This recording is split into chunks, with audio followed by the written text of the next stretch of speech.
right, guys.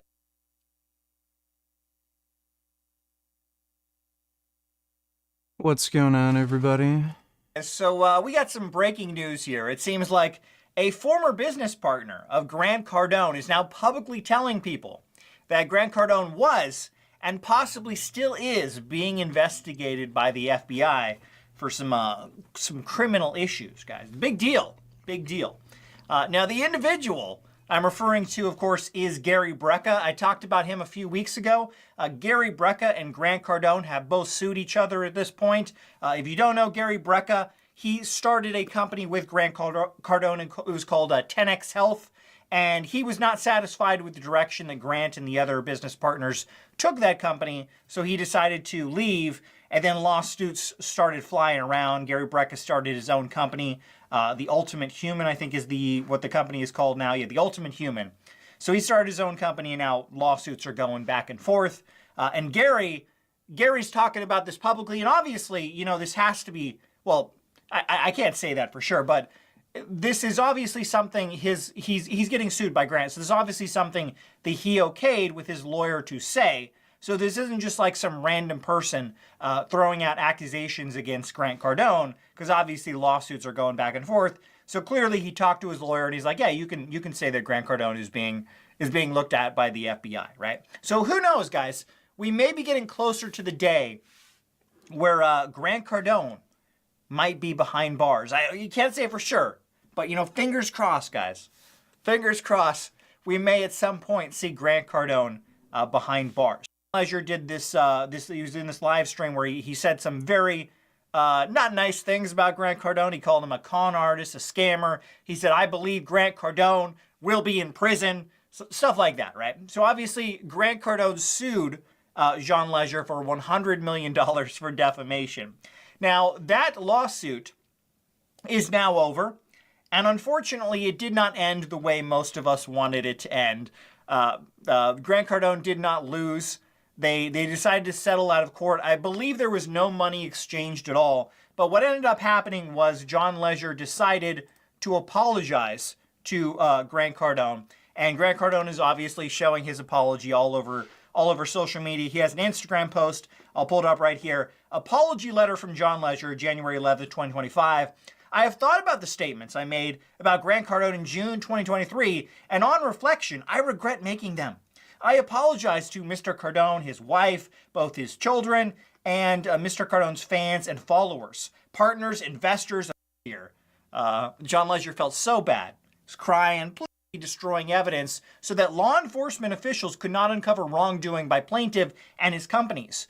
Based on this evidence, commenters have opinion that if Grant Cardone avoids prison, it will be a miracle. So obviously Grant has a lot of skeletons in the closet, and he didn't think John Leisure's team would be able to find stuff like that. And then obviously Gary Brecka sued Grant Cardone early this year as well. So now Grant has to spend a bunch of his time and energy fighting this new lawsuit.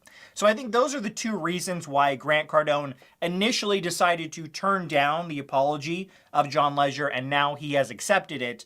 And I think that's why the lawsuit was settled with John Leisure. Now, like I said, I know most people are going to be upset that that happened. But if you're someone who's been through a lawsuit, or in my case, I've talked to many people who have been through lawsuits, even if you know you're going to win, a lawsuit is incredibly expensive, and it's a massive drain on your time. Not just your money, but your time as well. Like, this is your main focus. Sit down and let's see if we can come to an agreement. We had an offer to buy their shares, and we also offered to sell them our shares at the same valuation. And at the time, Grant was very receptive to it, and he said, yeah, come out. You know, let's sit and have a discussion. I want to do the right thing by you and the right thing by Sage. And so we flew out to LA, and we went to Grant's Malibu home. And it was really shocking, you know, what he told us. We were on his, the back balcony there, a beautiful balcony out by the ocean. Grant and I were having a cigar. Sage was sitting on the couch next to Grant. It's around 7 o'clock on October 15th. And he very casually told us that Cardone Capital had been under investigation by a federal agent. Elias donated $2. Let me see. You know, that goes on that, you know, I mean, it's hard. What in the fuck?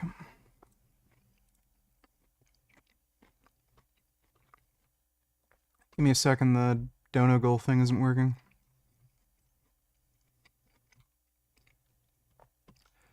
I literally just reset it.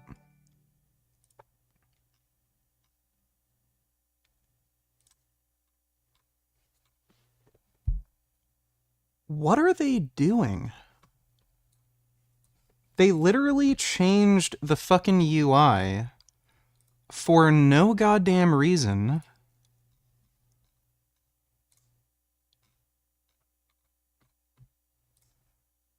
I got rid of it.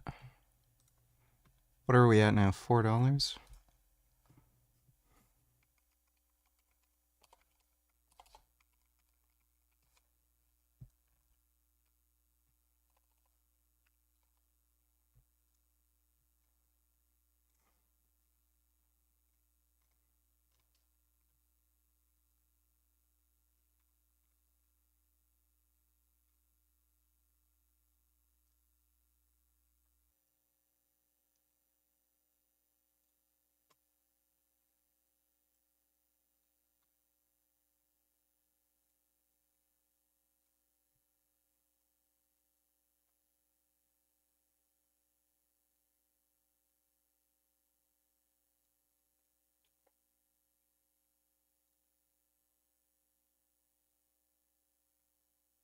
Damn it. I did it wrong.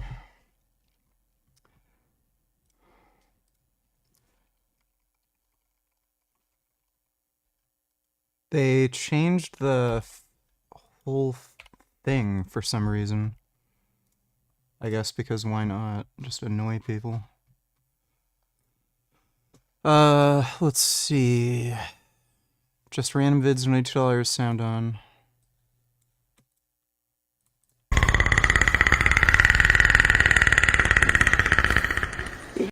Yeah, he's like a predator.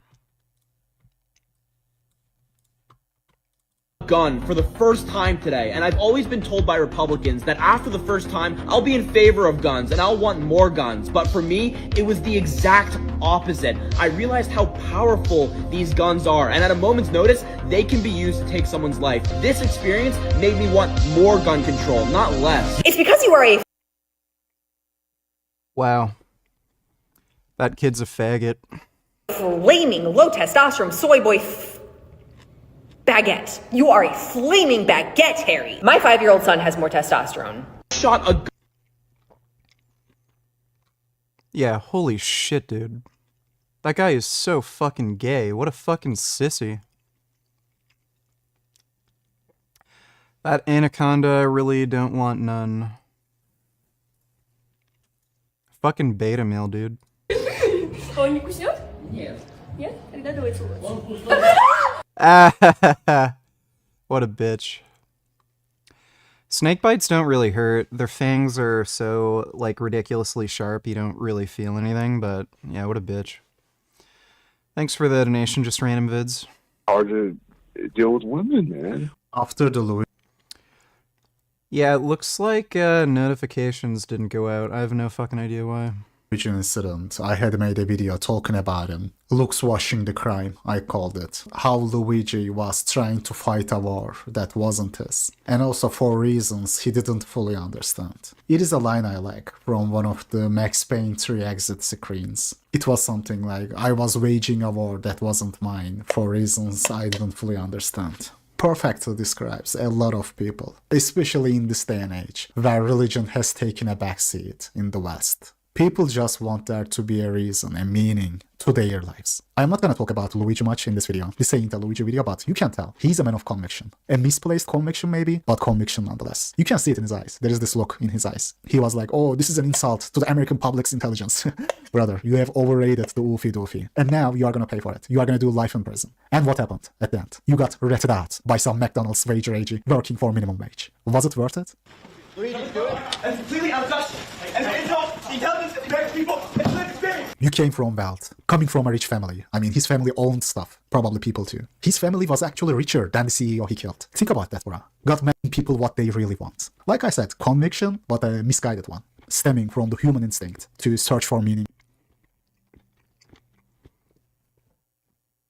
that whole situation with the McDonald's worker reporting him, like, doesn't it just put the cherry on top of the whole situation of, like, wealthy people taking advantage of, like, the poor people, not giving anybody the healthcare coverage they paid for? And then here's the fucking cops that are really just there to protect the, you know, wealthy elite.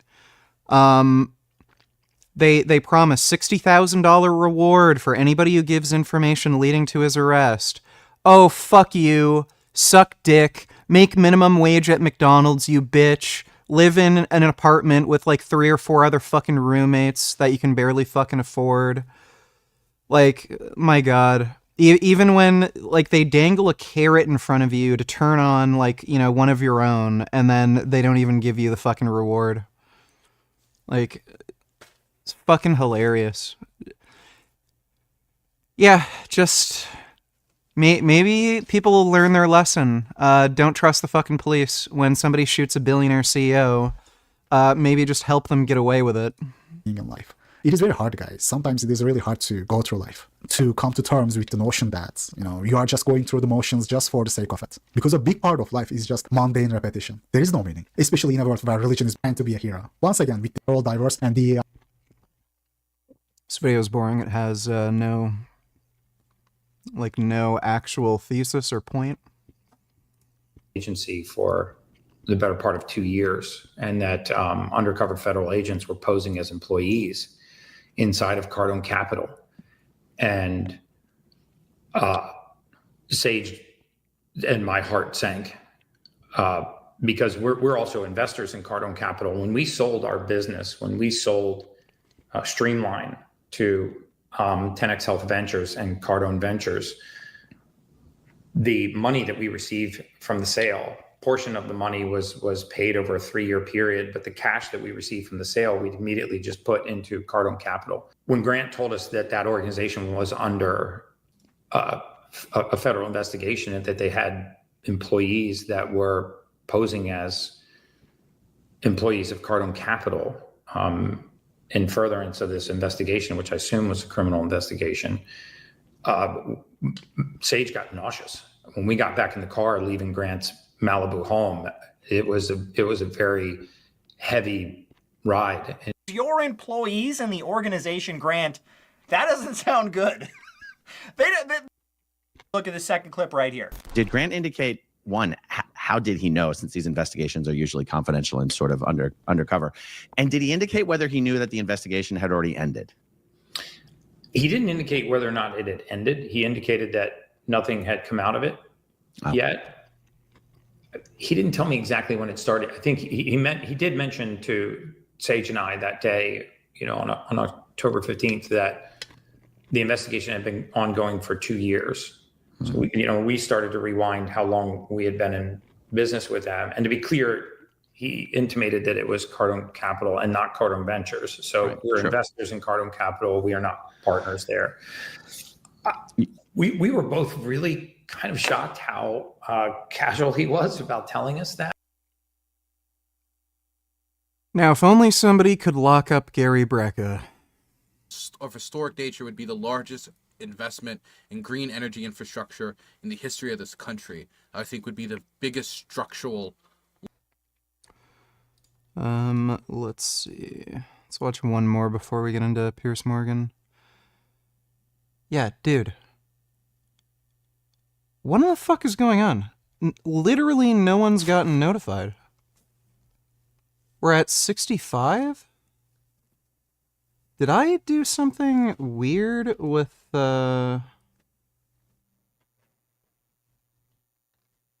It's public. I don't know if it has something to do with the title, Isreal Gaza ceasefire. That's super fucking weird.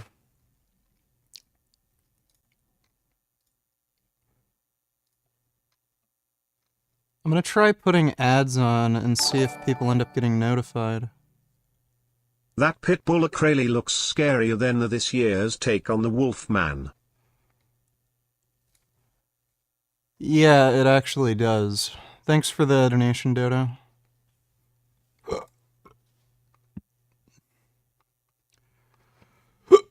That's really weird. That's like never happened before. Thanks though, Dodo. I'm assuming with that Wolfman movie, like it's clearly low budget. They couldn't afford CG, sort of like that Anthony Hopkins Wolfman movie, and they couldn't afford for a really expensive costume that would be like an extremely advanced fursuit, so they figured they'd just do whatever the hell it is they did. Basically a Down syndrome bald guy with a underbite. Thanks for the donation, Dodo. Yeah, we're married.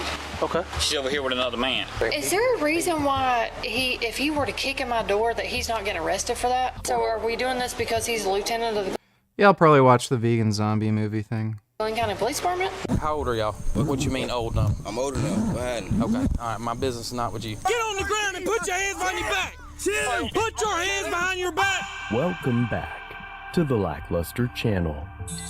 In 2018, Bryce Sasser followed in his father's footsteps to become a police officer. No, it's not a Friday night thing. That's really weird. That never happens. Hey, Gum Gum. Oh no. Oh no. Oh God, no. Why'd you put it back in? Gum Gum dropped his ball in his water bowl, and he's trying to fish it out. It's from Blumhouse, the company that also gave us that shitty Megan movie. Well, that explains it. Thanks for the donation, Dodo. With me, Red. Come on, Red. Oh! Bryce, you better hit that bag, Red. You better kick that bag, Bryce. Let's go, Sam. That's what I'm talking about, baby. That's what I'm talking about, baby. You all right, bro? It's the worst thing ever. Little did he know that shortly after, tragedy would strike his family. Open your eyes, look at me. Oh. All right. Hey, tell your mama, tell your mom you love her. Documents point a picture of a troubled man who was upset about a recent divorce. Why are you here at my house? You are not allowed in my house. Body cam video shows Corey Sasser in the white shirt trying to enter the home of his estranged wife, Katie Kettles, while surrounded by officers who responded to a 911 call. Hours worth of video and interviews as well as documents, all from the night of Sunday, May 13th. Can you tell us what's happening? Yeah, we're married. Okay. She's over here with another man. She lives here, yes. But we're married. We're legally married. I got you. I want the keys to my Tahoe. After speaking to Corey Sasser outside, you see officers enter the home of Katie Sasser and try to resolve this dispute. Beta male rage. Over the car between the couple that had been living apart. While he was banging on the door. What did he say? He was kicking on the door. He's like, I'll kill you. I'll kill him. I'll kill you. But yes, he did say that. Just, I'm not trying to charge. I just want him to go away. The man Katie Sasser says Corey Sasser was going to. It's also from the same director of that shitty Work Invisible Man remake that was not even close to its source material. I remember hearing something about the Invisible Man remake, but I never saw it be announced to come out or anything. It was like, yeah, I didn't see any trailers, never saw it get uploaded to like Netflix or anything. So never really heard anything about it. Thanks for the donation, Dodo. The kill is Johnny Hall, who was inside the home at the time of the argument. Katie tells officers they've been legally separated for 3 months and she will file for divorce later in the week. Officers then tried to speak to Hall. I'm going to use my right to remain silent. I'm going to give you my driver's license. Okay. And we're going to move forward with that, okay? Okay. He then directs officers to his attorney. Katie Sasser then questions why her estranged husband isn't being arrested. Hey, let me ask y'all a question. Wait, hang on just a second. Is there a reason?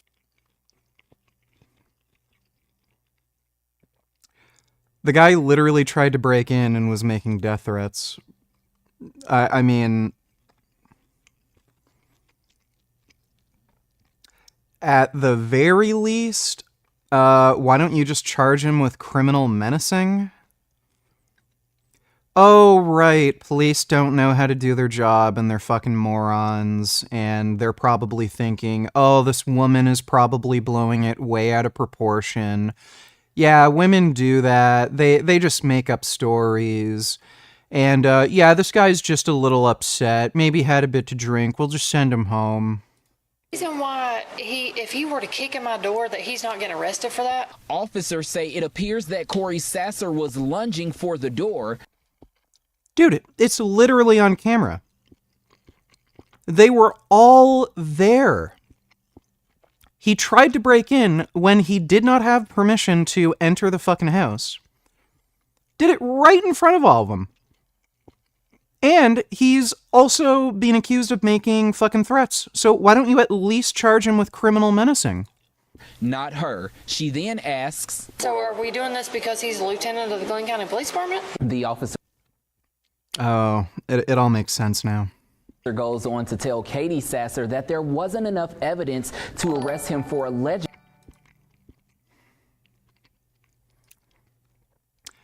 Not enough evidence. He literally did it in front of everybody. Like, my God. Donatillers, welcome to Vegan Gains channel. Utter suckers.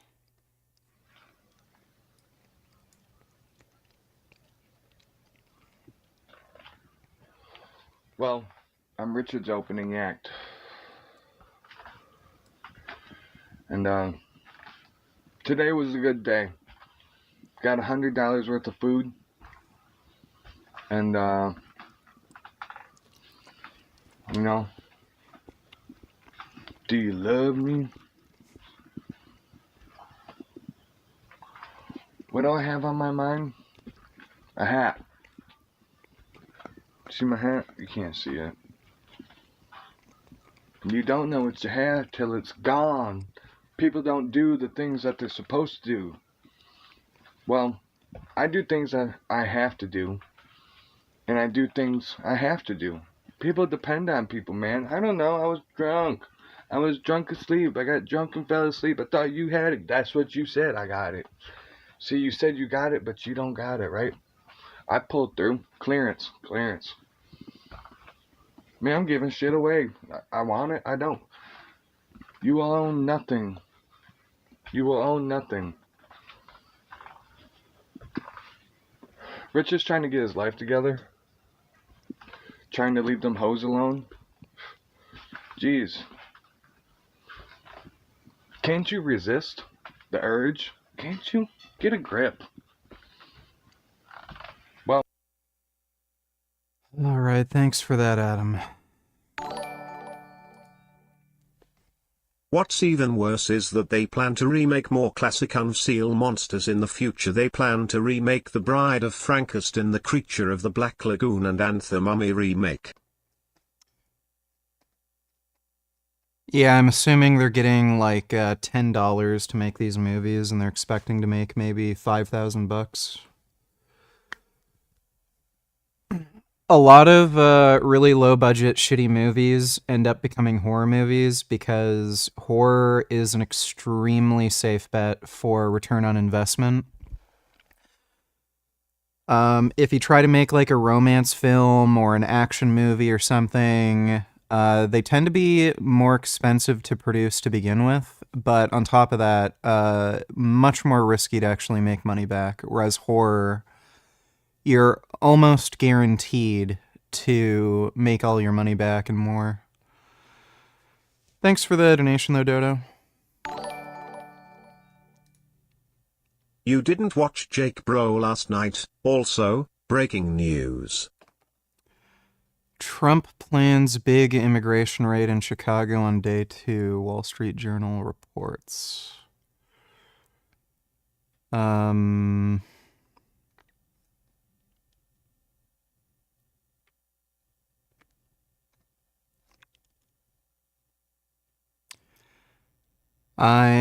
assuming this isn't actually going to happen, and that doesn't even make any sense. But we'll see. And yeah, we'll watch Jake Bro later. Thanks for the donation, retard. W donated $2. Can you react to some of this? She has autism, can't understand human history and power dynamics between the sexes. Here's her weak response to home math. What do I need a man Oh, God. for? What do I need a man for? I've written a few things here that you need men for. Oh, certain. Yeah. That's usually how that works. Bro, like, even when women are working and shit, just so they stay sane, they kind of need a man in their life. I'm actually kind of convinced of this. Men have hobbies like, you know, video games, cars, sports, you know, what have you. Women's hobbies are relationships. I'm starting to actually be kind of convinced of that. Like, even these chicks who say they're single and they're always going to be single, the only content they ever upload is about relationships.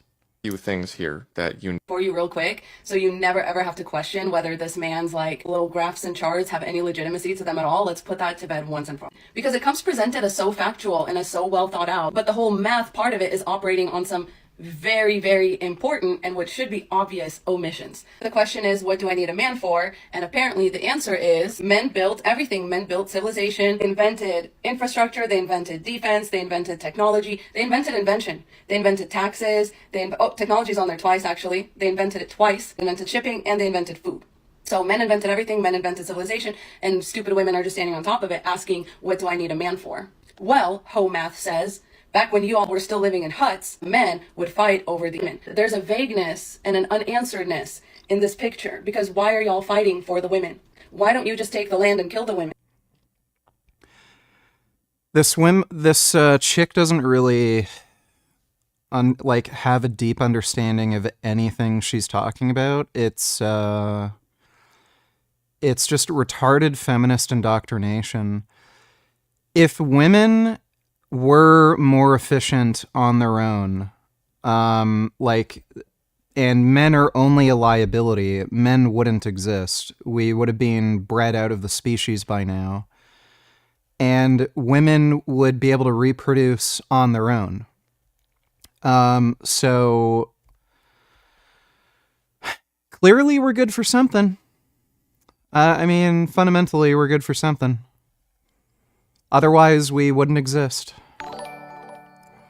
Dodo donated $2. Is it necessary to take a break day if I feel fine and not sore at all or anything, even though I worked out for at least 6 days in a row? Also, is this good advice for abs? Watch about 2 minutes. It's strong.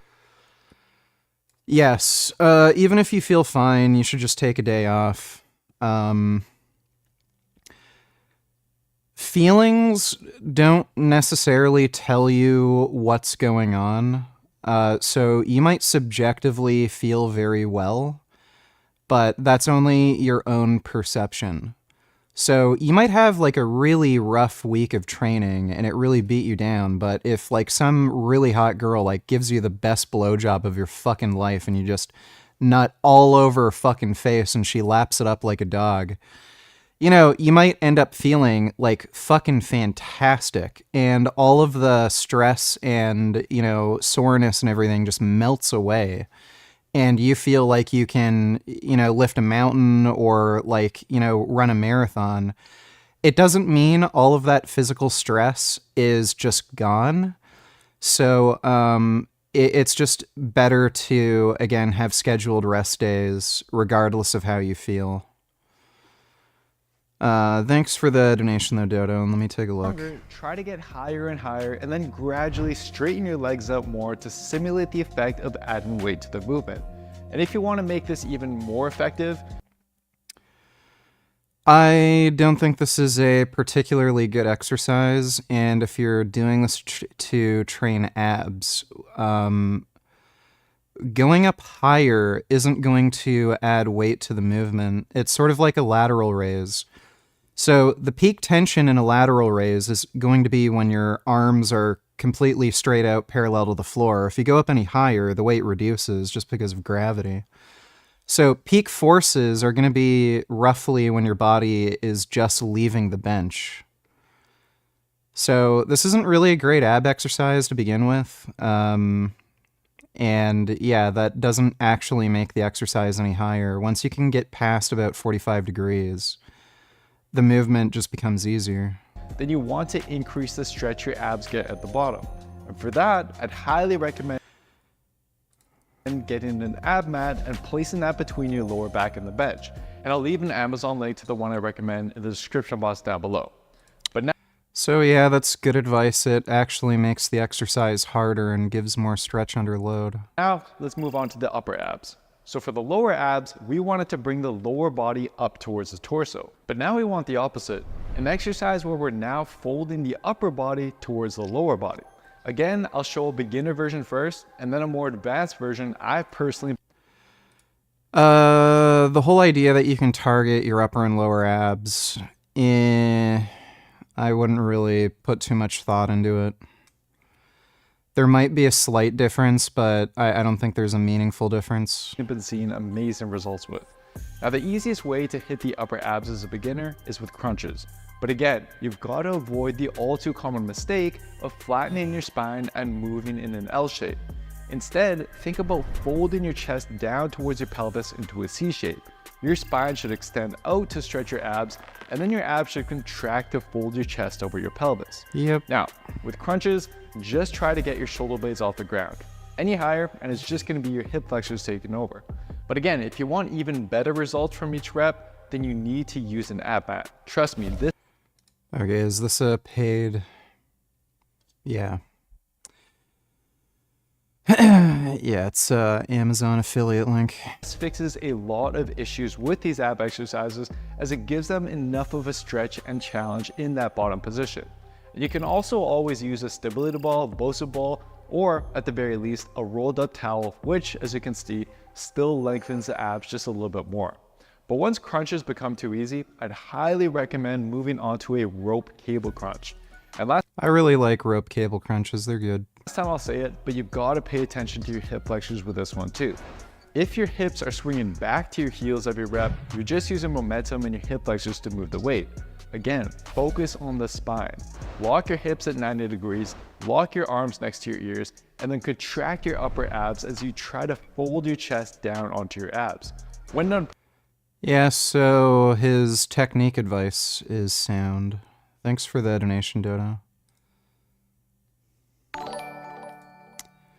Sadie and we're doing... Seriously though, we do not need ton-down remakes to classic monsters movies. The original Universal monsters are awesome. They should just be left alone. They better not touch Dracula next. I read that book back in high school and I loved the fuck out of it.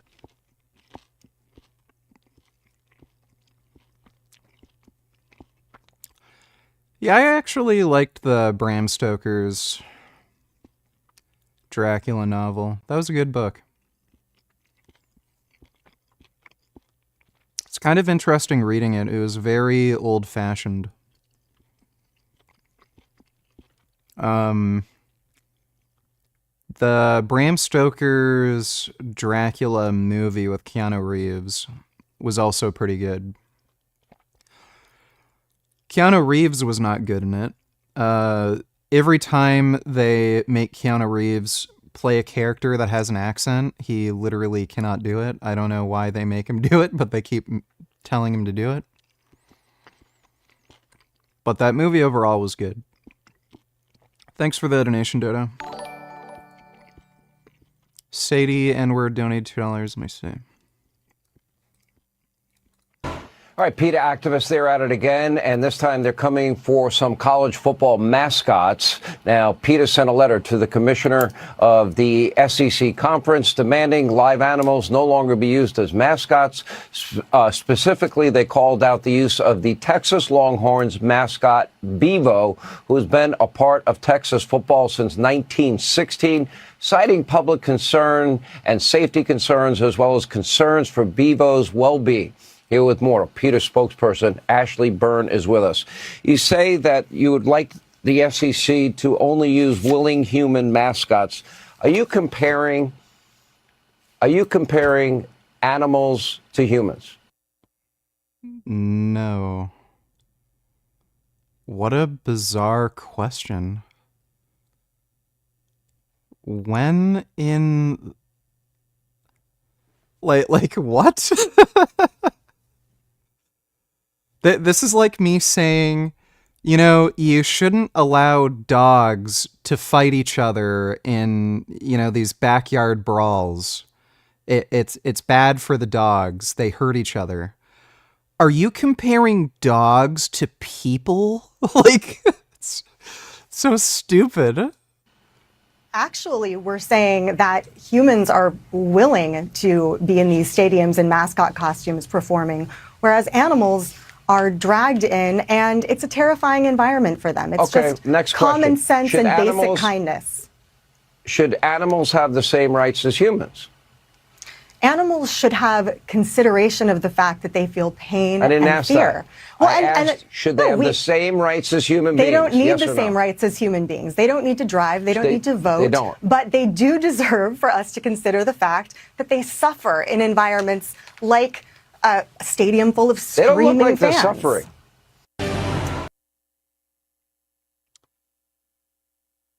Well, I see nothing's changed.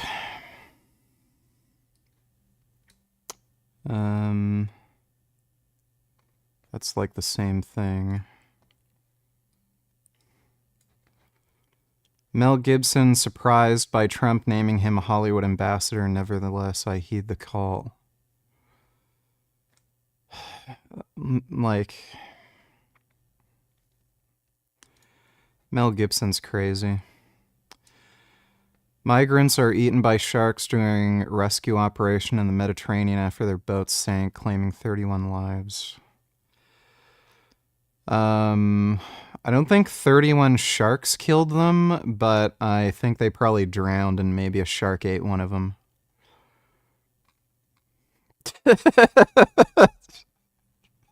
My God. Thanks for the donation, Sadie. What are your thoughts on something similar to China one-child policy except only prevent the male babies? This makes it so less men have to compete for the same amount of women, decreasing incels, and makes feminists happy. Also BC less men. Everyone wins.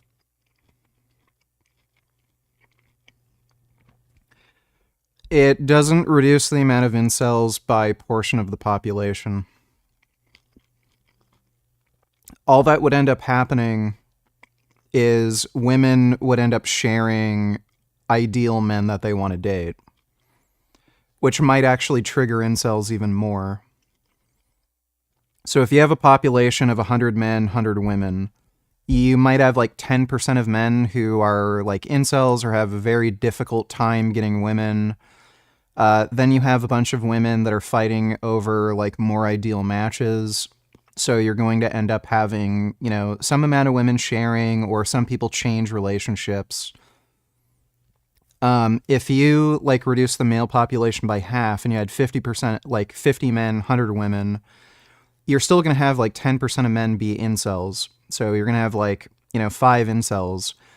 And then the remaining 45 men are just going to fuck all the women, basically. And then the incels probably will get even more fucking triggered. Thanks for the donation though, Ben Boy. Hey man, I've been searching YouTube for some good dating advice and I stumbled across a guy named Chris Candwell.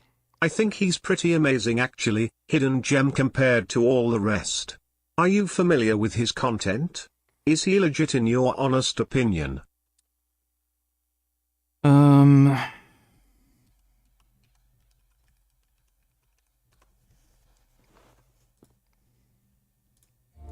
Chris Stockwell. Oh. C didn't type. Yeah, I bought his book. He's good. He's probably the best. Thanks for the donation, Pika. Why is it the old stuff is so much better than new stuff these days? I think it's because nobody really concerned themselves with gay shit back then. Thanks for the donation, Dodo. Sadie N-word donators, you skipped over this one. It is a different part of the segment she takes advantage of with Sean Hannity eating flesh. Okay. My diet consists of basically, I'm a carnivore diet, a keto-friendly diet, which is eggs and meat. You have Okay. a problem with my diet? Well, I think you might have a problem with your diet eventually because No, I don't people have any who eat a problem. My lot of bloods meat came and back eggs perfectly. have higher rates of heart disease, cancer, diabetes, stroke. But the fact is, Okay, the meat I and don't egg think you have a industries are concern for me. very I'm cruel not to asking that. animals.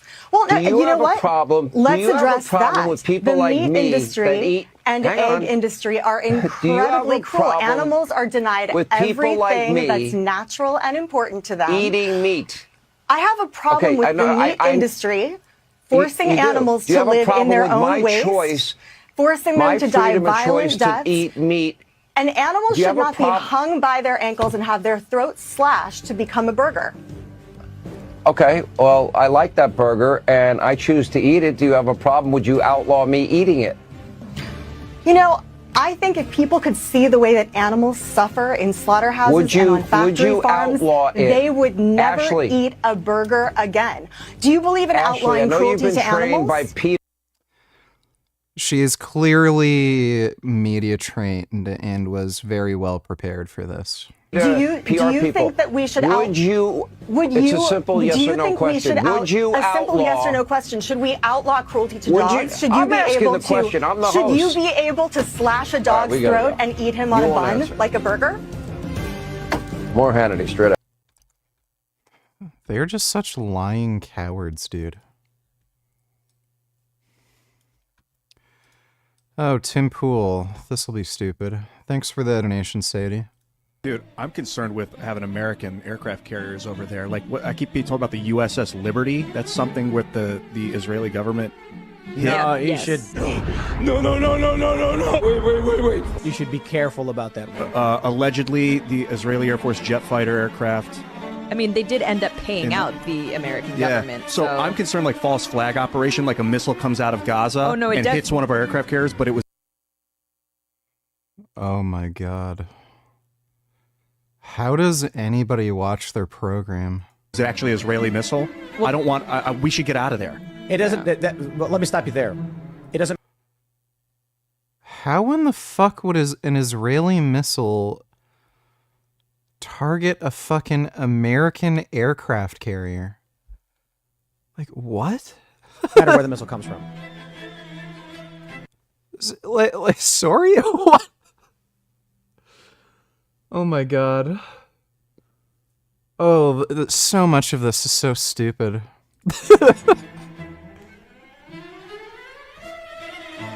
That's weird, huh? Holy sh! Wow. How does he... This guy's a millionaire, and he made his millions saying stupid shit like this. Like, why are all the tards getting rich? Thanks for the donation, Sadie. Why don't you take the land and send the women to another land with their men? Like, why don't you just, why did you need the women specifically? The men were okay to kill. It was okay to kill the other men. Why were you keeping the women? What do you need women for anyway? We'll come back to that question, but first, let's... Oh, here we go.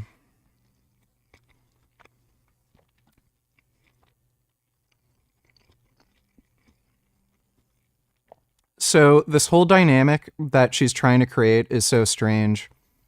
She's saying that women create so much utility for society through simply childbirth, just from birthing children, that they deserve men to basically bend at the knee, worship them, give them all their money and all this crap, treat them like gods. We don't need to do that. If all we need from you is to reproduce, we could literally chain you like slaves and keep you as like breeding cattle. The fact that we don't do that, at least not anymore, I think shows that men aren't these evil fucking monsters that you take them for.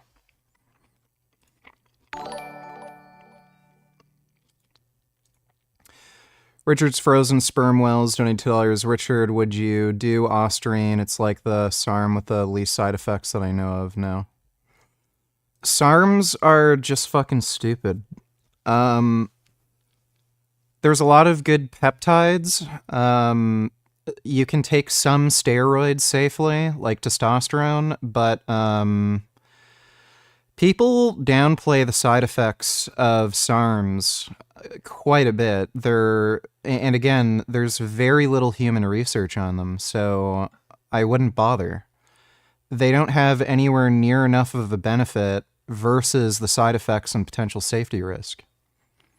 And again, a lot of them, because they cause shutdown, you're going to have to end up taking testosterone anyway to prevent to counteract endogenous shutdown.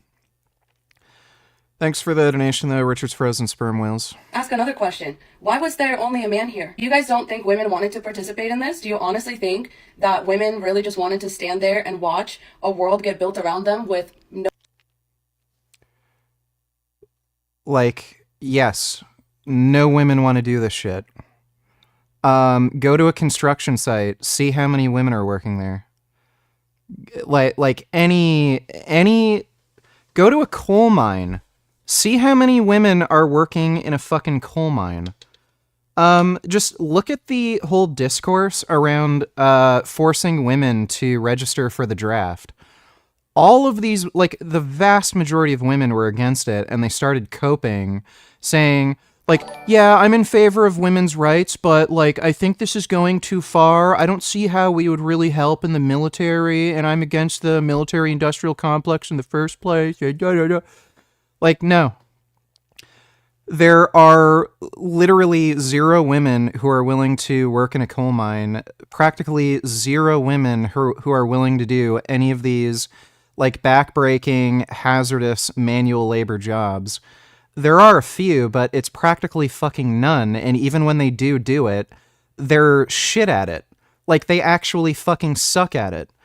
Like, your average woman is way fucking weaker than your average man. It's not even fucking funny. You're talking about, like, a 4x strength difference.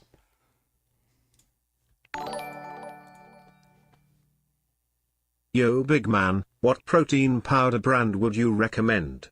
Smile, love you, buddy. Whatever you think tastes good and isn't, like, garbage. So I wouldn't recommend getting protein powder at Walmart, but whatever you think tastes good that you like eating that has decent ingredients. I don't really care about specific brands. It's really all the same. So any, like, soy or pea protein based protein's fine. It's protein. It's all the same shit. Like, no protein powder has magic molecules in them that will make your dick bigger and make you live longer. Like, it's all protein. Thanks for the donation, though, dude. Sadie, and we're donating $2. This is the incident that the Groiper was referring to, by the way, when blaming the Jews. Yeah, I know.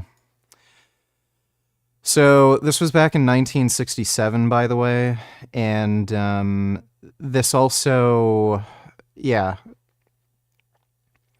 This is when they were at war and they mistook a U.S. ship.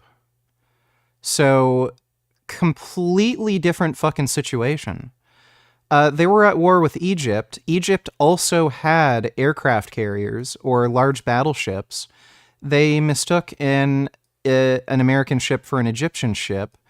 And again, Israel took responsibility for the attack and apologized. And to this day, for whatever fucking reason, people claim Israel did it intentionally.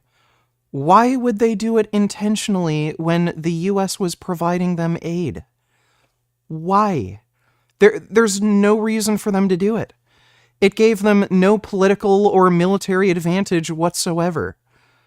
Oh, they're evil Jews. They just kill things whenever they feel like it or something. Like, oh my God. Yeah, luckily Hamas doesn't have any fucking battleships, so I think we're fine. Breaking FBI closes diversity office days before Trump inauguration. Yeah, well, I don't know if that's true, but... Hunter Biden artwork worth millions of dollars destroyed in LA fires. Well, that's a shame. Hunter Biden artworks worth tens of dollars destroyed in LA fires. So this is Dick. Oh. Why was that censored? Twitter censored this. That's really weird. Thanks for the donation, Sadie. No input from them whatsoever. The infrastructure, food, shipping, everything like that. Women could have helped. So why was it just men building the civilization? No, women could not have helped. So this is basic, simple math. I guess I'll have to draw it because there's like retards that can't understand this simple concept. Okay, so let's say you have some sort of industry. Let's say you need builders to make a big tower or something. So some sort of hard manual labor job, right? Now, you can now let's say you have a population of 100 men and a population of 100 women. So everybody, like, we have to delegate tasks somehow. Not everybody can do the same job. So let's say out of the whole out of like the entire population, 100 men, 100 women, you need 50 people to fulfill this job. So either you can take 50 men, 50 women, or have some sort of mix, 25 men, 25 women, or 40 men, 10 women, something like that. Now, men are bigger and stronger, right? Like, you know, they have, the big bicep vein and shit. They can just lift more weight. Women are weaker, so they're going to slow down construction projects. They're not going to be able to work as fast, as long, be able to carry heavy equipment. They're going to be more injury prone. Women take more sick days. The list goes on. Women are just less efficient at working. So if there's 100 men and you can recruit 50 men that are required for the project, 50 men will be able to do the construction work, let's say 10% faster than, a group of women could. Now, if you start adding women to the project and taking away men, the project is going to slow down. The more women you get into the project, the more it's going to slow. Because women work slower, and again, they're more likely to get hurt, injured, they can't carry as much equipment, heavy equipment, all that crap. In a lot of industries, they've actually had to specifically design equipment so women could even do the job. This was an issue during World War II when a lot of women ended up working at the factories and they had to cut sheet metal. I actually learned this in high school. Sheet metal shears actually went through a big advancement because women started working at the fucking factories. Sheet metal shears. So, sheet metal shear... Yeah, old sheet metal shears. This is what sheet metal shears used to look like. They actually had some of these at my old high school. So these are what sheet metal shears used to look like around, forever, like 1910s, 20s, 30s, 40s. When they started making women work at these factories, they couldn't use these shears because they required way more grip strength in order to use. So what they ended up doing was they created these sheet metal shears. So these sheet metal shears, they have a lever on them, and they're also shorter. So each time you clamp down on the shears, the lever action makes it so you don't have to put as much force into it, and they also open up on their own. So the actual amount of effort that you need to actually close these shears is way easier. So it made it so that women could actually do the job. So when they hired all these women for these factory jobs cutting sheet metal, they had to design these so that women could even fucking do it. You'd have girls cutting sheet metal for 2 minutes, and then they'd complain they can't do it anymore because their hands hurt and crap. So they designed these. So if you're talking about large construction projects, especially when we're talking about around the time of industrialization, they didn't have a lot of things like, mechanization. They didn't have electric drills. A lot of this construction equipment we have now that makes this work easier, so it required even more manual labor. So when you're talking about having women on a construction project, especially in the 20th century, it would have slowed things down even more than it would today. So women don't help in these scenarios when you have an adequate amount of men. The only time women would help in these sorts of scenarios is when there aren't enough men. So if you have some sort of societal collapse due to famine or war or disease, where, let's say, a huge section of men get wiped out, and let's say there's only 30 men left, you need 50 bodies working on a construction project, then women will help. Because, it's better to have, a certain amount of people working on a project than not have enough to fulfill the project goals. But no, anytime women get involved, when you're talking about, brawn, so, making buildings, just doing anything that's hard manual labor, women slow everything down. Even to this day, you can go to areas in rural China where families will literally kill their female children and they'll cream pie their wife again and keep doing it over and over again until they get a male child, because they know the female child won't be able to do nearly as much work and won't be anywhere near as valuable on their farms. So her claiming that, women can help too. No, you can't. You want to pick up a fucking 100-pound bag of fucking concrete mix? Yeah, good luck getting that off the floor. How many women can pick up a 100-pound bag of fucking concrete mix and then do that hundreds of times throughout the fucking day? They're not going to be able to do that. But again, things are changing now because there's there's mechanization.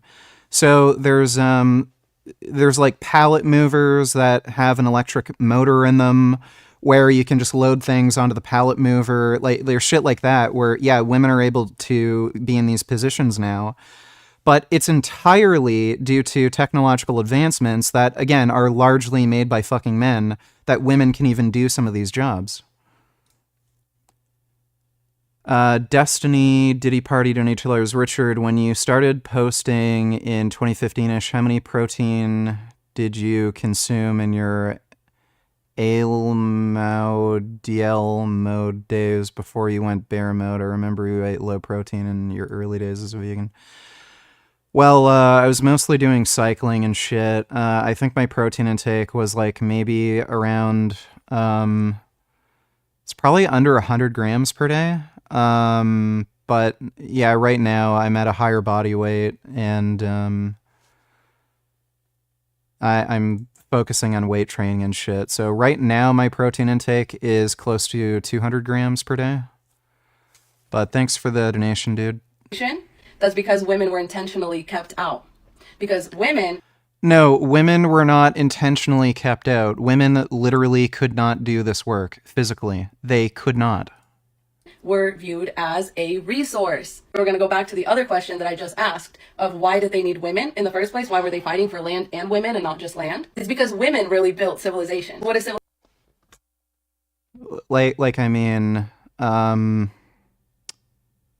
What is a good example from antiquity?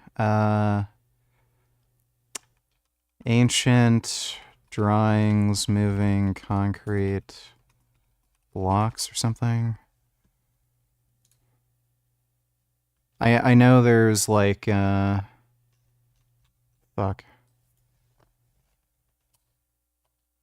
It's not. Is it hieroglyphs?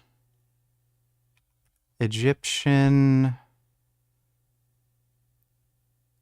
stone block movers or some shit.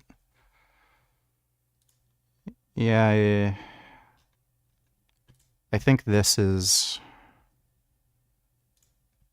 Yeah, that's an actual historic drawing. So we know for a fact men are much stronger than women. And on top of that, just like body mass alone, it's going to help you move heavy objects. So if you're dragging things, that also helps. Why would you have women do this when you know they're worse at it? So if they have to move something heavy, why would you have women move something heavy when men can do it better? It just doesn't make any sense. Civilization made up of? It's actually not made up of infrastructure, defense, technology, inventions, taxes, food, and shipping. Civilization is made out of people, and that's what y'all needed women for. The question... No, civilization is not made out of people. Just because you have a large amount of people in an area, that doesn't make it a civilization. Notice just the etymological context of the word. Civilization. Ceasefire. For how long? This seems like BS. I don't know. I'm not sure if the deal has been finalized yet. I'm assuming the ceasefire is going to be at least 2 weeks. There is a prisoner exchange that's going on, but I don't know how long the ceasefire is going to be. Israel isn't pulling out any troops. All of their troops are remaining within Gaza. They're just doing a temporary retreat, and they're just moving out of like certain areas in Rafah and just going towards like the border. But I don't know how long the ceasefire's supposed to be. Thanks for the donation, Lee, then, though. Hey VG, what are your thoughts on women in military combat roles? Surely it doesn't enhance capability given the high physical demands of being in such a role? I'm kind of getting sick of explaining this literally every fucking stream, but there are a certain amount of jobs you need fulfilled in the military, including combat roles. Currently, the military is understaffed. So they're having issues recruiting enough men to fulfill these roles, and there's a variety of reasons for that. There's social changes where more younger people are not interested in military careers. And there's, I guess it is a social change. Obesity rates are higher.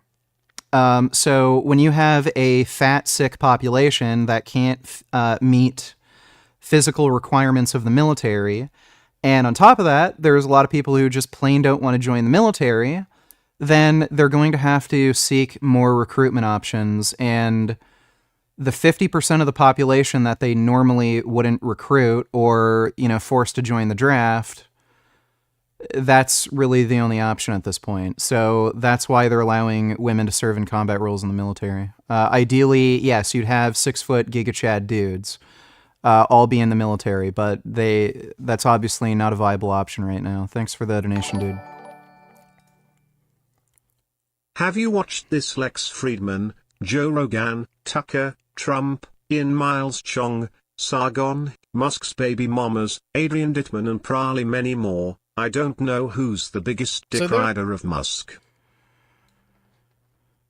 There's a thing that Gen Xers do. Base over one of those people is Elon. I can see why the cinema. Boring. Thanks for the donation, dude. The question is not why do women need men. The question is why do men need women? And the answer is very disturbing. Because why do they have this instinct to stay safe? Because they're in danger. They're in danger from My God. men.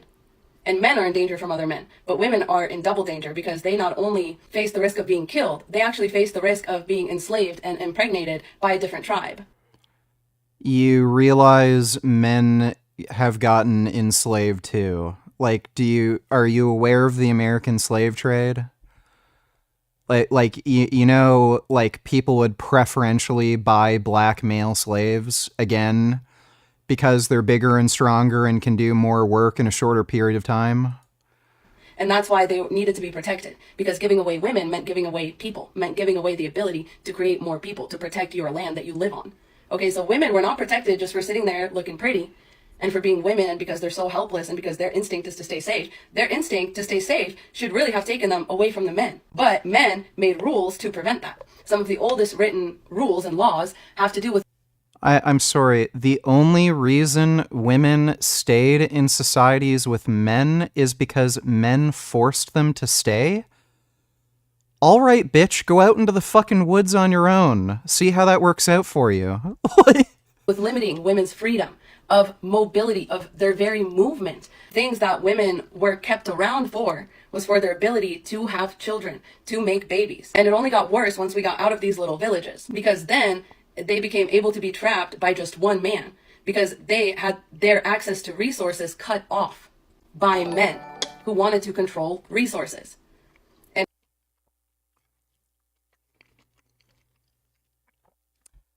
It, like, again, if her theory is true, well, you don't have this problem now. So why don't women all get together, make their own country? Oh, wait. Well, we'd have to, like, cut down trees, pave roads, move heavy objects. Oh, man, imagine all the work we'd have to do with, like, building buildings. Oh, like, all those dudes moving concrete and bricks all day.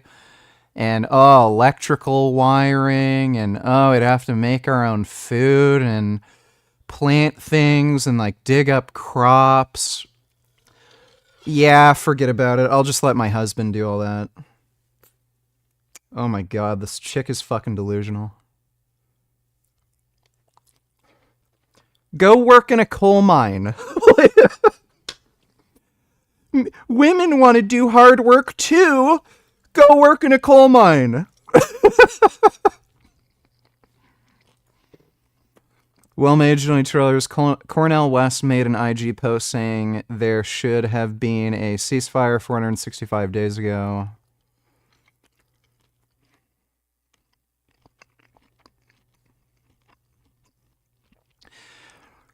If only France had offered Germany a ceasefire, maybe they wouldn't have been over, like, oh my god, what an idiot.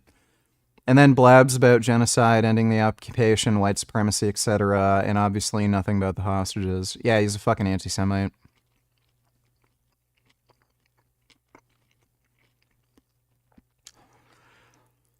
We need to bring back,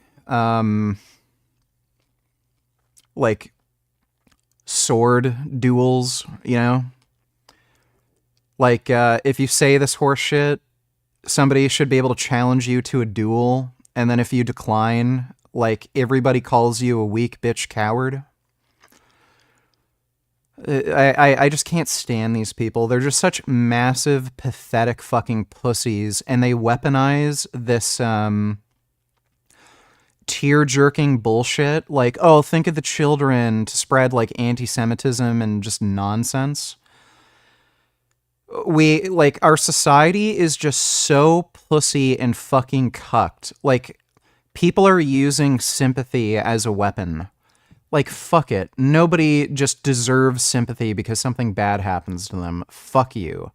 Like, use facts, logic, or defend your ideology with your fists or your weapons or something, you know?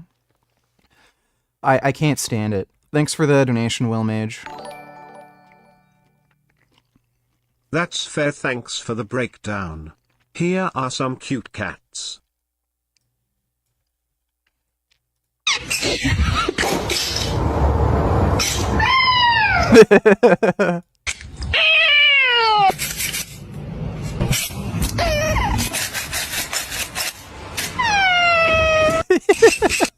That looks hilarious. Thanks for the donation, ABC. It's funny how when feminists are in danger they always call a male police officer, smiley face, so much for not needing men. Also when their houses burn down they are gonna call a male firefighter 99% of the time.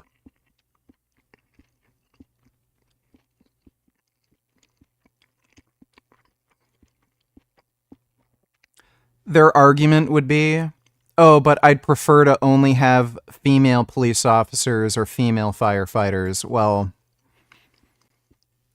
we've seen how that worked out. Like, wasn't the Los Angeles fire chief, who is female, literally saying on live television if she had to lift somebody out of a burning building, she wouldn't be able to because she's not big and strong enough? It's just a joke. Anytime serious shit goes down, women are often incapable of dealing with the situation, and yeah. Call the man to fix it. Oh, men are useless. Man, we'd be better without them. Oh, honey, can you change the car tire? It's too heavy and hard and complicated, and I don't want to get my hands dirty. Yeah, right. You don't need men. Anytime something needs fixing, anytime something needs moving, you ask the man to do it, so you're full of shit. Thanks for the donation, Ben. Crazy commie Professor $22. Can you check out my sociology professor's Twitter page? Post some insane communist shit.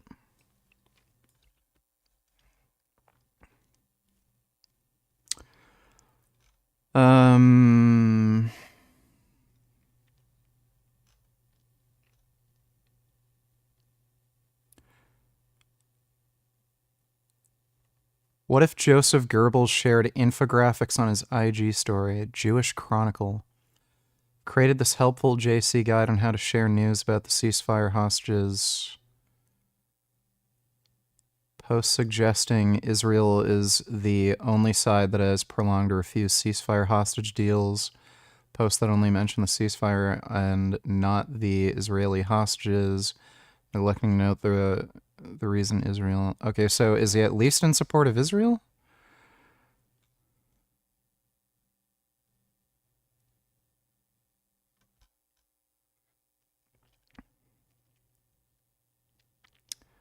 It's illegal to unleash the CIA on the domestic population.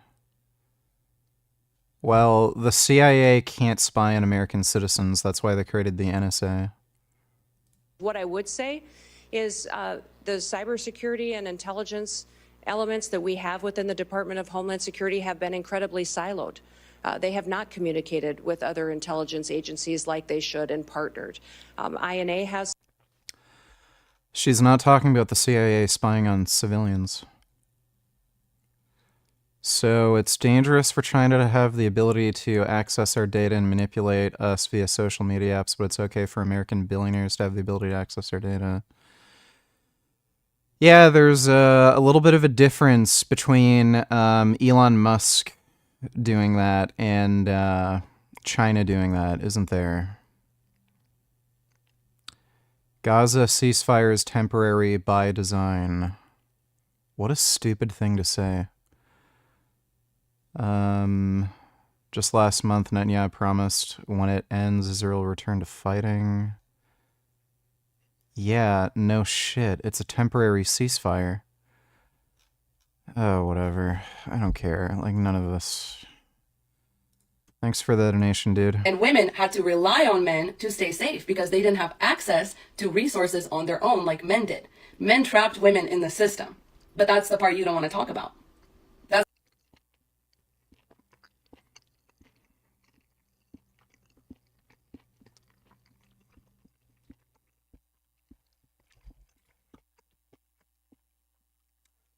I'm pretty sure if women wanted to smash rocks together to make spear points, they could do that. What is she talking about? Like, by the way, she's talking about primitive tribes people. Women didn't have access to rocks and sticks? I'm not even sure what the fuck she's trying to say. Gummy. This is my food. I literally, just fed you a couple hours ago. No tofu for Gum Gum. I love you, Gum Gum. Dodo donate $2. Only you can take 2 hours long to get through a quarter of a YouTube short or TikTok. Well, people keep fucking donating, dude. Let me see. No one else can do that. That's impressive. Also, sick edits. She should be president.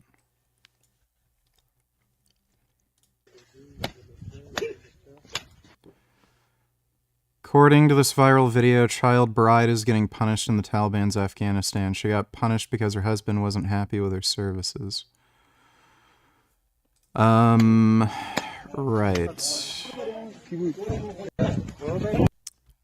Well, that's Afghanistan. Looks great. If you hear people talk about the Israeli-Palestinian conflict on both sides, they'll go back 2,000-3,000 years about who has rights. On the Tucker Carlson interview, Putin was talking about things that happened in 500 BC. So the big achievement is just look, the past is the past. Whatever the borders are right now, we're gonna enforce those. We don't care who claims to have rights to it because of what happened in 1700s or something. That is modern international law, and that's the problem with what his magic he's working on Ukraine, is they signed multiple times at the breakup of the Soviet Union and then afterwards what Ukraine's borders were, and they're violating all that. Well, have fun with it because the Chinese can play that game in reverse on Siberia, and we'll see how happily that one ends. These disputes go back forever. And it's like musical chairs. We're now freezing. Whatever chair you're in, that's it. And it turns out that those countries that focus on territory of ripping it off from someone else, it's negative sum. You're going to fight over it. You're going to destroy it in the process. And the Europeans are a great example to us all of just call it a day. Let everybody travel. Go get a rental property somewhere, right? Yep. Base take. Thanks for the donation, Dodo.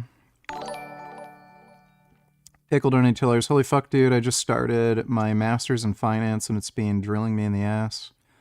I have this one project management course I'm taking and it's a 7-week crammed course. No. And the dude wants me to read a fucking book for the first test. Lol. How are you, man?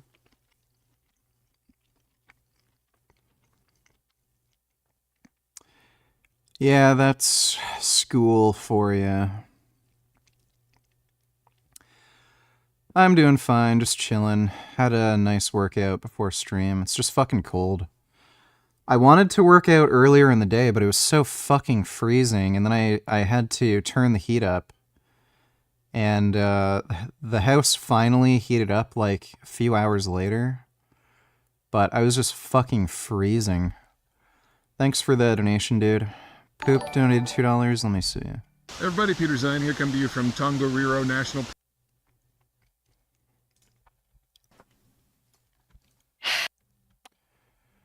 This guy is a little bit of an idiot. I saw him on Joe Rogan, and he blabs about a lot of shit that he knows nothing about.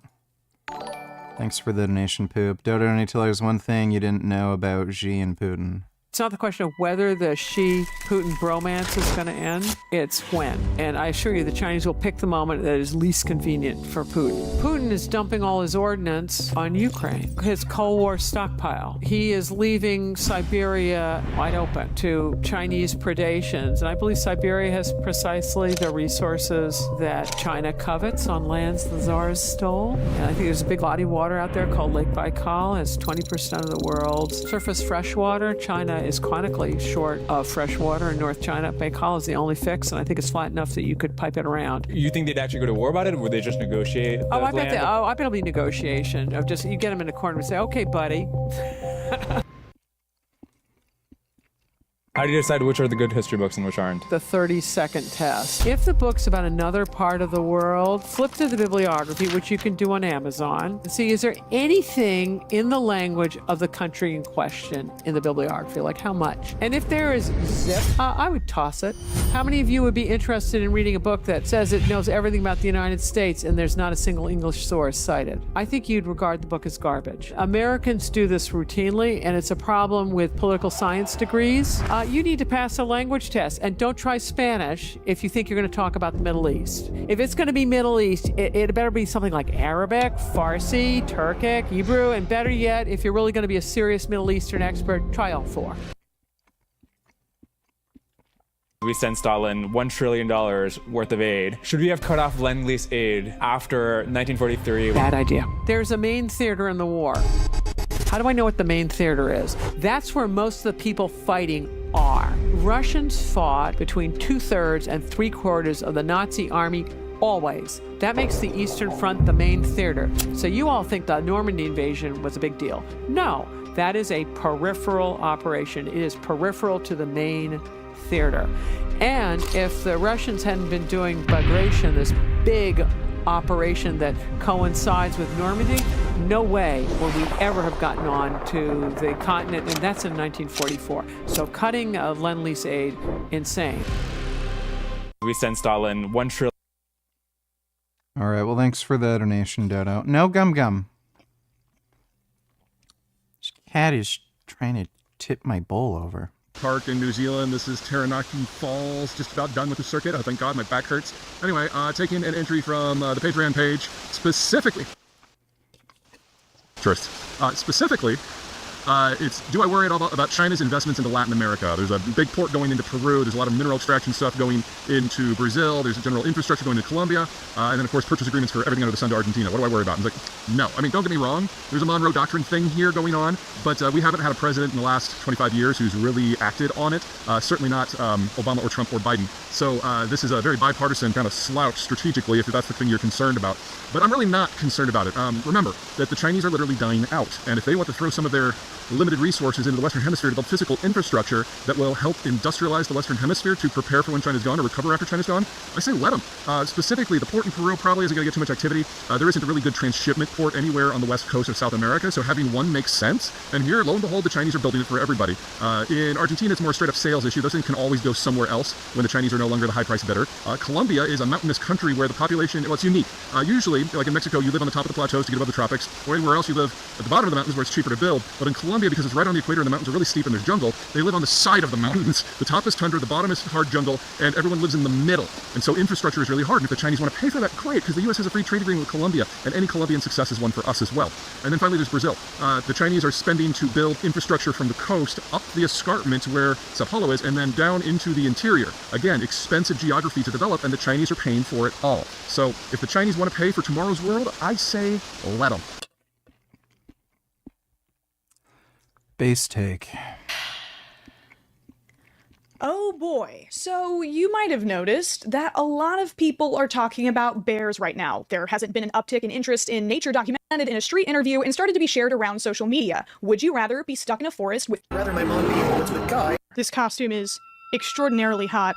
Because despite the fact that this hypothetical is extremely simple, there seems to be a lot of people unintentionally, and perhaps intentionally, misunderstanding it. First off, you don't get to choose the man you're stuck in the woods with, like this charming fellow whose favorite Pop-Tart flavor is cinnamon.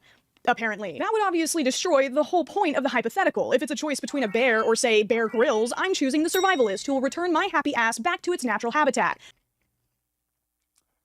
She's coping for the bear meme? I don't think I'm going to bother watching this. Your average man is going to be better to get along with than your average bear.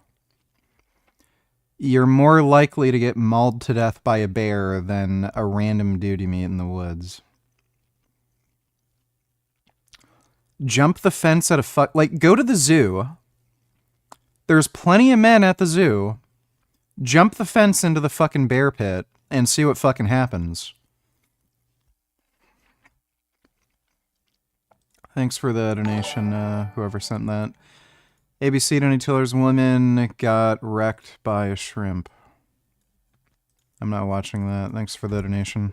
That's the math you don't want to do. And honestly, I feel like I can stop right there because already you're building the rest of this entire argument on an imaginary wrong that was done to men when really... Sadie and we're donating $2. Let me see.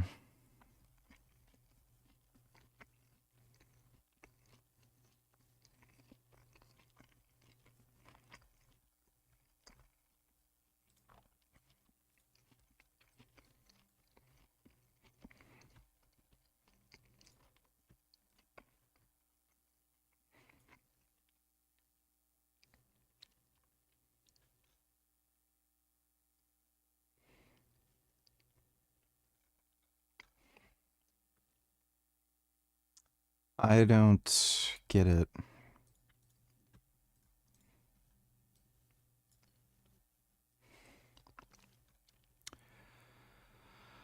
Help America, man. What business do you have here? Noticer, you're debanked and all your accounts have been frozen for years. Answer my riddle to disarm the bomb, American. Who is 13% of the population, commits 50% of the crime? Whose ceiling chirps and lives on the government dime? Thanks for the donation, dude. So what are Emperor Gummy's personal and political plans today for his empire? He's going to try to steal my food, even though he's already being fed, and he might take a nap on my lap for a while. That's his plans. The wrong was done to women. It was the women that were entrapped, enslaved, and impregnated by men to build civilization. The same civilization that women were repeatedly, until very recently, kept out of. And now you want to shame women for asking what they need a man for when men built all this society. It was built off of us. It was built off of women as much as, if not more, than it was built off of men.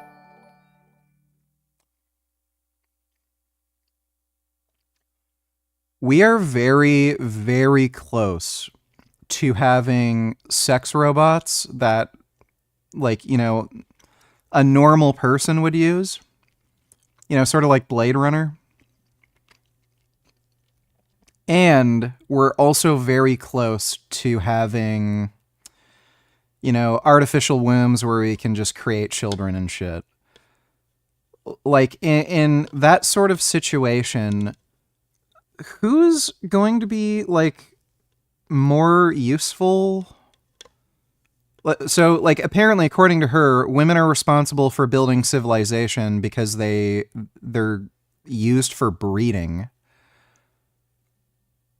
Okay, well, if we don't need that anymore and we could literally just clone human beings, I guess you're useless?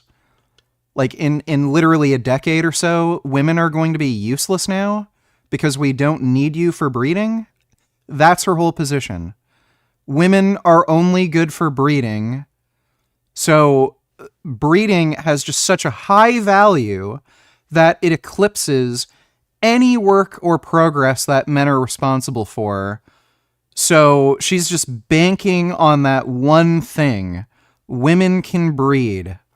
All right, well, I guess once, you know, that W isn't held by women anymore and we figure out how to just, you know, clone humans without, you know, actual women, I guess you're done, right? Like, you're going to stop making videos? You're going to admit women are useless now? Oh, wait, no, I'm sure you're going to find some other bullshit thing to, like, blame men for.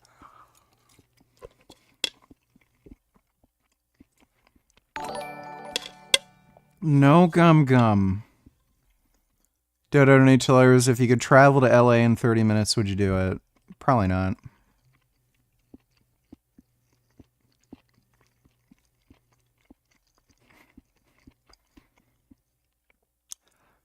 Buddy, Elon Musk couldn't get a rail tunnel working in Las Vegas.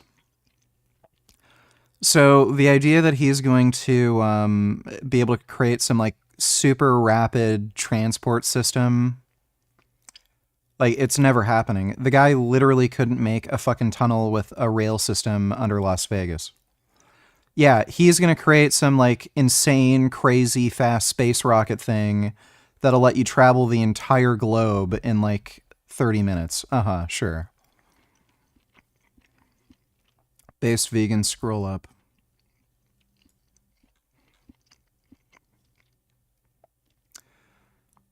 Dear Brian Johnson, first you say seed oils are good for human health. Clearly do not understand the literature. Yeah, that's coming from Paul. Now you're citing horrible observational research to suggest red meat is bad for humans. Come on my podcast, we can discuss perfectly. I'll be waiting. Post your biomarkers, Paul. Based. Yep. And Paul is just going to, my blood work is perfect. Yeah, that's a great response. I didn't know perfect was a result that you can get on a blood test. I thought it was like all numbers with different metric, but apparently he's the only person ever to score perfect. So, pure cope, you're on TRT when he's not even on TRT anymore. So he's scared. Scared, bitching out. Actually, Israel started the war. They didn't. Can we celebrate or deal with the devil? All the world think we kill children. Hamas is a terrorist group. No. Even though they started the war? Actually, they didn't. Zach Sage Fox. This week, there was shocking news that a ceasefire between Israel and Hamas was reached. Let's see what the world thinks. Did you guys hear about the news of the ceasefire? Yeah. Yeah. We did, yeah. Okay, what are your thoughts? It's needed. I thought it's about damn time. Yeah, same. I don't think it's good. Just like, oh, that's nice. Bring the hostages home. I feel like it's pretty great. I just want people to stop dying. It's probably not gonna be going through. Do you want it to go through? Do you think it's a good deal? I don't think it is a matter of opinion because it's like people are suffering. It's extremely disproportionate. Well, I don't really follow the details. I didn't hear about details, but I don't care about Israel. Free. Poop donated $2.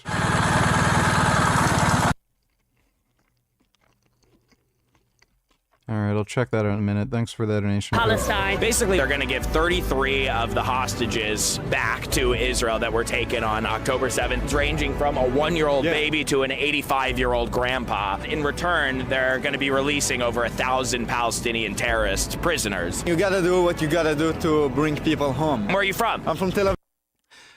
Yeah, Israel will be able to hunt him down and kill him. They should implant some sort of tracking device inside of them without them knowing. Find some way to do that, and then they can just launch rockets wherever they are. That'd be based. We're under attack in Israel. All the world think we are killing children, but we don't do it. In one side, there's a horrible situation, but on the other side, there are people that haven't seen their home for 1 year and even more. Were you surprised it took this long? I'm surprised it even happened at all, but I'm really glad that it did because both sides, I don't like war. It's good. It's been going on for too long. But what do you think about the fact that Trump and Biden actually worked together on the deal? That never happens in politics. Even though they're on opposing sides, at the end of the day, we're all human. Are you pro-Israel? Pro-Palestine. What's made you more pro-Palestine? I only know a little bit of it, so I don't want to say anything that's not correct. I would be the opposite. I would be more pro-Israel. Oh, interesting. And you respect your mom, right? Absolutely, Okay, well, she must know something. We would be very divided about this, Okay, so how old are you, if you don't mind me asking? 21. Okay, so you're Gen Z. I think the big difference generationally is social media. They've been able to put out a lot of propaganda against Israel. You probably heard Israel's an apartheid state, right? Yeah, most of the stuff I would see would be more on the pro-Palestine side, just because of people I'm in university with. There are innocent Palestinians, but the problem is right now they are fully being run by a terrorist organization. Yeah. But Hamas is a terrorist group. They're different than, or you don't think so? No. Even though they started the war, you still... Actually, they didn't. They didn't start the war? No. What did they do? Have you not heard the history? No, tell me. Israel's living on stolen land. So you don't think that the Jews are originated in Judea? You don't think that's their place? No. Really? Judaism's a religion, not an ethnicity. No, it's also an ethnicity. Yeah, we're indigenous to that land. I actually did Ancestry.com. The answer was 100% Jewish. The sources is that I've been there. Have you been to Israel? Wait, so you're not willing to hear anything? You've never even been to Israel. All right. Can we celebrate these deals even though we know they're a deal with the devil? I think we can celebrate it because there are parents and they're missing there. I mean, we can only celebrate once the deal is done. Right. If you want peace for both sides, as long as you're anti-Hamas, hopefully there can actually be a peaceful future. Fingers crossed. I hope there is. We want only peace. I think the important takeaway.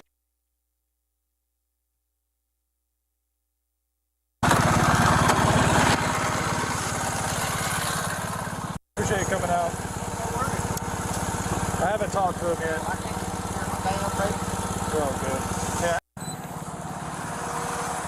Sir, come on, step back here. Go ahead and face that car. Put your phone on the warrant out for your arrest. A warrant for what? I'm going to show it to you in a moment, okay? Is this your car? It's my girlfriend's car. Your girlfriend's car. Did he drive it, the guy that's in the passenger seat? Yes, sir. Go ahead, twist your the biggest concern here, okay? But I'm going to show you the warrant once I get you secure, okay? Is there anything you want to bring with you? Say the N-word, donate $2. Let me see.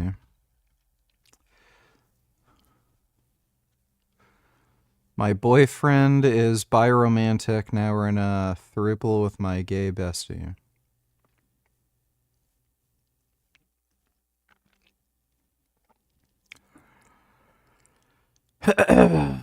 I don't know why anybody cares about ugly people fucking each other. All right. Go ahead.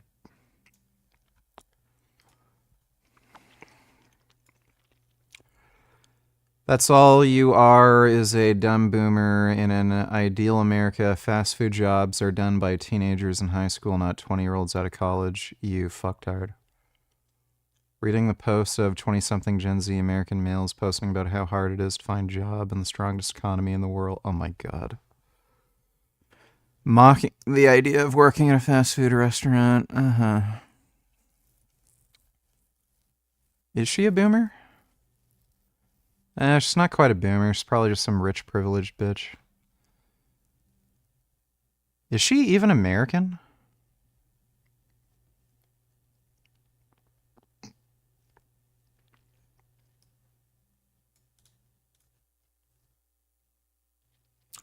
She's not even American. It's hilarious. There's a lot of problems with Australia. One thing Australia is really good at is paying like minimum wage employees. Their minimum wage is actually quite high. And on top of that, a lot of people who've moved to Australia, there isn't this like college culture in Australia where in order to like, you know, get an entry level position at any fucking company, you need like a master's degree. In Australia, you can just get a high school diploma and like practically get employed fucking anywhere. They just kind of look at your resume, work you've done before. They just get a gauge of, you know, how well you'd fit into the company, and then they just focus on training you. So that's one thing Australia is actually pretty good at. So this is just somebody who literally does not understand American culture. Yeah, they're like, it is hard to get a job these days, especially kind of in America where there's like this stupid college culture where just to get a job at a janitor, you only have a fucking master's degree in engineering and you don't have any work experience. You're only fresh out of school. I don't know if you can sweep floors here. Like, she's not even American. She literally doesn't understand it.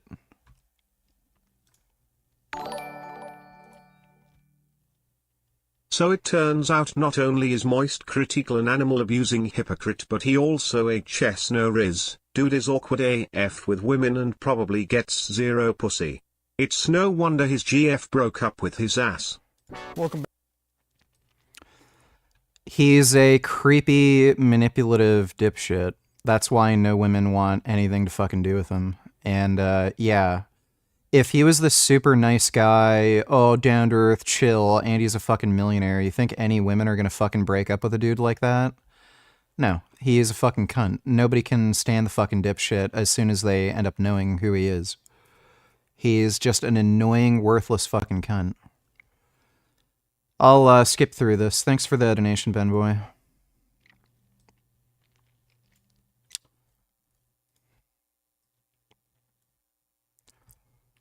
You can try to hide the main character in the background all you want, but we all know you made about a game about a black guy murdering Japanese people, something absolutely no one wants to play. Yeah.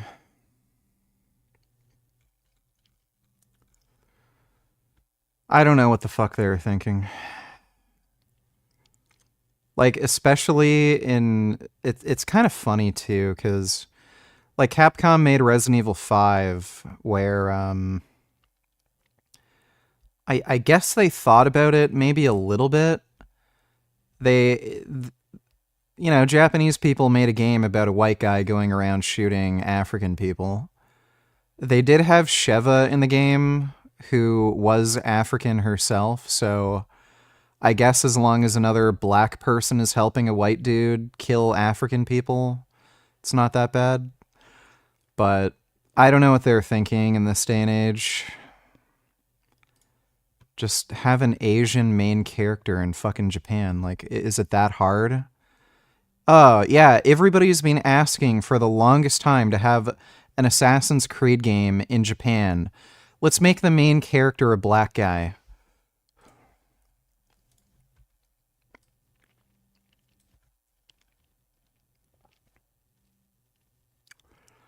According to science, 43-year-old Kelly Brook has the most perfect body.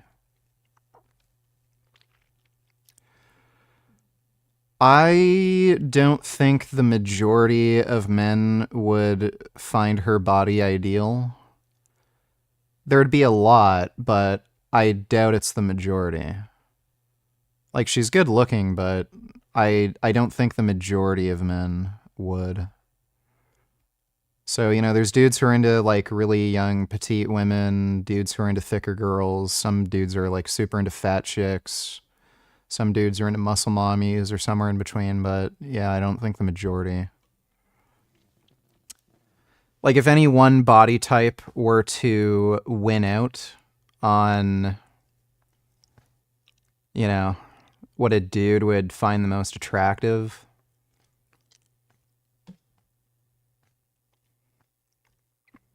kind of just thinking of porn stars, like,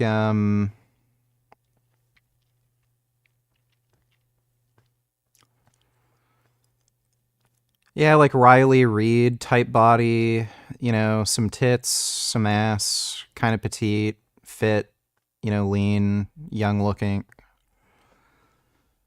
Probably just something like that.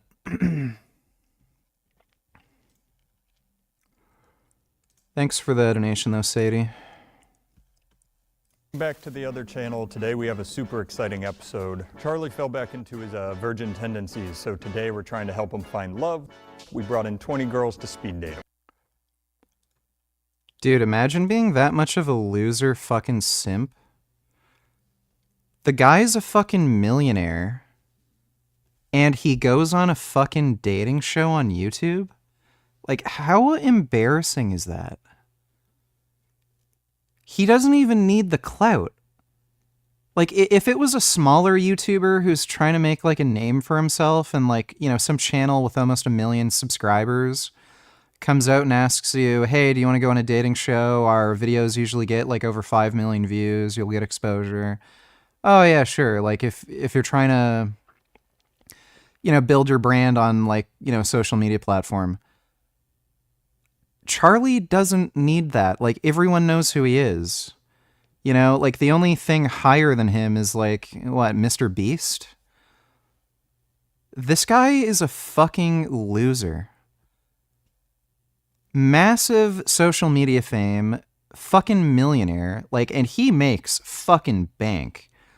It's not like he just has, like, $2 million net worth or something. Like, this guy is fucking rich as fuck. And then he goes on a fucking dating like a dating channel thing. Less than 1 million subs. That is embarrassing. Like that guy is just so fucking pathetic. The fact that he's even there in the first place would give women the ick. Like, welcome to the other channel's first ever 20v. It's a yes. It's a yes. Decide which people he wants to take to the next round. Hello, my name is Stacy. I'm 26. Hey, Caleb's girl. Get out.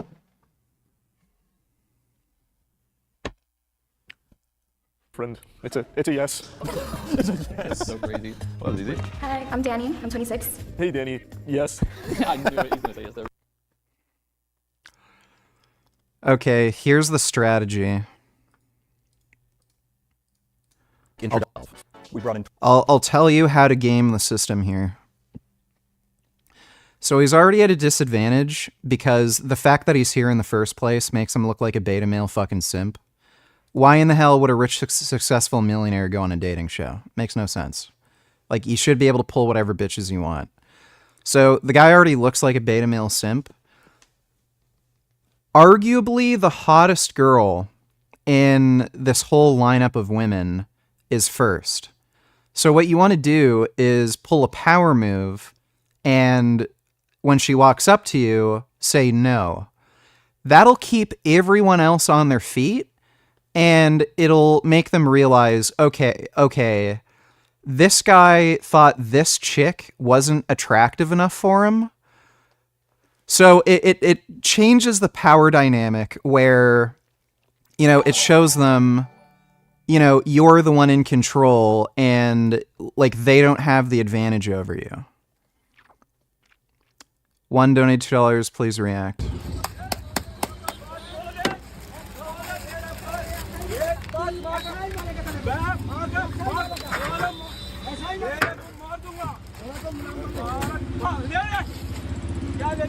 No gum gum.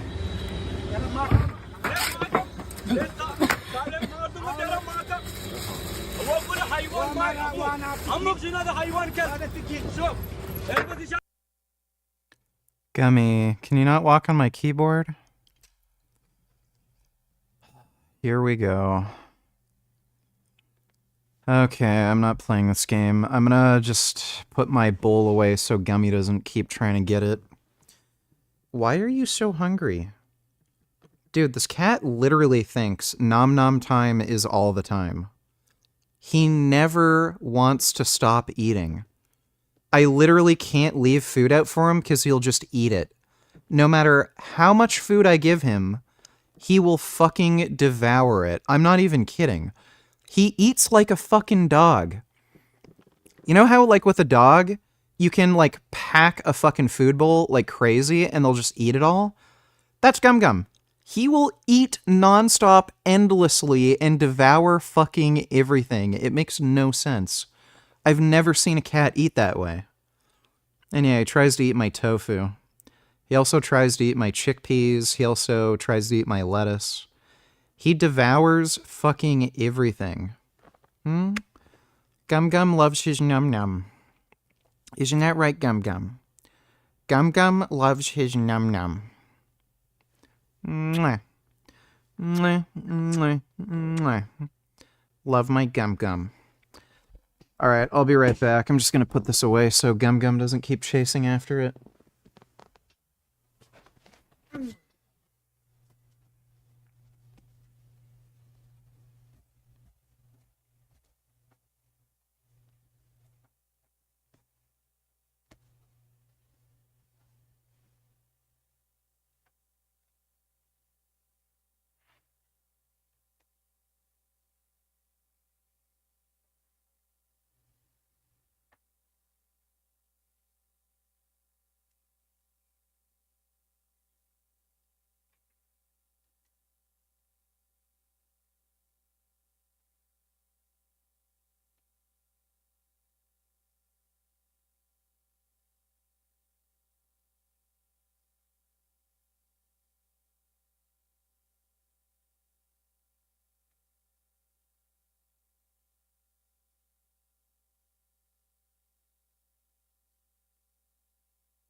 You want silly kitty. Oh my goodness. Gum Gum is so handsome. You know I love you, Gum Gum.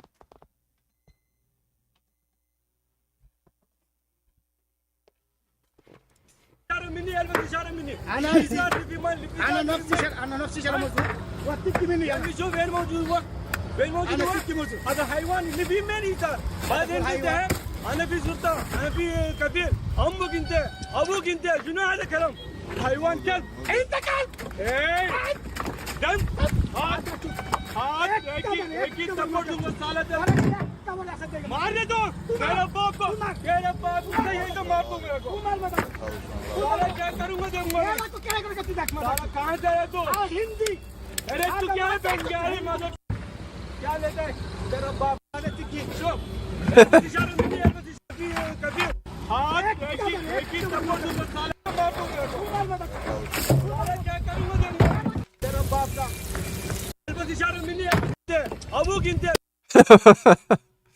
I don't even know what the fuck they're making. CDG Donny Tillers, Hail Richard, How Fair Thee, can we watch this in its entirety?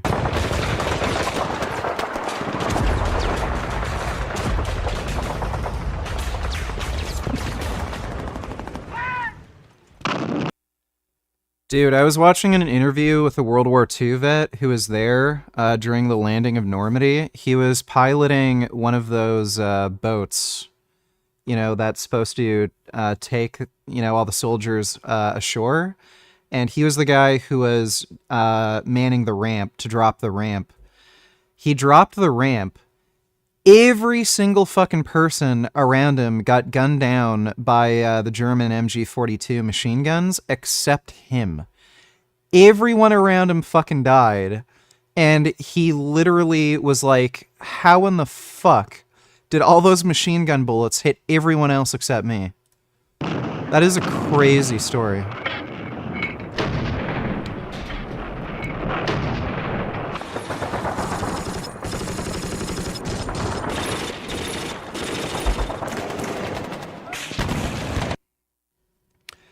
I'm pretty sure some of the sound was added in. Yeah, like this.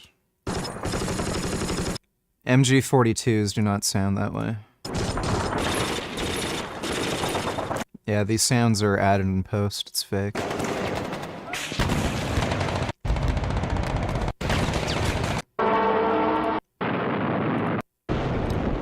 Yeah, it's some crazy shit. Thanks for the donation, CDG. Emperor Richard, shall we invade Afghanistan or just carpet bomb them like the US did to Japan and Germany during World War II?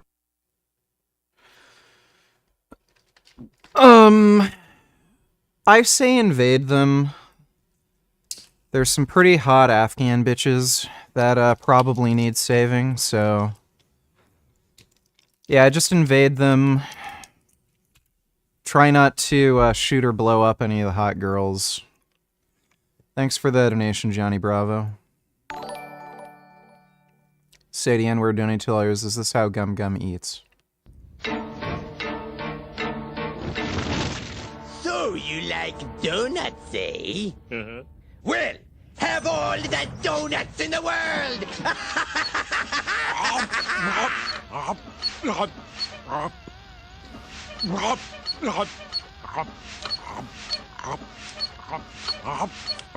More. I don't understand it. James Coco went mad in 15 minutes. Yeah, that's literally how Gum Gum eats. He does not stop. He is just the devourer. Thanks for the donation, Sadie. Yeah, I would love to see these women who fall for the men versus bear meme go to the zoo and jump into the polar bear enclosure and see how far they go. Yeah, dude. Most of these women have never been, like, brutally attacked or raped by anybody, so out of the hundreds or thousands of men they've interacted with, like, most of those interactions have been pretty positive. Meet one bear. Go to the zoo, jump into the bear pit, and see how that goes for you. Thanks for the donation, Dodo. To everyone watching, keep in mind, TikTok is being banned to silence anyone exposing Israel's genocide and was never about China stealing data, when it's actually the US doing it. So let everyone know, we'll always keep fighting and won't stop until Palestine is free. Yeah, you go do that. Thanks for the donation, you dumb bitch. As soon as TikTok is banned, Israel will immediately break the ceasefire deal and proceed with their genocide on the Palestinians. Zionists never wanted peace, they want to exterminate peaceful indigenous people that never wanted war. Over 200,000 murdered.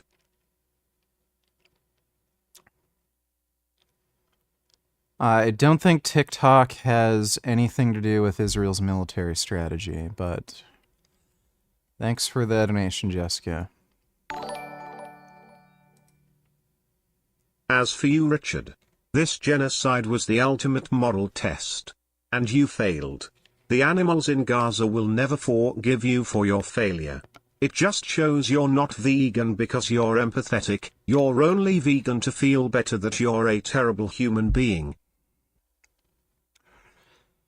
No, I think Hamas should get blown the fuck up. Thanks for the donation, Jessica. The Great Cornholio donated $2. This is a classic example of white privilege, and you both have it. What's that? Anyone want to fill them in? Yeah, I'll do it. Okay, so white privilege is when white people, particularly men, automatically assume they can take whatever they want. And they never have to worry about getting stopped by the police. And they have the inside track for any job I've got they... this one, Aisha. They have the inside track for any job they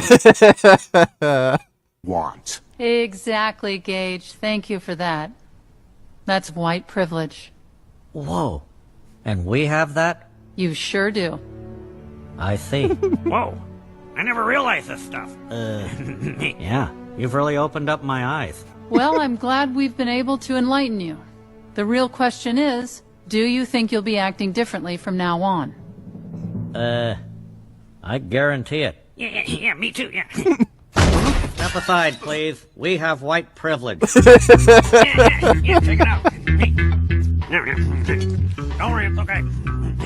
We automatically assume we can take what we want, and we don't have to worry about the police. It's okay, you didn't know. We didn't either. Good stuff, yeah.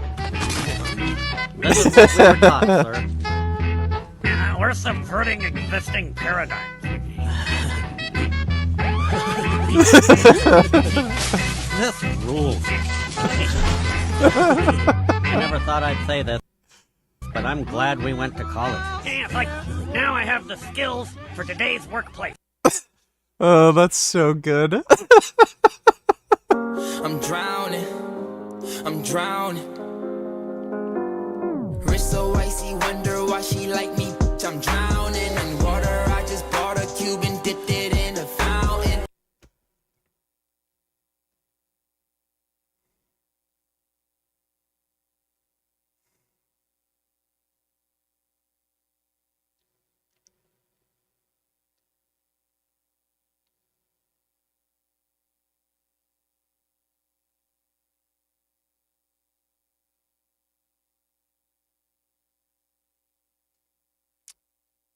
That's fair. Thanks for the donation, the Great Cornholio.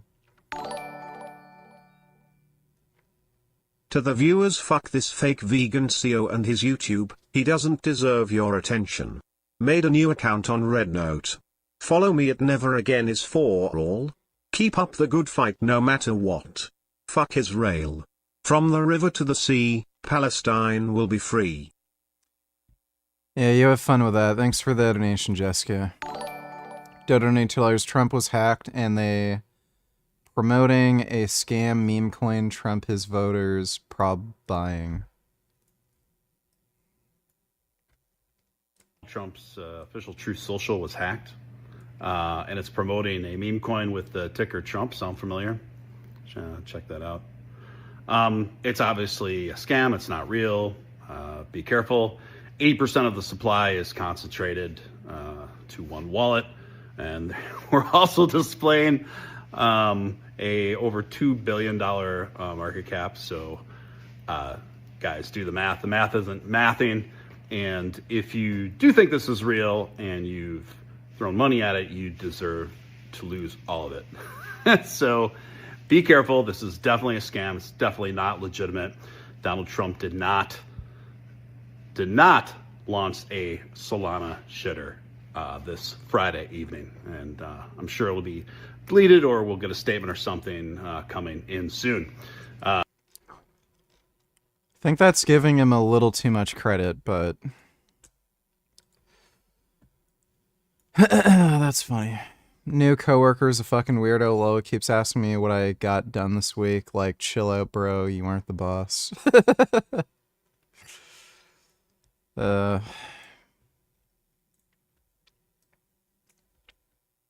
Banging at my door as I'm walking up to it. He was actually banging kind of a musical rhythm. It was weird, but he was trying to break in. And then I called the police because he kept banging. I film him and he runs away. And I tell the police what had happened.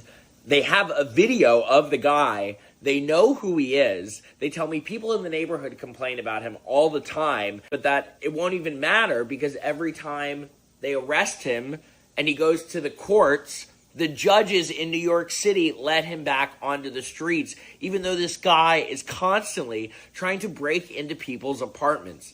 Like, yep, that's the justice system now.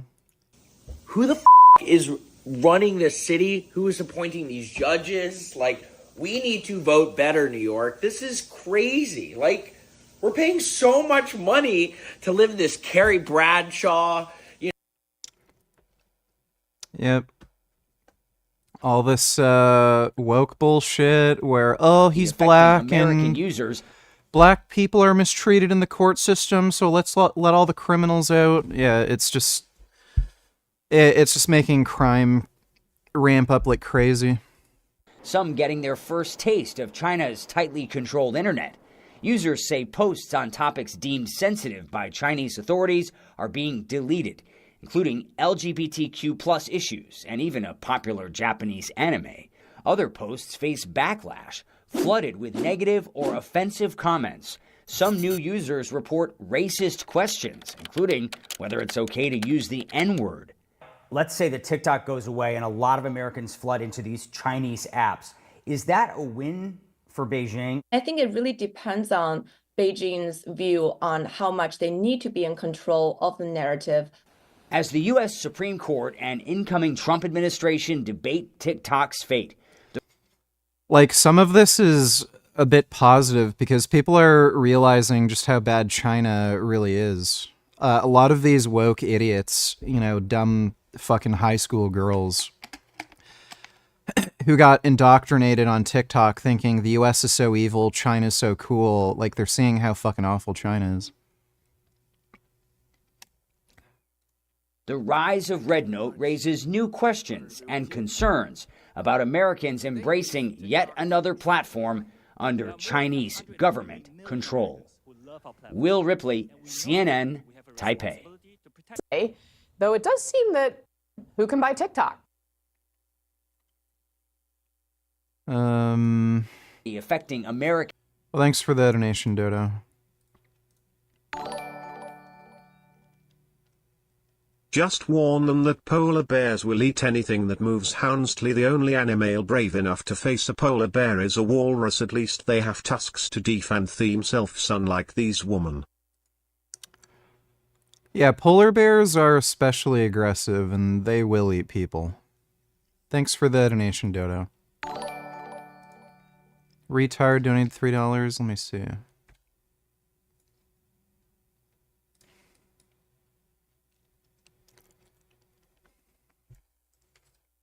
Do you want to come sit on my lap, Gum Gum?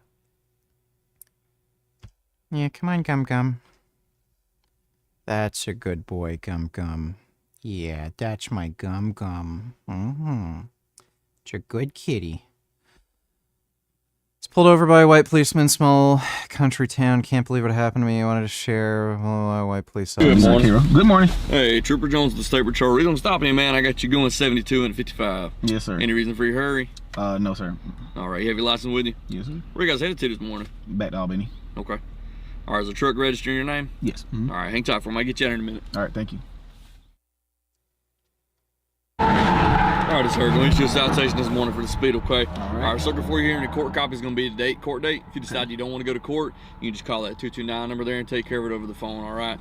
Need you to sign my copy there on the X. Not an admission to guilt. It's just stating that you received this copy and I told you how to take care of everything. All right, thank you. What's your tag mean, man? I was trying to figure it out. Oh, it means the fire in Spanish. Okay. Yeah. There we go. All right, just slow it down for me, okay? Yes, sir. Have Thank a good you. rest of your day. You too.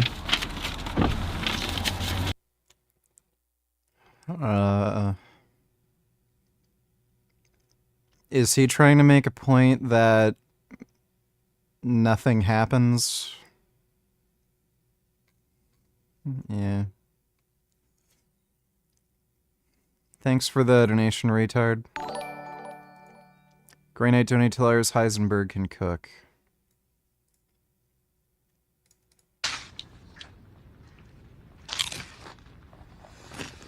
Yo, these are the bomb! And they're air popped, not fried. Popcorners! You're an artist! Actually, Jesse, it's just basic ingredients. No, we don't eat our own supply. Mr. White! Jesse. Everyone's gonna want to taste. And I know just the guy to talk to. What are these? We call them popcorners. Say their name.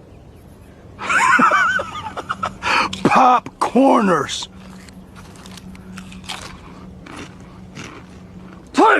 Type! Yeah! How much of this stuff do you have? We've got 6 signature flavors, Joe. 7! You make 7! 7. 7 works. Yeah. Popcorn.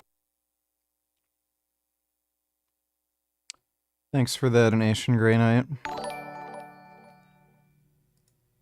That clip was from the new Beavis and Butthead movie. It was fucking hilarious. I watched it last week.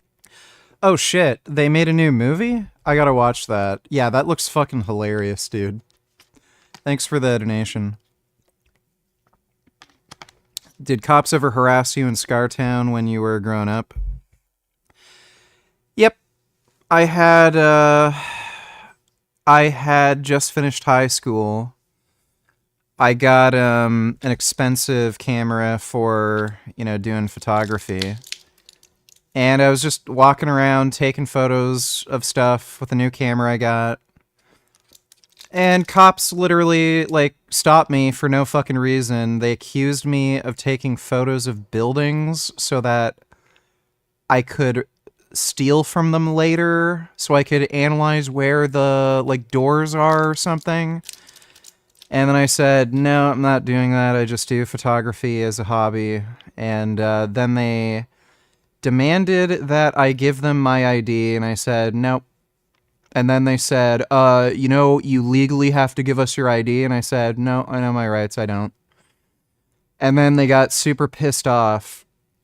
And I just walked away. And they're like, we're not done talking to you. And I'm like, well, I'm done. I don't have to be here. Didn't commit a crime. See ya.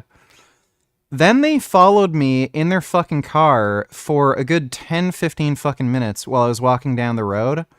Then they pull up in front of me really quickly and snap a photo of me and then drive off. Just because I was walking down the street, taking photos of, trees and birds and stuff. So, yeah, cops being cops. Oh, a black kid. Melanin detected. One donated $2. TikTok is such brain rot. It created echo chambers for idiots and made an entire generation dumber. It's also Chinese spyware. These idiots thought they were in the right till the very end. College students appear in court in case stemming from catch a predator fad on TikTok.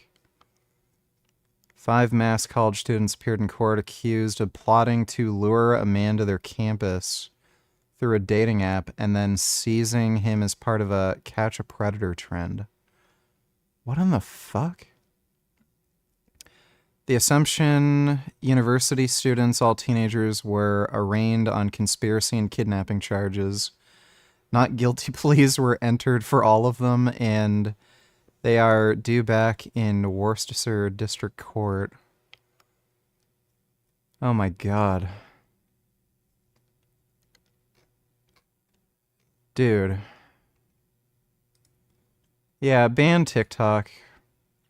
Does not need to be here. Thanks for the donation, one.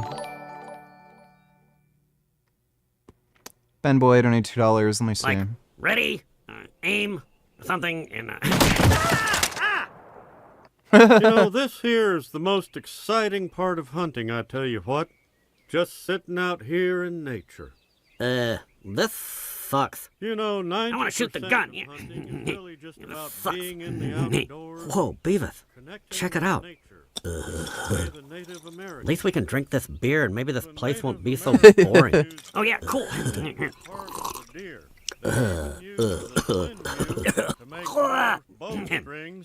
Oh, now that there's my magic weapon. The deer get a whiff of that and they come running right quick. Have you ever Whoa, had deers some like beer? Yeah, that's Boy, weird. I tell you what. We'd better hurry up and chug it before the dumb deers get here and drink it all. Yeah, Yeah, my son used to bail. Okay, What was that? Damn it, Beavis. Like, ready, aim, something, and No boy of mine is gonna be in the school. Find it and put it back in the gun. Now, hunting with my son, but Or I'm gonna kick. Like, Anderson is like. I gotta watch the new Beavis and Butthead seasons. That looks hilarious. Thanks for the donation, Ben Boy. We have started our invasion into Afghanistan, Emperor Richard, and stumbled across this gorgeous Afghan woman. Well, try to find some women with bigger noses. This isn't quite doing it for me.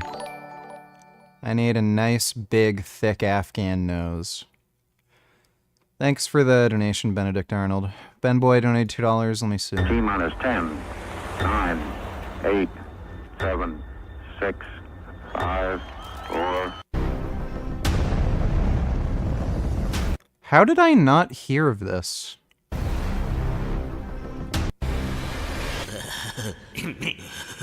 The earth sucks.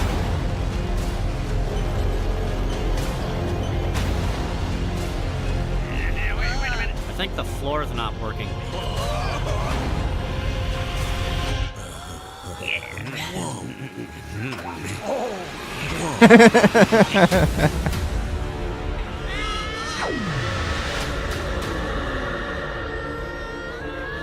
Look at that number up there on the billboard.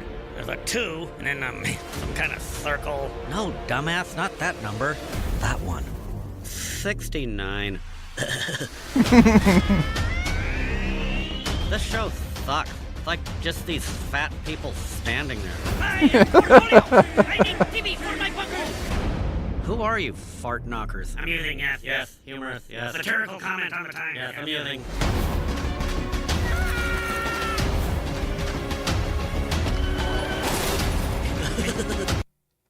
Incel gains LLLLLLLLLL. Alright, well thanks for the donation, non-wib.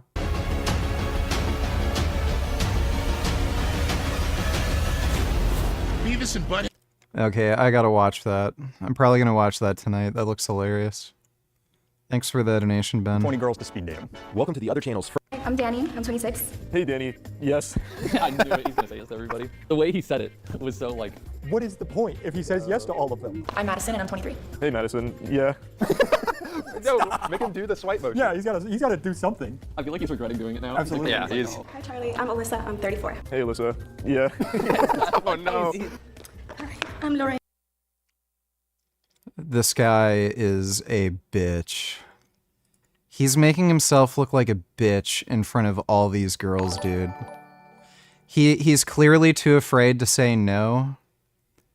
Like, my god, this guy is a pussy, and none of these chicks are interested in him. Retard donate $2. Let me see. Welcome back, Defenders. All right, we'll watch that next. Thanks for the donation, man. Yeah, so it is true. You have to show women that you're very discerning, and you make demands, and you're like willing to step over people's feelings to get what you want. If you're like gonna be a little cuck and like when you're doing this dating game, say yes to everybody because you're too afraid of saying no, they're all gonna think you're like a fucking loser ass simp. Lorena, and I'm 35. Hey, Lorena. Yes. Why didn't we just even put this step in the process? Hey guys, check out the new merch. Oh, what the fuck? New hoodie. It looks so fucking cool. And the old merch is so clear. It looks so good. Whoa. Hi, I'm Ditzy, and I'm 28. Yes, deny the only black girl, please. Please. Yes. Hello. It's a yes. No. Oh man. That would have been hilarious. Everybody could have called him racist.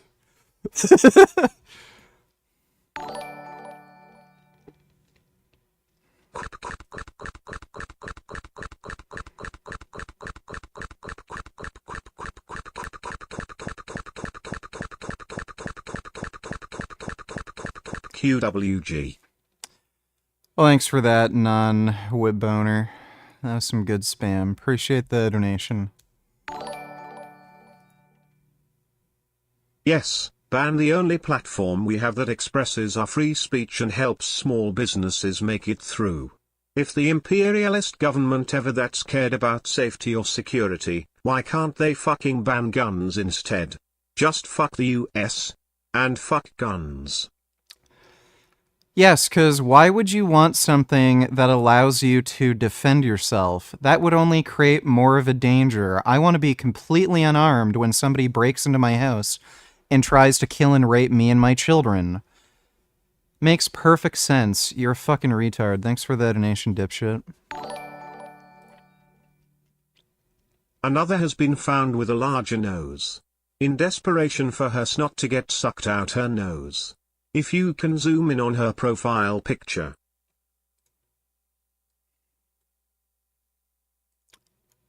Yeah, I can't see anything.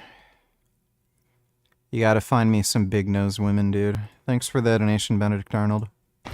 Hi, I'm Emma, and I'm 29. Hello. Yeah. Fat, gross, ugly chicks that he has no interest in. Matt, I'm weeding them out right now. Hi, I'm Sophia, I'm 21. Hey. Do you think you're getting a yes or a no? Give me a yes, what do you think? It's a yes, yeah. Wait, did he not ask a question? He did. He said, should I give you a yes or no? Hi, I'm Natalie, and I'm 21. Hey, Natalie. I recognize you from the clubs that we go to, so you've seen me at my worst. This is fire. It's a yes. You've seen me at my Well, worst. that's a reasonable That is, David that's- I agree. explanation. Hi, I'm Nadria, I'm 23. Hey, Nadria. Where's that name from? My parents. It's Arabic. It's a very cool name. It's a yes. Hi, I'm Erin, I'm 29. That last chick, oh my god. A literal fucking land whale. He's gonna say yes, isn't he? To the fucking whale. Hey, Erin. So Oh my god. Dude. you know Chelsea, don't you? Yes. She's like the fucking penguin from Batman. Bro, he's not gonna say yes. Yeah, it's a yes. It's the whole question. Oh my god, dude. He failed with every fucking chick here. Even this fat, gross chick who can't get any dick isn't gonna want him. You should have been no. You know Chelsea. You're friends with Chelsea? No. No. I'm Ashlyn, I am 24. Hello, Ashlyn. It's a yes. I couldn't think of a question quick enough. I'm sorry. It's just a yes. Hello. I'm Sierra, and I'm 25. I'm hoping he ends up saying no to like the only decent looking black chick just to make it seem as I'm just hoping he does something stupid like that. Hello, Sierra. That's a great name. It's a yes. Hi, I'm Mars, I'm 29. Hello, Mars. Like a planet. Yeah, it's a very cool name and very cool hair. Thank you. What is that tattoo? Is that a sloth? Sloth, my spirit animal. Nice. It's a yes. My name is Andrea, and I'm 21. Hey, Andrea. How many tattoos do you have? I have 2. Nice. It's a yes. I'd probably tell all the girls to spin around just so I can see the rear end. I'm not terribly impressed here. Hi, I'm Mel and I'm 24. Hey Mel, what's your favorite show? Right now I'm watching a lot of Hell's Kitchen. Oh, goated answer. Fire answer. Oh, wait, that still goes. Yeah, there's a 2020 season. Great show, it's a yes. Hi there. Hello. I'm Divine. I'm 25. Hi Divine, what's your favorite game if you play games? God. Now she's definitely got it in the booty department. Left 4 Dead. Oh, fire, yes. Hi, my name is Kamisha. I'm 21. Hi Kamisha, what's your favorite actor? Well, I'll go with Taraji P. Henson. Fire, yes. That works. I don't think he knew who that was. No, he had no idea who that was. All right, I think we whittled it down quite a bit now. Was that everybody? Oh my goodness. Okay, didn't see that coming. Let's see if maybe Matt can whittle down the numbers. So, to start, you know you're Caleb's girlfriend, right? Yes. Would you like to say yes or no to Charlie? Oh, yes. Oh, jeez. This is not going to be good. All right, I guess go over to the yes side. Is Caleb here? Hello. Hola. Did you like what you saw when he was out here?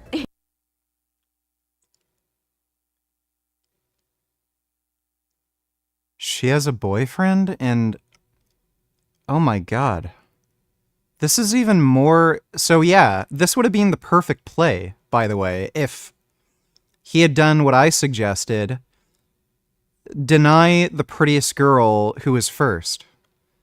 Just shut her down to put all the other women on their fucking toes and like realize, oh fuck, I got up my game. He just denied the prettiest girl here.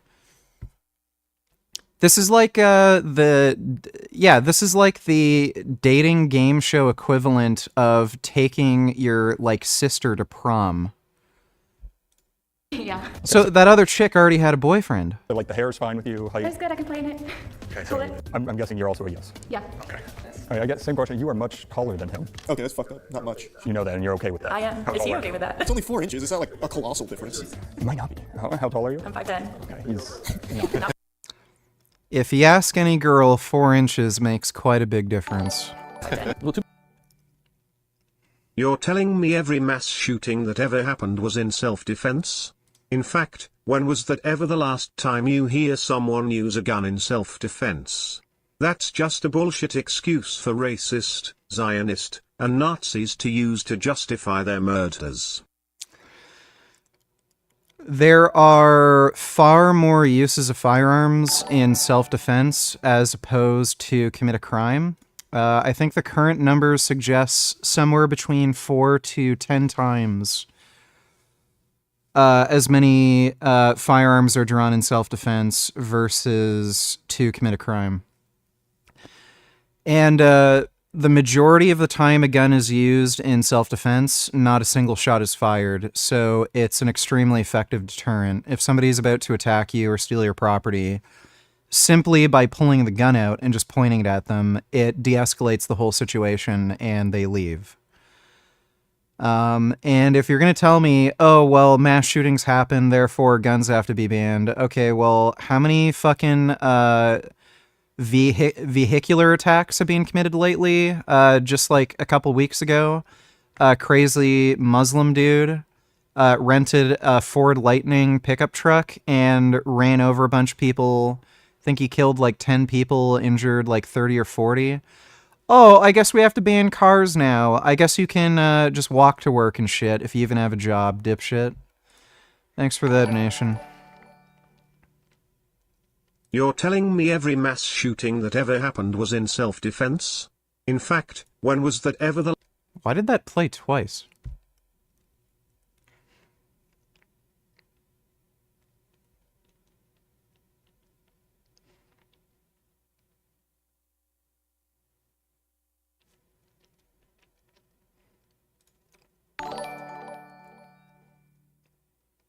Were Beavis and Butthead the original incels? They never scored, but they also didn't ever blame women either. They were probably too delusional and retarded to realize they were subhuman and lost the genetic lottery, smiley face, over for Beavis and Butthead cells. As far as I can remember, they're the first cartoon character incels, as far as I can remember. Thanks for the donation, Ben Boy. To be fair, when we get you the platform shoes, it's going to be no problem. Well, once I get my leg extension surgery. So you're okay with that? Yeah, And you're also saying yes. I'm saying hell yeah. Okay, go on. Thank you. I need to get some no's here. Hi. Did you like Charlie? Yeah. What did you like about him? He seems pretty cool. Cool. Yeah. I'm trying to think of how I can I know he's rich. That's what she means. dissuade you. Yeah, I mean, he is a cool guy. I'm just assuming you're also saying yes. He's not cool. He's a lying, scheming dipshit. Yes. Okay. Yeah. Oh, this is gonna get really bad. I don't like saying mean things about Charlie. So there were some that were definitely like, oh, this guy's yucky. What did you put me in front of? Does Charlie have a good physique? If you're into midget twinks, then yeah, sure. Hi. If I offered you $50, would you say no? No. What did you like about Charlie? He's white. You're in. We're back up.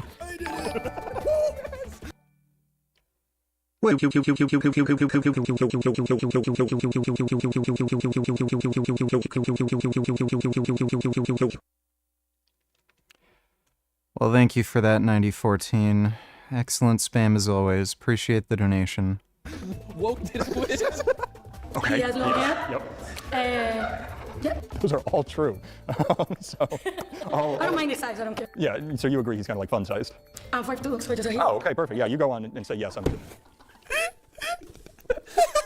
Same thing. Did you like Charlie? Yes. What did you like about him? I think he's super cute. I like that he keeps his hair, and he's a decent height. You are also tall. Yes. The person saying guns should be banned is an absolute idiot. Does he or she not know that most gun deaths are suicides in the US? And last I checked, suicides kill more Americans and is the top 10 causes of death in the US per year than mass shootings. Mass shootings make up, like, practically 0 firearms homicides. It's minuscule. So if you're banning guns for, mass killings, like, you might as well ban cars for mass killings. It's just stupid. And because it's pretty much only men who commit suicide with firearms, if you were to ban all firearms, you'd get the same rate of suicide. Men are willing to kill themselves through very violent means. That's why they use guns. So as soon as you ban guns, they're just going to end up hanging themselves. Same exact thing happened in Australia. The decrease in firearms suicides had a direct concurrent increase with hangings. So it does nothing to prevent suicide. But thanks for the donation, Johnny Bravo. Must see that. Let's also ban fire and electricity while we're at it. Yes. Let's just ban everything because anything can be used to commit a crime. Thanks for the donation, Grey Knight. He's shorter than you. Yeah, I already knew that coming in. And you were okay with that. So Yeah. you knew him before you got here. Yeah. So you watch his videos and you still think, I want to go on a date with this guy. Yeah, love of my life. So yes? Yes. All right, great. Thanks. Also, let's make sure we have a high batting average right now, I'll tell you what. Also, let's make sure we tell the studio we'll be here till the morning. Just tell me the same. What do you like about him? What didn't you like about him? Skechers aren't doing it for me. Yeah, they're. Can't lie. I'm like, interesting he choice. only wears those Skechers. He's got like 5 pairs. He's eco-friendly. We gotta appreciate the eco-friendliness. Are there any other negatives? I mean, I don't know him, and he has long hair. That's true. You do not know him. I don't. Would you really want to go on a date? No, with a I'm guy like okay. that? I'm good. You don't want to go? No, I'm okay. Oh my god. So that's a no. That's a no. Yeah. That's great. That's great. Why are we high five? AKA, he's a bitch simp. Why are you supposed to be my friend? Wait, why are we celebrating? He's like, boo! Hello. No, you met him before, right? Yes. Okay. And same question. Do you like him? What don't you like about him? I think that he busts out some pretty good dance moves at the club. You've seen him dance at the club. That's an automatic yes, I'm guessing. All right. I'll just let that go on. She goes to some of the clubs we go to, so she's seen me busting out some of like the mean body waves, the where's my hug at. Oh, okay. Yeah. Hi. All right, let's start. Tell me the negatives. Right on face value, what didn't you like? His style. Bad to style. be quite honest, Nope. I like a little flair. Okay, he has no flair. And there was none there. No. He's, yeah, very, monochromatic. But he's comfortable. I get it. Yeah. Makes sense. But do you want comfortable in your life? You're looking for something a little more, I think. I'm not really into her outfit, but I do like her face. Zesty? Yeah, okay, bad. Maybe. Okay, so is that a yes or a no? Probably a no. That's a no. All right, one more high five. Here we go. We're crushing it. We're getting through this. Why are we? This is just not cause for celebration. Like I don't know why this is such a happy moment. And you were Chelsea's friend, right? Yes. Okay, so this has to be a no. Oh yeah. Big Absolutely. Time, big time no. Okay, yeah, perfect. Here for her. Yeah. I called it. I called it. he is such a turnoff to all these women because he comes off as such a simp beta male. The fucking land whale doesn't want an opportunity to date a rich millionaire. That's great. Good. All right, hey, thank you so much. Thank you. So, same thing, negatives, positives? You had me at the Skechers. And Bad Skechers or good Skechers? Not great. No, okay, so you're thinking that's not for you. Yeah, just not my type. Okay, but, that's yeah. that's another no then? Yes. You're on the wave. Yeah, one day you're gonna see soon. Timothy Chalamet's gonna start wearing Skechers. It's like He's gonna be wearing Dune 3 custom Skechers on the red carpet. How are you doing? Pretty good. Good. Were you impressed? My first question is, does he say yes to every girl? You know, I'll back him up here. I think he's very nice. He does not ever like hurting anybody's feelings. He's a very sweet guy. But he did just say yes. Well, there you go. She knows he's not getting laid left and right. What she's concerned with is he a beta male, like, all the time? Is he, like, a massive pussy in every situation? To 20 people. Not really, no. So that's a no? That's a no. All right, great work. Matt's persuasion skills are... Matt's, he's finding ways here. He's rolling nat 20s out here. Ooh-wee. All right. Throws that proficiency bonus. Yeah, women get super turned off when you're too nice. My arch nemesis. Yeah, proficiency bonus in cock block. I'm doing Charlie's job for him. All right. As long as guns/firearms exist, the only equalizer would be guns/firearms. This is why I'm pro-firearm. If you don't carry, you'll always be at a disadvantage as long as firearms exist. Well, that's kind of a false dichotomy, too, because you'll always be at a disadvantage in a lot of situations. If you are physically weaker than most other people, you're at a disadvantage. If you have to deal with multiple attackers, you're at a disadvantage.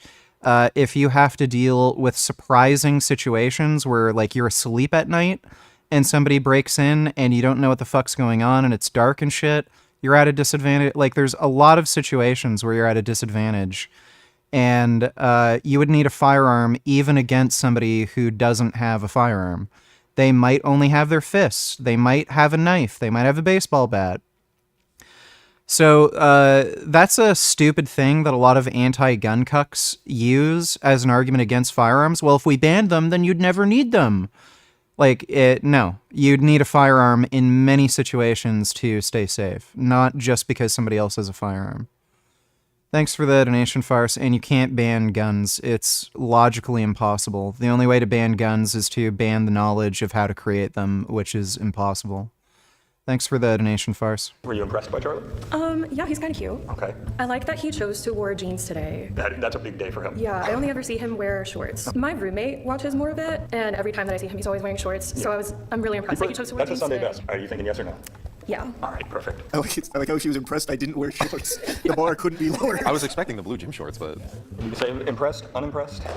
Mediocre. Mediocre? What were you hesitant on? The hair. Yeah, and he can't change that. Really? Yeah, that's him through and through. I'm gonna have to debate my answer now. Is there anything else? Like, what pulls you to the other side? What did you really like? His smile seems He's got a funny. nice smile. Is the smile better than the hair, or is the hair worse than It definitely outweighs it. The hair is always something that can be worked on later Okay, on. well, on the hot seat, yes or no? Yes.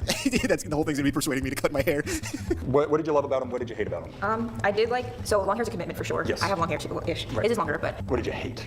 Like, you got to drill in. You really dislike something about him. well, I know Well, let's see. He's a pushover bitch beta male.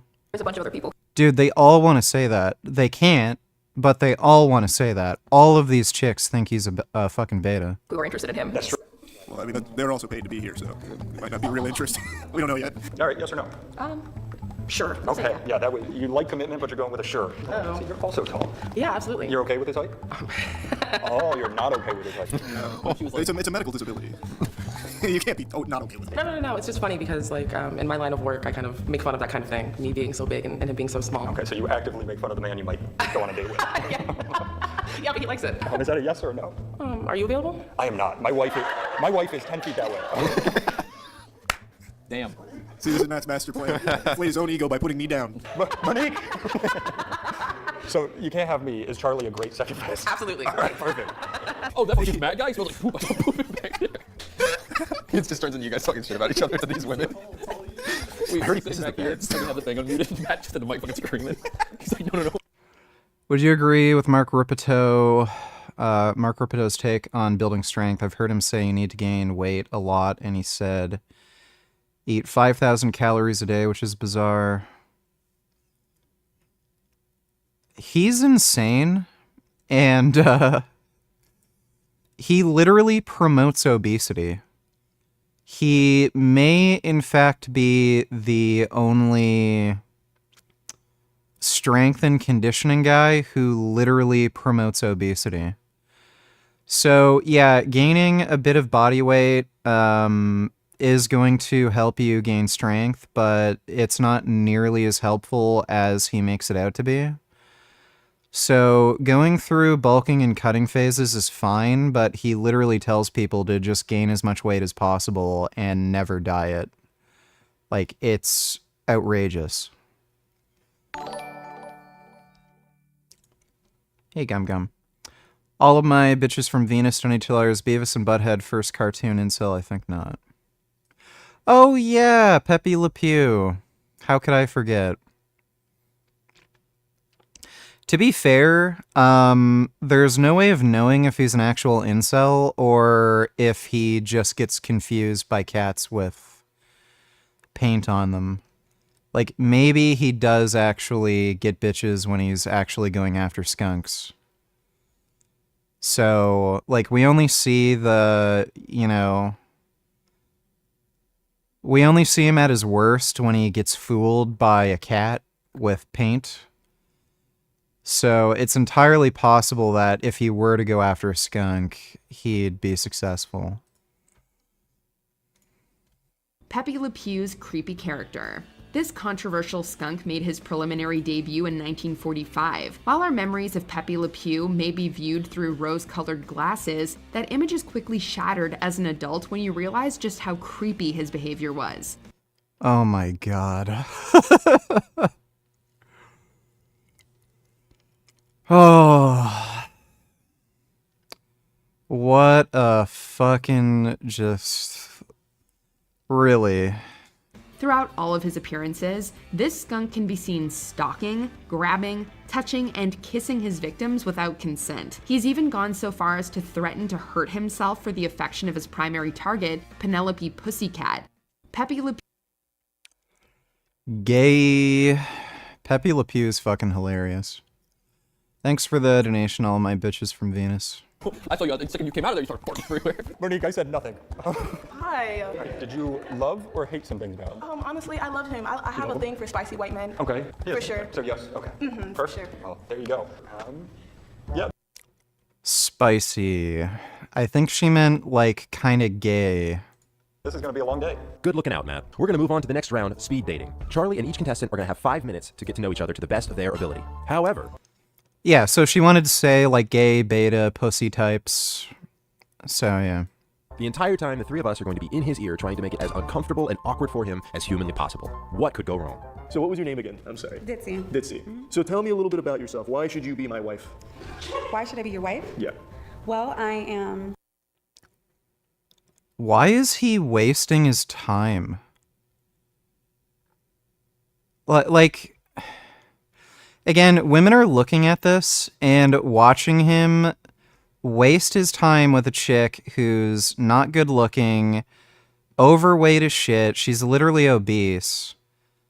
And like we all know the outcome. He's not into her. He's just putting up an act so that, because he's too afraid of being mean, hurting someone's feelings. Like, chicks are looking at this, and they're like, wow, this guy doesn't even value his own time. It's just such beta behavior. And I think at the end of this, like, no chicks even wanted to date him.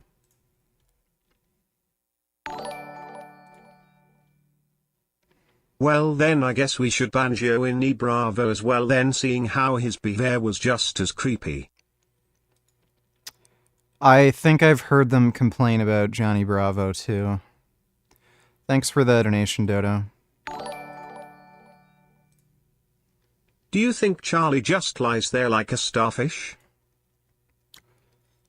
He seems like the type of dude who's into getting pegged, so probably just bends over.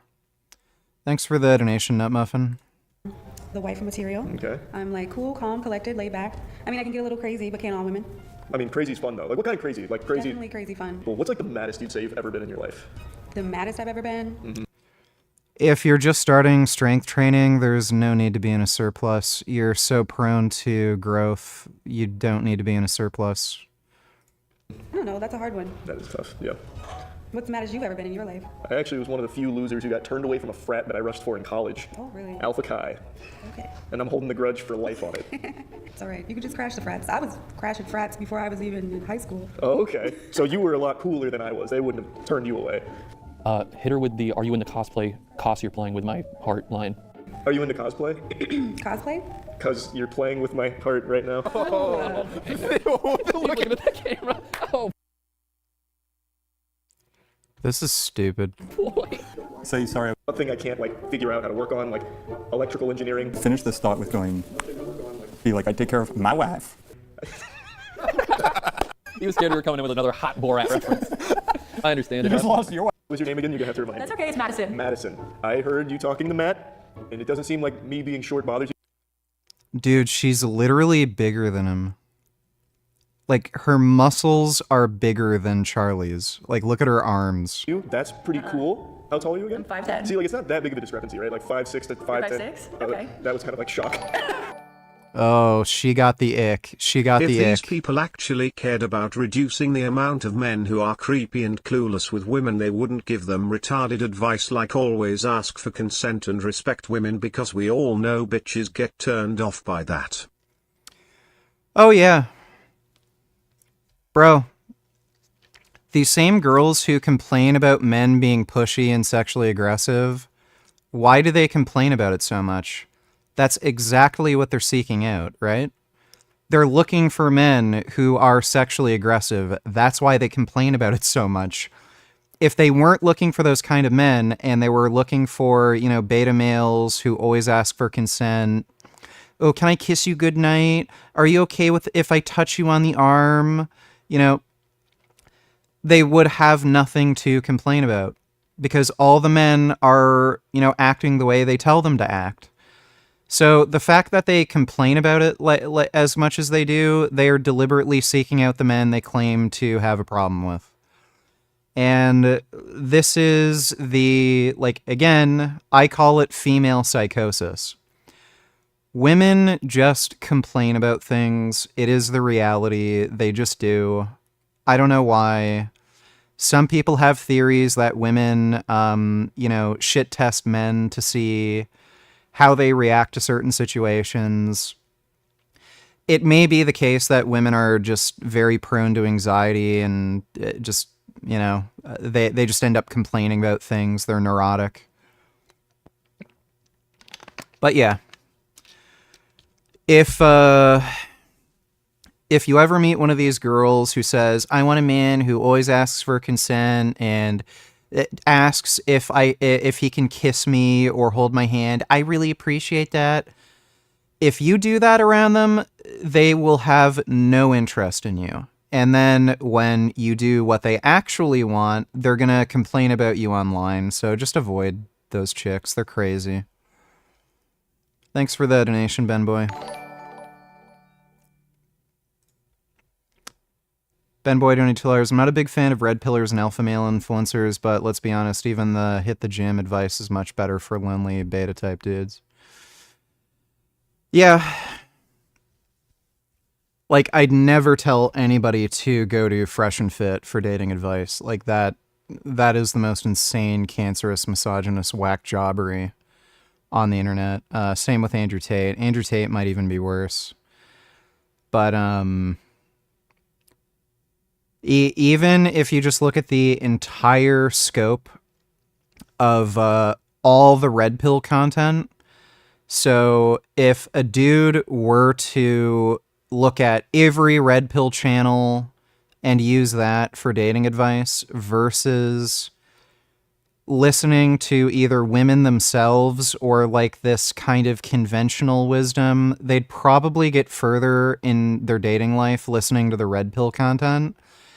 Because fundamentally, they do have a point. They are right about a lot of stuff. It's just that they push the boundary into just women hatred, misogyny, literally promoting child rape like Andrew Tate.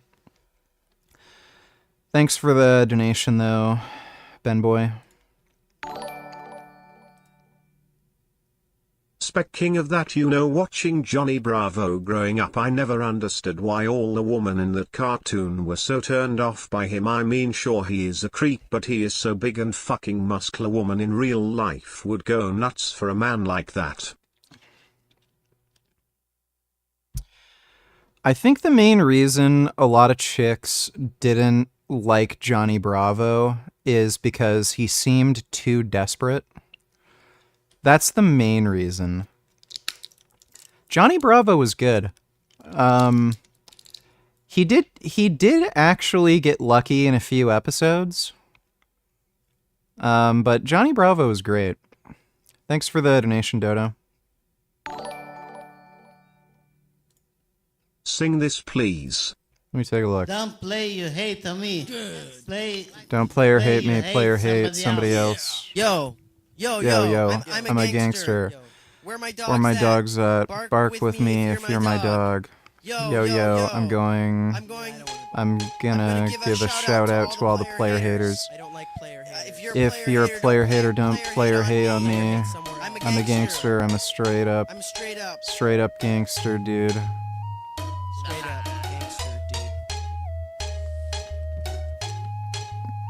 Grr, I'm streaming mad. I'm a gangster, I'm a straight up G. The gangster life is the life for me.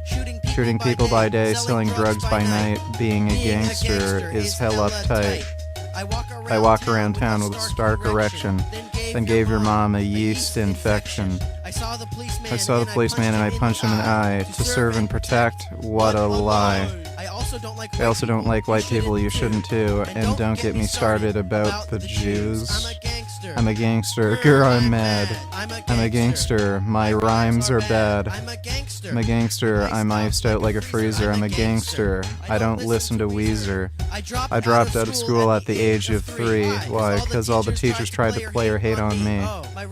My rhymes are cool, just like doing cocaine. My rhymes are hot, like a burning flame. Cisco is my homie, he's a gangster too. Me and Cisco are the leaders of the gangster crew. I like to be in jail and like to sing and dance. Some say we're the perfect match. Step off, step back, step away. Step back, don't step forward, step backwards. Don't step to me. Don't step to me. No, I'm giving a shout out to all my homies in cell block 8. Being in jail sucks cause you always have to masturbate, but when a Jewish person goes to jail, all my homies cheer. They'll make mincemeat out of his rear. Ben Petty helped me make the gangster beat to the song. I shot him in the face cause he looked at me wrong. I'm a gangster. Drop bombs like a Hiroshima. I'm a gangster. Bitch suck on my wiener. I'm a gangster. I drive a cool car. I'm a gangster. I smoke weed and a cigar. Yo, my gangster flow. Yo.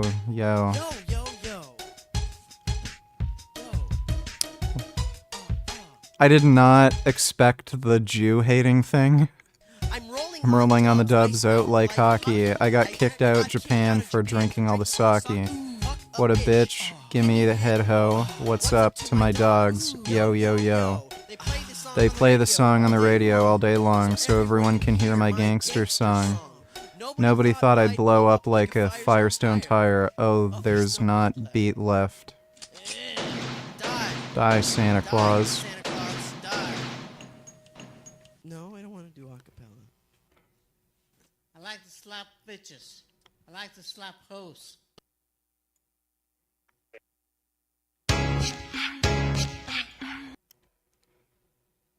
Okay. Thank you for that. Thanks for the donation, Grey Knight. I don't know if I can find the video. Nerdy white kid raps. See if I can find it.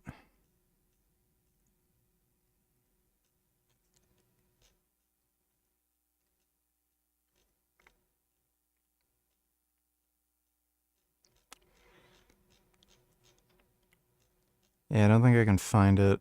I like the burglar katana video.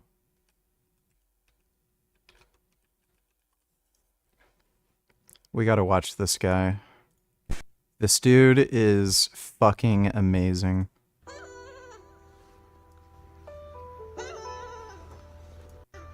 Right.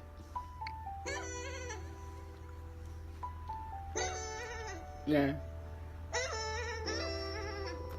Look about now. No, it wasn't Froggy Fresh. Not a lot of people know the video. Yeah, I understand. Yeah. Really understand this about life. This is life gonna start. This is where life is gonna live in. Gonna start to see the sky, gonna sing it. Gonna see the sky, the stick and nothing singing. Gonna see the sky singing. I run the car singing. I run the thing, I run the thing in. Really good.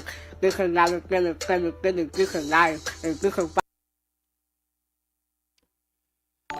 Dodo Donatillers, I mean, I find it funny that in the show that the women feel uncomfortable when Johnny Bravo takes his shirt off, when in real life, teenage girls went gaga when Jacob from Twilight movies did the exact same thing. Well, yeah, that... I don't know who wrote the show. A lot of episodes seemed like there was an ideological slant to them, right? Where dudes who try to show off or are muscular and crap, like, oh, women hate that. Like, no, they don't hate all of it, you know. Thanks for the donation, Dodo. Sadie N-word donators. Fun fact, in untrained subjects, substantial energy surplus of 2,000 calories combined with resistance training has been shown to provide robust weight gain, where the contribution to lean body mass can be as high as 100%. Yeah, that doesn't mean it's muscle mass. So a lot of people don't realize this. Lean body mass does not equal muscle mass. Lean body mass gains can literally just be water retention. So if you consume a fuck ton of sodium and drink a ton of water and you go into a DEXA scan, it'll show substantial lean body mass gains. So this doesn't tell you anything. You do not gain twice as much muscle from being in a 2,000 calorie surplus. So lean body mass gains don't tell you anything. The most objective measure would be strength, because that's going to be, well, the most objective measure is going to be muscle tissue biopsy. But nobody wants to do muscle tissue biopsies. But if you look at any of these studies, you should look at increases in strength across various lifts. That's going to give you a much better indication of how much muscle someone actually grew, versus like a control or different treatment group. Lean body mass really doesn't tell you much of anything. This is my Gum Gum. Do you guys see this? This is Emperor Gum Gum. Lord Emperor Gum Gum. Oh, he's such a sweet boy. I love you, Gum Gum. You're such a good baby. Look at him. That's my Gum Gum. Oh, you're my Gum Gum. Mwah. Oh, I love you so much, Gummy. I thought you were shorter. I'll take 5 cents. So tell me a little bit about yourself, Madison. Aside from your height, what do you... Yeah, dude, she actually got disgusted by his height. Bro, look at this. Her arms are bigger than his arms. This dude doesn't even fucking lift. It's just pathetic. Donate Shellers, that cartoon scene reminded me of this. I love you. Now you set my soul on fire. It is not just a little spark. It is a flame. A big roaring flame. I can feel it now.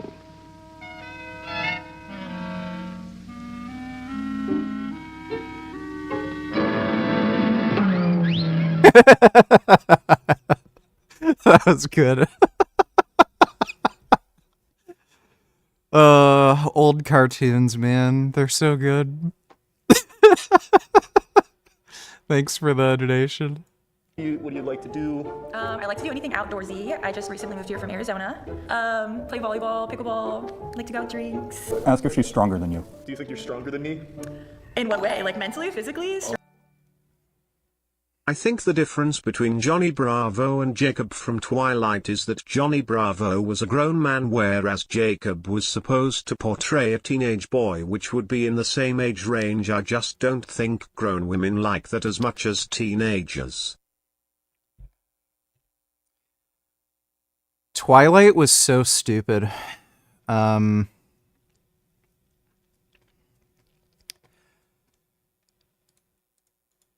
was talking about this on yesterday's stream, about how you can tell when a woman is writing male characters. It's only women who have... It's only older women who write erotic fantasy that ever write male characters that are even remotely realistic. You've got a guy who's a fucking vampire, literally immortal, probably killed who knows how many fucking people in his lifetime. And then you've got a fucking werewolf who lives out in the fucking the woods, and they're both fighting over some chick. You're telling me they're not literally gonna fight to the death because they just plain and simple don't like each other? And then you have these, like, really dumb situations where, oh, I'm cold, can you come cuddle with me, Edward? And then because he's a vampire and he doesn't produce body heat, oh, let's have the big, strong, sexy werewolf cuddle with me to keep me warm. And then there's Edward just watching, like, looking like a little bitch who got cucked. Like, you're really telling me a dude is gonna put up with that? And even if they did, like, as if a fucking chick is going to be interested in that guy at all after he literally just gets cucked. Like, oh my god. The Twilight books are for fucking... It's literally for, like, underage girls who have a cuck fetish. Those books are so stupid. But thanks for the donation, Pharaoh. And I've noticed, too, with really young women, so, like, chicks in high school, they are actually more into feminine men, so it sort of makes sense that the Twilight books would get popular with that age group, because they literally are into, like, you know, more beta-ish males. Thanks for the donation, though, Pharaoh. That's a good question. I would say probably, like, physically stronger. Like, if we did a push-up competition, who do you think would win? I have a strong suspicion she's physically stronger than him because she's, like, actually way larger. Just look at the size difference. They're literally the same distance away from the camera. Look at her arms compared to his arms. Like, look at his legs. They're fucking twigs. I'm not good at push-ups. Do you think women are turned off by Charlie because he's skinny, small and weak, or is it because he's awkward and has no personality besides playing retarded video games and making cringy jokes? Well, Charlie has a personality. It's just that his personality is awful. He's a lying, manipulative fucktard, and he pretends to be nice to people because he thinks that will get him ahead, and he's also too shy and afraid to actually tell anybody what he wants. So, women hate his fucking personality, at least if they get close enough to him to understand who he really is, or if they're trying to be romantic with him. And yeah, on top of that, he's short, skinny, and weak. So yeah, when you combine short, skinny, weak with terrible beta personality... No shit. I wouldn't say he's awkward. He has, like, an ironic, awkward humor, so he's not technically awkward, but he's just a fucking dipshit loser. Thanks for the donation, Ben Boy. I have strong legs from volleyball. Oh, you played volleyball? Yeah. Do you think she could give you a piggyback ride? I would get crushed then. Do you think you could give me a piggyback ride? I could piggyback you right. I can't believe you asked. Wait, this is... I think I could. Are we about to try that? I don't know. That's more up to the producers there. That's gonna throw the camera shots way off. That would. Ask her if she wants to hear a joke. Do you want to hear a joke? There's a comic book artist, something Crumb. What's his name? Robert Crumb. Oh, this guy is hilarious.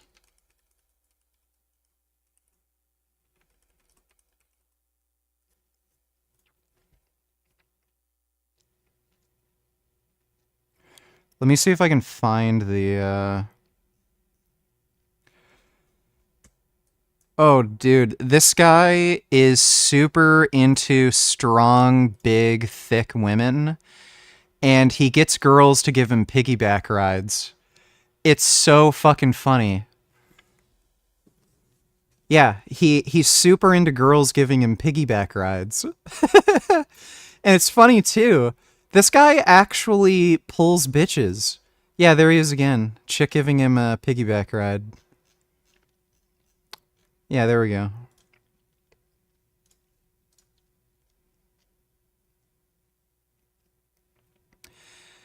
And there was some porn star who was friends with him, and they were fucking. Apparently, he has a massive fucking dick. You wouldn't expect it, because this guy is like this little dude who likes getting piggyback rides from big, strong women, but apparently he has a massive dick. He's hilarious. There's a documentary about him that's super interesting. Okay. Let's hear it. Now I have to hear one. Keep talking about comedy. Tell her the poop story. All right. No, I've got a banger. This one always makes them laugh. So there's this guy, and he's in the market for some items. So he's going shopping. He's trying so hard. And he makes a stop at the poop store, and he says, "Do you guys sell pee here?" And it's like, "Brother, look around."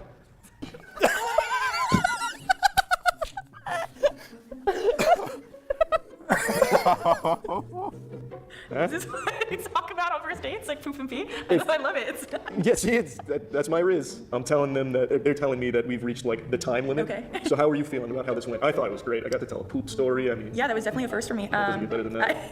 I think it was very easy to talk to you. But I think this went great. Just remember that when Matt comes back out and he starts talking shit. Okay, see ya. Bye. Hello. I saw you were a little more interested in Matt than me. So what brings you back to the Thunderdome then? I mean, I like my options. Don't Okay. Yeah, but you weigh it out. I mean, I said yes to like 20 people, so I get it. It makes sense. Yeah. So tell me a little bit about yourself. What do you do? What do you like to do? Hobbies? All the generic small talk shit. Lay it down. Okay, I'm a dominatrix. Okay. I plan to home. There we go. Yep. Pagan. How am I'm getting them all. I'm getting them all. Ben Boy donated $2. Let me see. Fire those retro rockets, shoot the Fruton torpedoes, and make us go that way. Aye, aye, Captain. Excuse me. I order you to undress and show me your thingies. But Captain, that violates intergalactic law, or something. Number 1, I order you to go take a number 2. This is cool. Beavis and Butthead is fucking hilarious, dude. Thanks for the donation, Ben Boy. Yeah, bro, I called it. I can guarantee you, like, there's chicks that want to peg this dude. Homestead, just stacking up my cash so I can buy a farm and live off the land. Also, I garden when I'm not beating people's asses. Okay. What is? Yeah, wait. So a dominatrix. How do you get into that line of work? Where'd you start? I started selling foot pictures online. Oh my god, a fairy tale as old as time. Exactly, the pipeline. Yeah, the foot picture, the dominatrix pipeline. Could you spank me? Ask her to show you how she spanks people. How do you spank people? What do you mean how? Like the front of your hand? What muscle or muscle groups do you have the best genetics for, do you think? I think shoulders. My shoulders are probably my best body part, and my arms are also pretty big. Like when I did that physique update thing, a lot of people commented that my shoulders and arms are pretty crazy. I think I have like decent chest genetics, like if we're talking about physique strictly. But like I benched 410, so... Yeah, but like my arms and shoulders are pretty damn thick, and I think I have some good chest development, so... I also have good traps. Like, yeah, side chest looks good and shit. But yeah, I'd say shoulders and arms, probably, most off. I also have a big back. My legs aren't that great right now. Like, I just have fucked up knees, especially my left knee, so leg training's been difficult. Especially now that I can't use a leg press because I'm training at my home gym, it kind of makes it a bit harder. I'm planning to get a leg press machine. It's very difficult figuring out which one I should get because I don't want to spend like $8,000 on a big commercial one because that's just a lot of money for one piece of equipment. But I also don't want to get a cheap piece of shit that I'm not going to be happy with. And a lot of the cheaper like home gym units I've found, they have like some problems where I'm seeing people review them who are smaller than me, who clearly aren't as interested in training, and they're mentioning they can't put enough weight on these leg presses to like be able to do like only maybe 5-6 reps. So a lot of them don't have enough like weight that you can put on them. So that's an issue. Some of them don't have enough range of motion. So it's just hard to figure out which one to order. And then when I find a good one that like is perfect, they only ship to the States. So it's kind of hard to figure out which one to get. Oh my god, oh my god, oh my god, I have to take a shit. Oh my god. I'll be right back. I'll move this just for now.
Holy fuck, dude.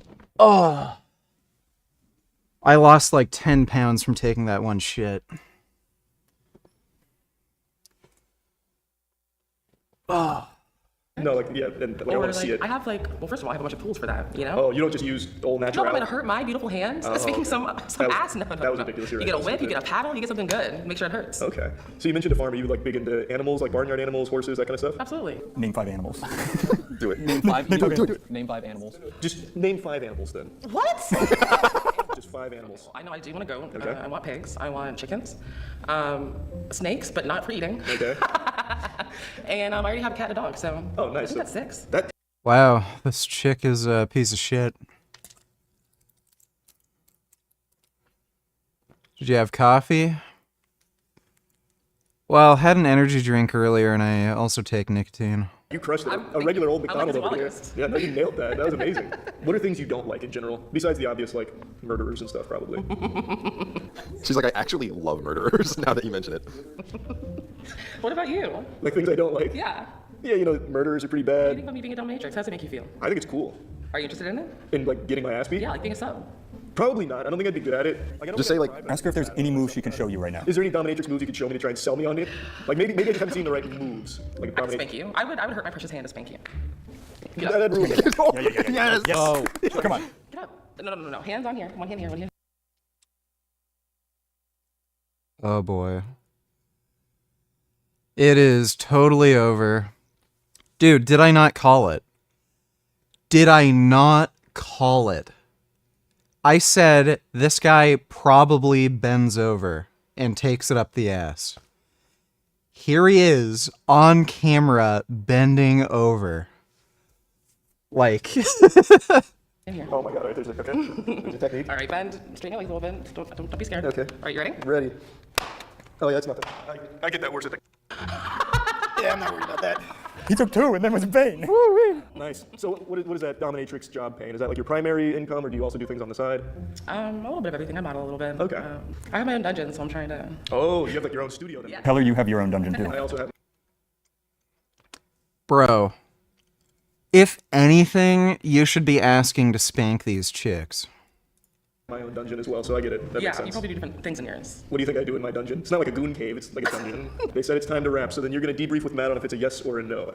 Oh, you get to see Matt again? You get to see Matt again. She seems pretty excited, Matt, just on heads up on you. Keep it tight. Yeah, thanks for spanking my cheeks. Like no table or anything? Or just... That's what I said. It's kind of weird when it's just kind of two chairs facing each other. They gave us the... Yeah, it's like very Looney Bin-esque type Oh, yeah. vibe. But what was your name again? My name's Mel. Nice to meet you again, Mel. So let's just kick it. Let's ask her to name 5 women. start by naming 5 women. Naming 5 women. First Yes. one I always think of is Michelle Obama because she ruined my school lunches. Okay. Well, I'm sorry to hear she's done that to you. That's ridiculous. Next person I think was my mom. Okay. Oh, wow. All horrible people. That's kind of lame, I know. And then my best friend. Should I name people? Is that something? It's just 5 women. There's no criteria. Hillary Clinton is the next one I think of. That makes Yep, sense. Yeah. And then my grandma. Who's your favorite actor? Favorite actor. I used to really like Doctor Who. Doctor Who. So I'm gonna say David Tennant. Tell her you do a great impersonation. Okay. Who's your favorite actor? Well, actually, he's not my favorite actor, but I do a really good David Tennant impression. Oh dear God. Do you want to hear it? Yes, I do. Hey, it's me, David Tennant. Hey, using the fucking TARDIS, are we? I knew it was gonna be for it. He's doing better than I thought he would with this. I think we have to go harder. So what are you big into then? If I not like movies? music a lot. I'm a musician. Oh, what kind of music do you make? So I recently got finished performing at the Bay Area Renaissance Festival. That's cool. So I was a violinist in the Bay Area Renaissance Festival. Oh, so you're like a savant by this point, I would imagine. I'm lazy with my practicing habits, so. Should we have him say I hate the violin? No. I feel like I'm wanting to watch the world burn. Make him say, I'm more of a cello person, but I'm more of a cello guy, but violins are great too. Tell her you like the cello a little more than the violin. I'm more of like a cello guy than a violin, but I think both are really nice. Well, it takes two to. Oh, okay. I mean, you're not wrong. Be like, did you just see? Say, did you just see that bird? Okay, that makes sense. Are you seeing this like bird flying around? Yeah, I'm seeing him. Okay. She's like, yeah, sure. Bird, fucking fine. There's a big bird out in the lobby too. That's true, because that does make sense at PBS. All right, but we're out of time for now, so you'll tell Matt how you think it went. It was good to see you again. Thank you. Good seeing you. Hey, good to see you again. Hello. What was your name? Andrea. Andrea. Were you the one that didn't like long hair? Okay, let's talk about it. What don't you like about the long hair? I already have long hair. Oh, so you just want like something different to like contrast? Again, she's basically telling him he looks like a bitch with long hair. Then that does make sense. I'm 21. I go to USF for school. Also do modeling on the side, so just all around busy. Nah, that makes sense. What's your major at USF? Dude, what the fuck? I feel like I might have to take another shit. Health sciences for my bachelor's, and then for my master's, it's athletic training. Oh, wait, so I went to UT and I had a bachelor's in human science. The concentration was exercise physiology. Ask if fitness is important and then go into push-ups. Do you want to see me do some push-ups? Whatever you want to do. Oh, yeah, I can tell you really want to I see me can't do do some a push-ups. push-up. Oh my god.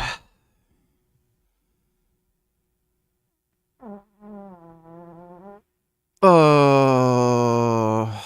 Okay, I might have just had to release a fart.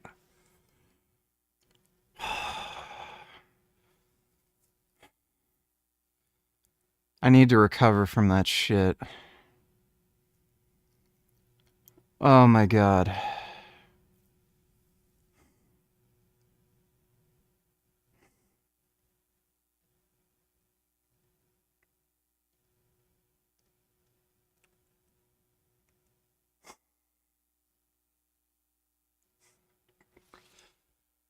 Something's happening in my stomach. I don't know if I just have to fart more, if another huge shit is coming. I don't know. No, I don't believe that. As a health science major, you could probably crank these out all day. No, I'm telling you. Oh, your pec tears. That's a big tear. It's super easy. Just have to give it time. Yeah. Yeah. This guy is literally a pro at giving girls the ick. I don't think I've seen anybody, like, do better at being, like, a repellent for women. You probably already worked out. And I'm talking about normies. Like, yeah, you could find some gross fucking fat retard who, like, doesn't shower or brush his teeth. Like, but for a normie, like, oh my god, I've never seen anybody be so bad around girls. Holy shit. Today, you know. I had a bit of a pump from earlier. Blame her for making you do that. It's alright though. I won't blame you for making me do that. You like hiking? Hiking? Yeah. I actually don't like hiking. I think hiking it's not extreme enough for me. I like how would you make hiking extreme? What would be like? Like you go to like areas with. Do you mind stretching out? Okay, there we go. We asked her and then interrupted her. So like, what would you do? Like just going to different places that are more extreme, or would you change the actual hiking? Did he just, like, hurt himself doing 5 push-ups? I think that's perfect. Thank you. What is going on? Like different areas. Like Colorado has more like rocky areas, so like more stuff to like hike up, and different altitudes. Okay. Are you a big outdoorsy person then? Because you seem to have like some kind of knowledge here in this field. Yeah, I would say. Well then, yeah, that'll wrap up this round. It was so nice to see you It was again. nice to see you again. This next girl that walks up, you're gonna rock, paper, scissors her, and if she loses, just kick her out. Good to see you again. You too. What was your name again? Alyssa. Alyssa, it's good to see you again. Let's kick it off with rock, paper, scissors. Okay. You ready? All right. Rock, paper, scissors, shoot. You won. I won. That What would that mean? that means you gotta leave. Yes! Fucking sorry. You feel so bad. That, man. That was like the meanest thing anybody's ever done. Oh, Hey, That came from Drew. hey, you're still alive, big dog. You made chin it. up, chin up. Wow. Oh, on this one, Charlie. Every 30 seconds, you have to restart the conversation like you're in a time loop. Hey. Good, how are you? Good, thanks. What was your name again? Emma. Emma, good to see you again. You too. All right, I'm not great at small talk, so let's just do the basic stuff. Tell me a little bit about yourself. What are you into? Movies, games, just lay it all down. Okay, I'm a dog walker. I'm from Clearwater. Movies, I love bad movies like you do. Oh, okay. Yeah, I'm very much into bad movies. So remind me one more time, what was your name again? Emma. All right, so let's just take it from the top. Like, tell me some of the stuff that you're into. Like, what kind of movies? Like, what's happening? She's like, okay. This hurts. So bad. It's so good. Okay, oh my gosh, no. I like bad movies like you do. That's fucking As awesome. far as video games, That's so stupid. Yeah. Video games. I'm waiting for this one to hit a minute. Just original Nintendo. Remind me one more time, what was your name again? Emma. Okay, let's just take it from the top then. I'm not... Growing up, so like Kirby. Yeah, sorry. Are you getting like deja vu? Yeah. Yeah. Weird Same. pronunciations. Yeah. So weird. Super weird. Let's just do a good movie. I mean, what's like a good movie? So bad, but I've all been the right wanting- ways. I've been wanting to watch it, but I'm. Awesome. Well, it's nice to meet you, Emma. You too, Charlie. Thanks. That one was really good, right? That was great. That was your best gimmick yet. That one inflicted like some psychic damage backwards. We got some redirect on that. That one was hurting all of us back here. Yeah, I had a feeling it probably was. Hey. Hey. What was your name again? Natalie. Good to see you. I've seen you before at the club. Many times. So tell me about yourself outside of like dancing. What do you like to do? I'm a tattoo apprentice on the Okay. side, and I make art and sell it at markets, mainly in Tampa. Tell her you hate tattoos. Yeah, tell her you hate tattoos. Oh, nice. So you're like a freelance tattoo type? Yeah. Okay. Yeah, I hate tattoos. He said it. A little bit. Are you into anything like specific, like games, movies? Yeah, I like games and movies both. Okay. Like, what kind of games do you find yourself playing these days? I like Elden Ring. I've been trying to get a PC setup going. I'm not really like the best with a lot of them right now, but Elden Ring and Baldur's Gate. Oh, okay. Those are absolutely bangers. He likes her. She likes him. She's playing with her hair. This one's gonna hurt him. Yeah. Kind of like a sponsor. Ask her why she's playing with her hair. No. Talk about dancing. We have to do boring shit. I've been cooking up some new dance moves. You'll be excited to know. Yeah. Do you want to see one? Okay. This is like the old man type of move. And you get like a. Yeah. Are you wearing my ring? Ask. Oh God. Start in your chair, but walk around like you're like in a blue. I still can see you. How about now? Still. Okay. Then the jig is up, as they say. Hey. Hey. How's Caleb been? Good as always. Just spin the other way so your back's to her. Spin back, but go 360 all the way back Yeah, around. just keep spinning and say we. I came from Ukraine not so long time ago, working as a babysitter. Like to eat and cook. That's it. Okay. And make fun of people. Who do you make fun of and why? You usually.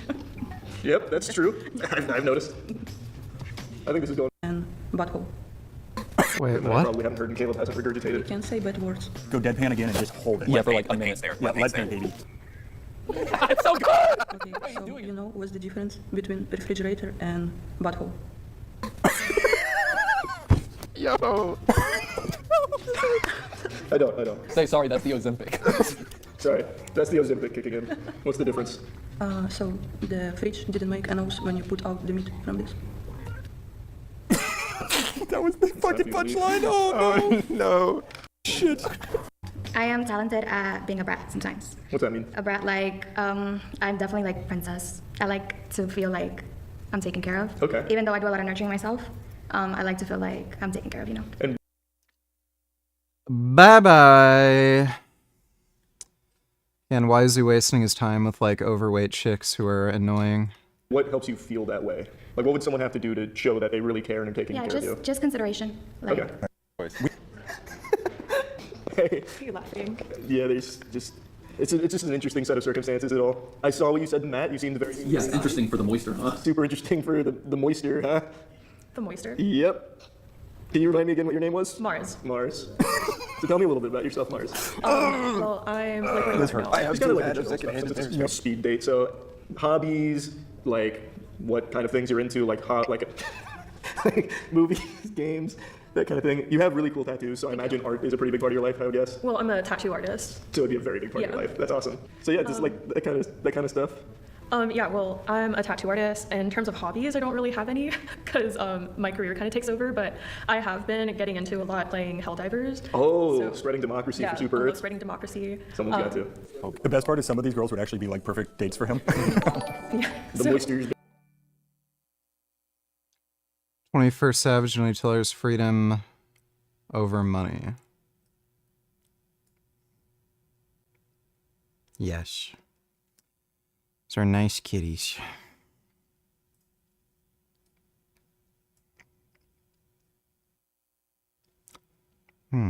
Those are nice kitties too.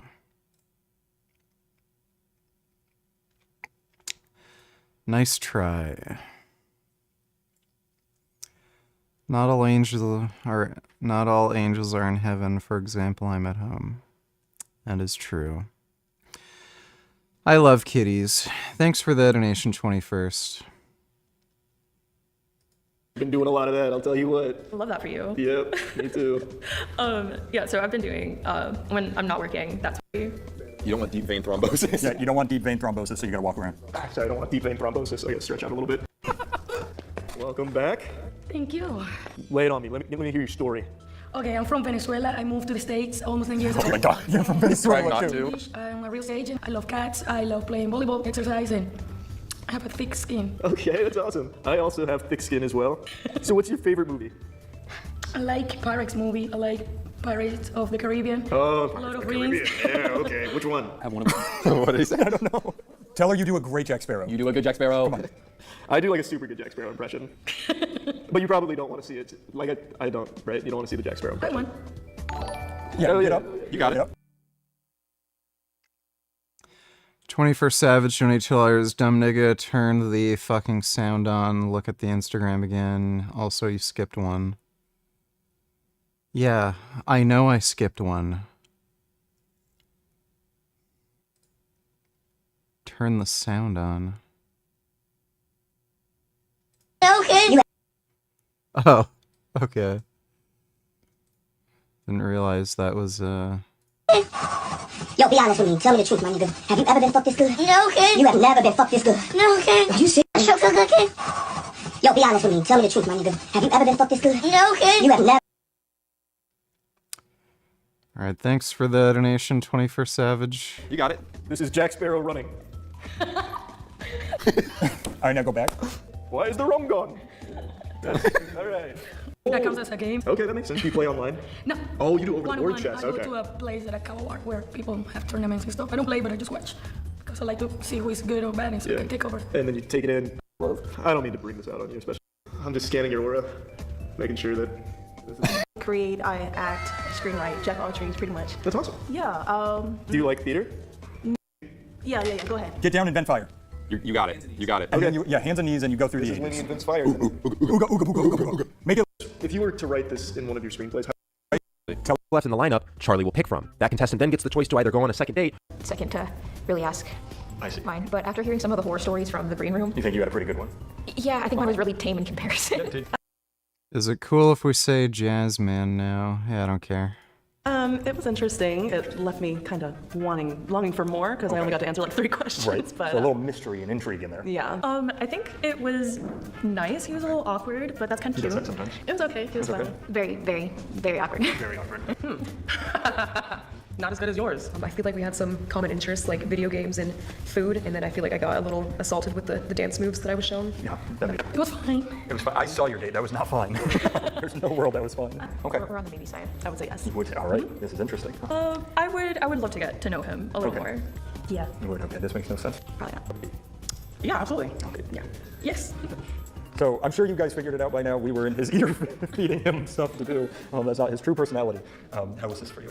I thought it was great. I mean, there were some moments where I got to shine with my personality, like push-ups. I'd 100% do those. If That's you your want a second personality. day. I enjoyed it. I think a lot of the things you told me to do were diabolical. There were things I absolutely couldn't do. But yeah, it got me out of my comfort zone. I think this was a very good experience overall. Yeah, this was good for your character development. Yeah, this is good to really help me come out of my shell. The most painful one for us had to have been the rock, paper, scissors. Yeah, she left. Yeah, she is no longer in the building. That's the other thing. There were more. That was really rough. I thought you were going to say the caveman. The big question for you is if there's somebody here you would pick to go on another date with. I feel like we're in The Bachelor. Yeah, now it gets serious. So I think everyone was great. I would super be down to do like another date. Obviously more push-ups. Like I think it'd be fun. Yeah, but if it was one person. Head, one person. All right, Natalie, would you come take my seat? And I'll just stare right down the gun. Yeah. So you've come out on top. You said a second ago you would take another date. But the other offer on the table is all of the money in his wallet currently. It could be nothing. It's not. It's not nothing. I save the money. I know where to find you, so. That's fucked up. What if you have to sign a restraining order if you take the money? So you're picking money. Is that gonna hurt your feelings? Nope. Yeah. Yeah, I knew it. You're never gonna find love, man. It doesn't exist. No, it doesn't. Love is a exist. sham. Yeah, the red pill might be on something. Raise your hand if you would have taken the date over the money. Oh. Okay, don't open it and show my ID though. How much? I think you were very wrong, Charlie. No, take backs. No. Did you just fucking fill this up yesterday? Oh my god. You're on camera. But a deal is a deal. There you go. All right, so are you happy with your choice? Yeah? Okay, well, there you have it. Love's not real. In the episode. What a beta. That's embarrassing. Hello, I am Will Keith, and today I'm going to be teaching you some methods that I came up with to use a katana to defend your home in the event of a burglar. So, first what I'm going to do is, say the burglar has a baseball bat, pipe, some kind of large blunt object about the same length as a katana. Obviously a burglar's not going to have a katana, that would be the most badass burglar ever, but I doubt that's going to happen to you. But, so that would be the burglar here, my old beat up punching bag. Now, he has a baseball bat, just as an example. Then when I'm done with this, I'm going to show you some things to do in the event that your burglar is armed with a firearm, which will be unfortunate, and you can't just run up to him and stab him, obviously. If he has a gun, you gotta be more stealthy about it. But, burglar baseball bat. What you want to do is, instead of your normal chest level katana grip, you want to extend it out more, keep him at range. He's not going to be able to walk into your blade. If he tries to go sideways, you keep him at length. If he tries to swing at you with the bat, just step back, move the blade out of the way. Baseball bats are heavy. If you swing it good, it's going to be way the hell over here. You can easily redirect your katana. Step out of the way. If he swings at you, step in, stab. Burglar done. Also, if you're inside, you're likely going to have low ceilings. You're not going to be able to go way up here, do downward strike. Sam Donatello's my friend interning at the White House just sent me this. Have you seen it? Yeah, nice try. Thanks for the donation, Sam. Strikes. You're going to definitely want to focus on horizontal strikes, maybe upwards, diagonal. Also, if you do, for some strange reason, need to do an overhead strike, what you can do, bring the blade kind of upwards, like this, around your head, and then down. You can't bring it straight up, you're going to break something, hit the ceiling, you don't want that. Last thing you need is the tip of your sword getting jammed in the ceiling if you're in a fight. Now, if you're in a big open room, all these are well and good. But if you're in a confined space, like a hallway, which there's a hallway in there, you can't see it though. If you're in a hallway, you're up close with the guy, say he has a knife or something, if he has a baseball bat, he's also going to be at a disadvantage if he doesn't know close quarters fighting techniques with it. However, it's like a thing I do. I keep talking and I can't even get a breath because I'm talking so much. So if you're in close, we're going to act like the burglar now has a knife. You're in close, what you've got to do, keep your hand on the back of the katana like this. You can divert strikes, try to slash at his arm. You can punch with the hilt of the blade. Straight. Now this guy would get bitches. Today we're going to start here. Ukraine might cease to exist next year. Top Russian officials renew their threats to Kyiv. 3. Top Russian officials coordinated their message, with Putin's aide Patrushev claiming Moscow owns 4 partially occupied Ukrainian regions. This meeting between Donald Trump and Vladimir Putin, it's going to happen in the next 2 weeks. So right now the Russians are doing everything they can to try and convince the world that Ukraine's already lost. Ukraine can't win. So you might as well just let Russia win. Give Russia everything they've failed to take their own on the battlefield the last 3 years. Except this message is not believable. And this is crazy. I can't believe this is breaking. But Russia's in serious trouble. Russia's preferential defense loans a ticking time bomb for Moscow's economy. Russia forces banks to provide loans to military companies working for the war against Ukraine. Their volume has become so huge that its central bank can't cover the system risk. Russia's secret $250 billion war fund threatens economic collapse. This was an analysis done by an ex-Bank of America vice chairman. The Kremlin has forced Russian banks to provide $250 billion in preferential loans to defense contractors, matching its own official government budgets. I'll put a link to this article down below, but I want to share with you the analysis from Timothy. Dude, it's only a matter of time that, like, just... Why is this even a conversation? Just keep supporting Ukraine and, like, Russia's just gonna be fucked. Milanov. He's the president for the Kyiv School of Economics. And the name of this Morgan Stanley and Bank of America ex-vice chairman is Craig Kennedy. Kennedy's explosive analysis proves Russian economy is bankrupt. Craig exposes hidden defense debts and a credit bubble, aggravated by punitive interest rates and sanctions. It is not an economic fortress, but Russia is a house of cards. So what's been happening? Russia funds its war through a dual system, the official defense budget and a covert banking finance scheme. Putin's narrative of economic resilience is unraveling as financial instability mounts. This is off-budget financing through forced bank loans equal to about 250 billion, matching the size of the defense budget. So Russia has not spent only 250 billion on this war.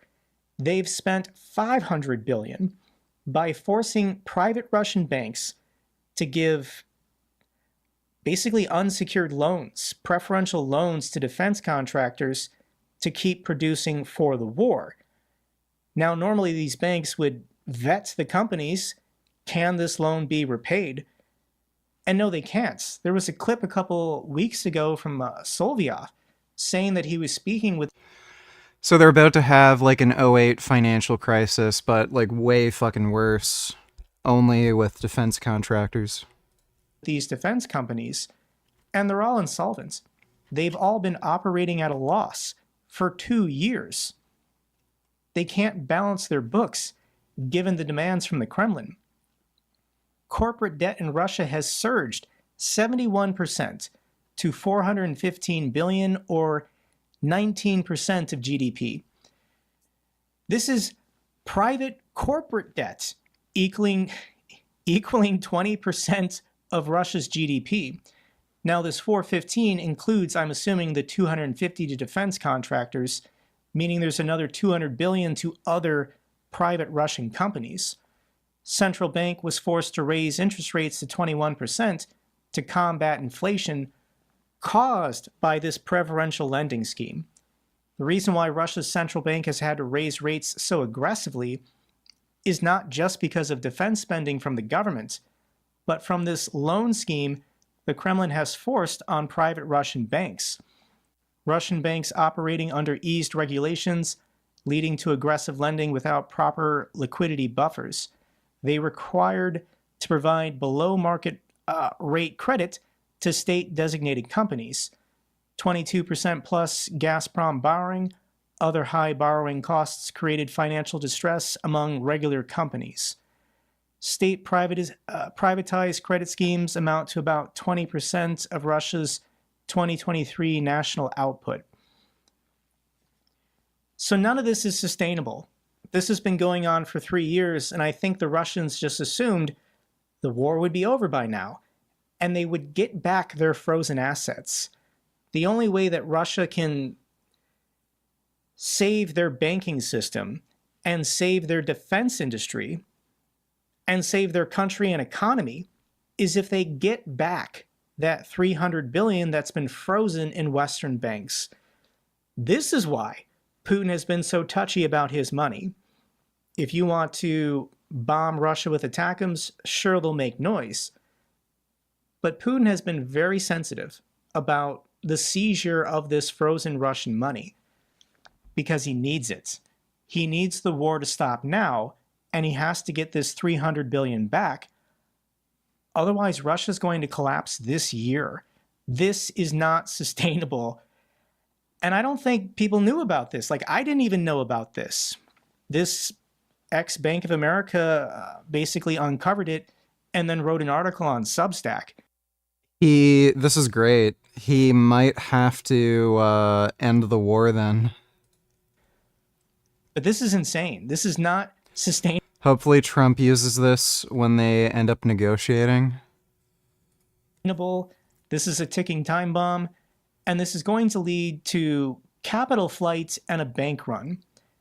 And sure enough, ordinary Russians are now sounding the alarm. Russians are becoming worried about the freezing of their bank deposits as inflation in Russia keeps growing. Russian authorities are denying it, which makes Russians even more anxious. You can't tell if something's really true until the Kremlin denies it. And this is an incredible clip. This is a clip from Russia's State Duma talking about Russians scared that their private deposits in banks will be frozen, seized, or they won't have access to their own money.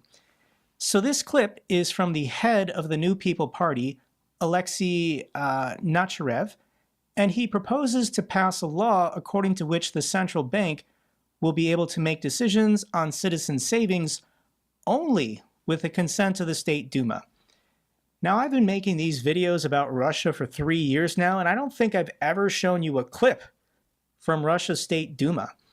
This is their equivalent of Parliament or Congress, And I never share clips from these people because it's irrelevant. Putin is a dictator. Russia is an authoritarian country.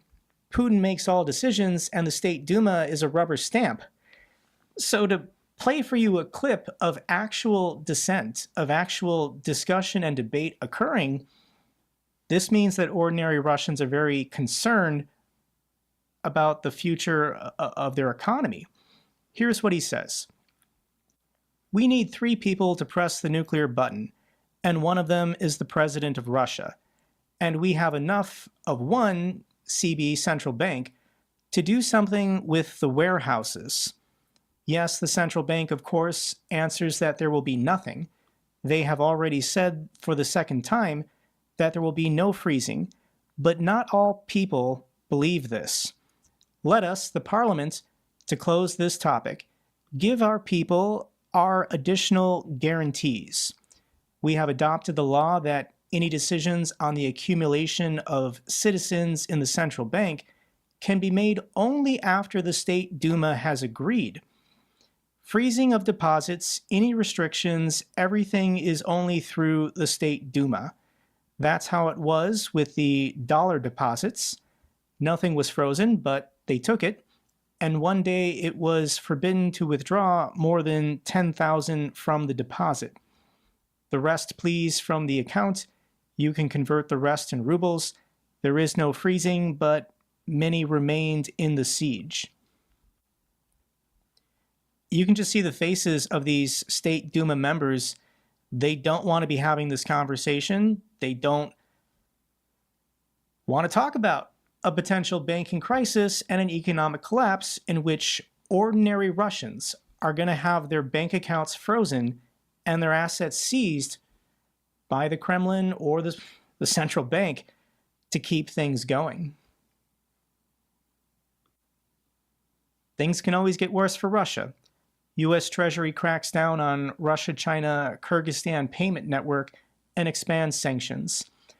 So Joe Biden, bless him and screw him, but he waited until the last week of his presidency to do the most damaging sanctions to Russia possible.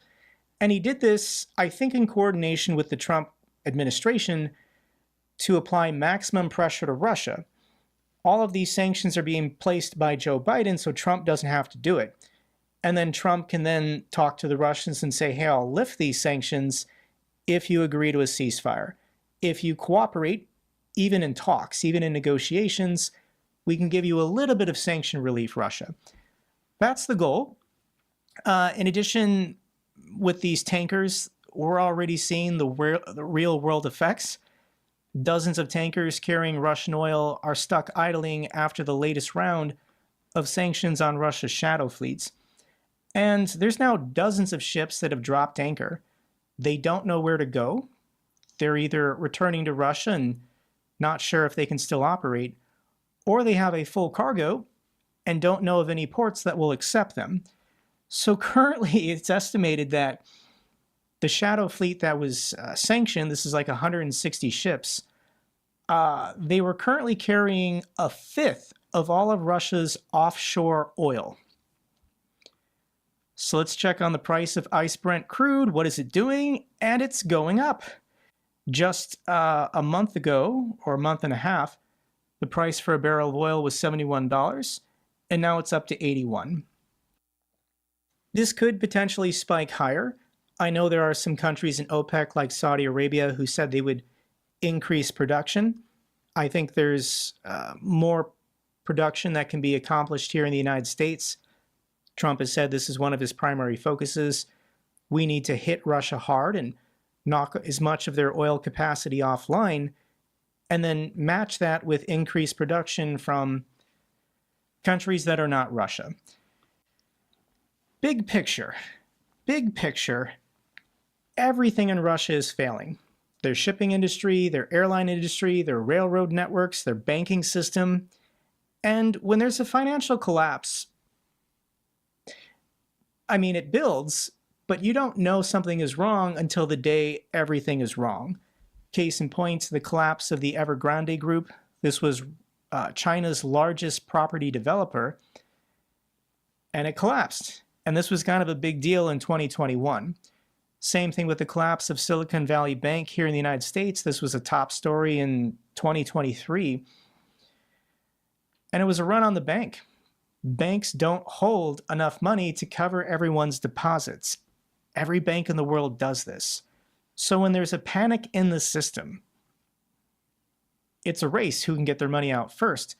But something tells me that the Russian government can't secure all these deposits. They're not going to be able to make everyone whole. It's the foreign investors. We need people from outside of Russia who are still choosing to do business and invest in Russia to pull their money out. That's what will cause a catastrophic failure with this war, with everything having to do with what Russia is trying to accomplish. Also happening this week is all the hearings for Trump's cabinet picks, and Rubio's mutual concessions. As an American, to my non-American viewers, I'm going to advise you just to ignore this. Don't pay attention to what they say. Pay attention to what they do. And the only thing you're doing in a hearing confirmation is just talking. Trump's state pick, Marco Rubio, time for Russia-Ukraine peace through mutual concessions. So these incoming cabinet members for Trump have to speak a certain way, because within MAGA, they're divided on this issue. I would estimate that about 50% of MAGA supports military aid for Ukraine. The other 50%, they're either insane and they support Russia, or they're isolationists and they know that Russia's the bad guy, but they just want to stay out of it. They don't think American taxpayers should be participating at all. So yeah, I generally support Marco Rubio, but he's going to be very careful with his language. The other hearing that happened yesterday was for U.S. Defense Secretary. This is Pete Hegseth, and he stated this war needs to end. During his Senate confirmation hearing, Pete Hegseth, for the role of Pentagon chief, spoke barely about the Russian-Ukraine war, raising concerns about the future of U.S. military assistance to Ukraine. However, he emphasized that we want this to be as beneficial as possible for Ukrainians, but this war needs to end. I watched the hearing of Pete Hegseth. I'm a veteran myself, and this guy is an idiot. And it's not his fault. Like, he's only a couple years older than me, and he's only in 2004 in the National Guard. And I know for people who never served in the military, this doesn't mean anything to you, but this is the rank structure of officers. It goes from 01 to 010. And I served 6 years on active duty, and I left as a captain, so I was in 03. And Pete Hegseth is in 04. And to put this in perspective, Trump's first Secretary of Defense, General Mattis, was in 010. He had decades more experience, decades more knowledge than Pete Hegseth at 44, who for the last, decade has put an emphasis on his TV career and his philandering and drinking. And there was this gotcha moment from Senator Duckworth. She asked him how many nations are in ASEAN. Hegseth said we have allies in South Korea, Japan, and Australia. And he just didn't know what ASEAN was. I don't know what ASEAN is. I am not qualified to be Secretary of Defense. So the knowledge and experience gap between an 04 and an 06 or an 07 or an 010 is massive. Pete Hegseth, in every meeting he's going to be in when he gets to the Pentagon, He's going to have no he's clue. going to be the dumbest guy in the room. Yep. And once again, it's not his fault. He's just young and inexperienced. But he's going to be in meeting after meeting after meeting with GS civilians and colonels and generals who are going to have to stop the meeting to explain to him basic information. Why would Trump nominate Pete Hegseth? Yeah, by the way, this is the same party that says, hire the best people for the job, Fuck this DEI hiring shit. We're not going to hire people because they're black, Asian, lesbians. We're only going to hire like the most qualified, and then they try to get Pete Hegseth. Like, it's a joke. And Trump is looking for someone who will just do what he says.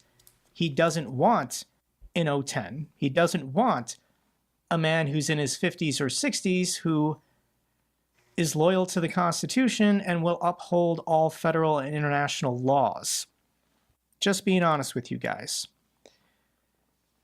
And I know I've been reading your comments. I know there are people who are saying, Jake, why are you saying washing Trump? Why are you talking up Trump like he'll do the right thing? And I'm going to keep making the argument that Trump could end up doing the right thing, even if for the wrong reasons. Trump doesn't care about international law or human rights or democracy, but he does care about power. He cares about prestige. He cares about his reputation. And here's a tweet from friends of the channel, General Ben Hodges. Trump seems increasingly aware that Putin is not a winner or a genius when it comes to Ukraine. This narrative seems the one most likely to nudge Trump to do more for Ukraine than he might otherwise. The past is the past. Trump is only transactional in the moment. If you're someone who did a favor for Trump 4 years ago or 8 years ago, he doesn't care. He only cares about today. And the more we give Trump in leverage, such as these sanctions or aid packages, and the worse that the Russians are doing, Trump doesn't show sympathy. Trump doesn't show mercy. And it's our job, for everyone who supports Ukraine, to weaken the Russians and make the Russians look as weak as possible during these negotiations, because Trump doesn't respect weakness, and Trump has the power. But we do have a red flag. Johnson removes Mike Turner as House Intelligence Chair. The Ohio Republican has been an outspoken advocate for Ukraine funding, and other hawkish national security stances. Jim Himes, the top Democrat on the House Intel Committee, just told a group of us that removing Turner sends a shiver down my spine, and that he is enormously concerned. Said Turner isn't the kind of guy who was quick to bend the knee to Trump and kept his eye on the prize of oversight. I really like Mike Turner. He was fantastic last year in helping secure additional military aid for Ukraine. But Mike Turner refused to vote to censure Adam Schiff, and this upset Trump, and Trump told Speaker Johnson to fire him. So my two initial reactions is, you can't do this to your own party. You can't just punish people when they act independent, because Mike Turner can just resign from Congress. He can just quit if Speaker Johnson and Trump are mean to him. And right now the Republicans have a razor-thin majority in the House. I do think it's entirely possible in the next 2 years that Democrats will take control of the House if enough Republicans just quit because they don't want to do this anymore. My next reaction is, Congress is supposed to be a co-equal branch of government. There's supposed to be separation of powers. There is nothing in the Constitution about political parties. So Trump, as president, can't tell the Speaker of House what to do. But he's doing it. And the reason why is because Speaker Johnson wouldn't have the job unless Trump said he wanted him. So there are lots of red flags for American democracy right now. I am not blind to them, guys. I will be speaking about them to do the. So let's get to the bad news for Russia, and there's a lot today. Oil depot, one of several. The containers, the fuels. Well, that's mostly good news. Russia can get fucked. Down there to Mexico. Do you want to bring these items with you or leave them in the car? Yeah, you can give me. You can put them in my pocket. I don't know. Can you check your? Yeah, I didn't. Can you check your people's? Because he's touching. Yeah. What's going on? Oh my God! Look at his hand. He's tucking money. He's tucking money right in his right hand. Tell me how much money you have. He's tucking money. He's tucking my money. That's a problem. Can y'all check him? Listen to me. What was your total cash? And he's telling her, no, don't check me. Listen. Look at him moving. He's moving. Oh my God, y'all not gonna check him? Listen. Look at him. Listen. Come on. I've been cooperating with you guys the whole time. I'm not gonna allow anybody to take your money. Look at him, he's moving. But look at me. Look at me. If someone takes your money, it will be a big problem. All right. No one's gonna take your money. I can see his hands. I can see exactly what he's doing. No one's gonna take your money. She's gonna count your money. There's more money. Him touch my money. And you there's more money in here. You're saying that there's more money in here? But what I'm saying is, let me ask you a question. Answer my question. Are you saying that there's more money in here? What I'm saying is, he just touched my money and went through 3 different floor compartments, and I seen him put it in between his legs. I heard my rubber band. I've been nothing but cooperative with you guys. All I wanted you guys to do was. Watch. I'm saying, but he already moved and did a lot of different stuff. Okay, come sit over here. But y'all already let him move. Like, there's no way. Like, watch. That's crazy. I can't believe y'all just did me like this. How much cash do you have on you total? So I can count it out and we can verify if it needs medicine. That's what I'm asking you. We can know, do this right what now. the total amount was? No, I honestly don't. The money was for bills. My wife gave it to me. The one that she tried to give me. I tried to give her the money. He said, don't give it to her. Okay. Because I went to Wendy's. I got. So we can verify the total. Do you know? Wrong, but I just don't understand why I heard. I'm not going to lie. Have I gave you any problem? I'm not going nowhere. I'm just trying to like. And it's like I'm seeing something, but like you're gonna exactly how much. You can see how much that you have, okay? 2, 3, 4, 5, 6, 7, 8, 9, 10. 1, 2, 3, 6. 1, 3, 20.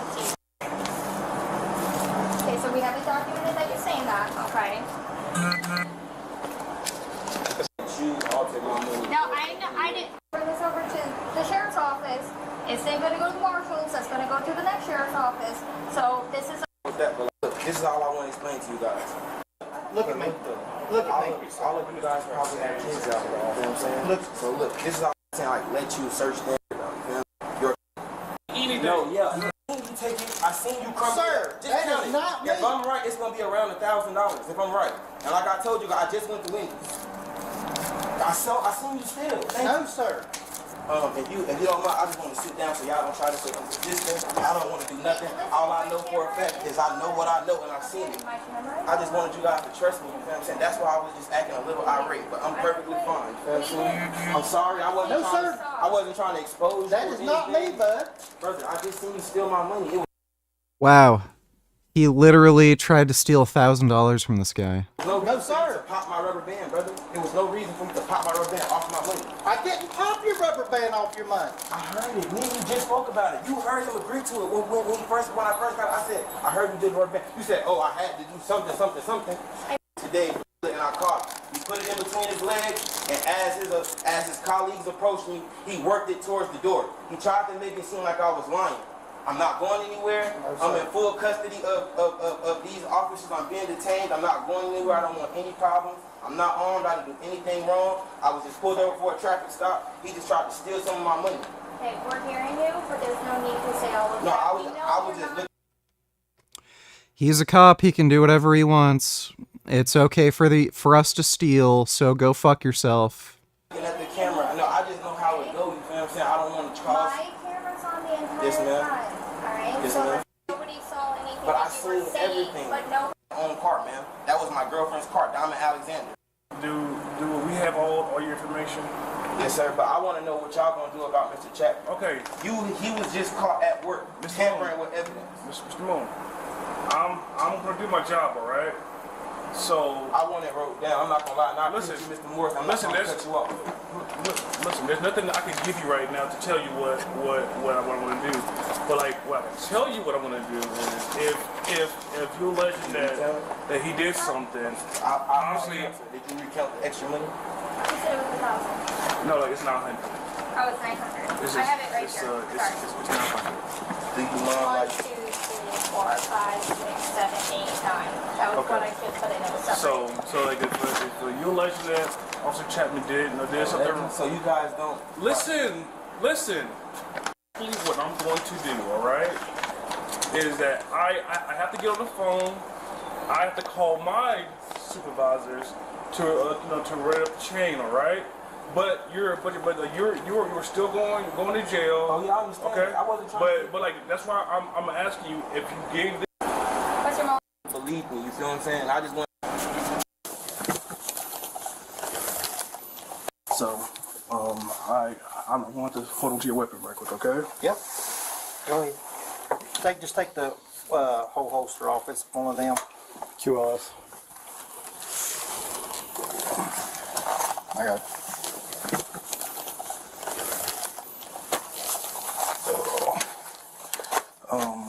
Sergeant Burke and one of his detectives will come and speak to you, all right? So, just chill out, relax. Do you need anything? No, I just want to apologize to everyone. I say, man, one of these things, dude. And I'm sorry. I hear, brother. Anything to drink or anything, man? No. Alright. Can guarantee you this isn't the first time he's stolen something. Just want to say I'm sorry. I got you, brother. Well, we're going to walk out of here and close the door, okay, until they get here, okay, buddy? Alright. Let me know if you need anything, alright? I'm good, Sarge. I appreciate it.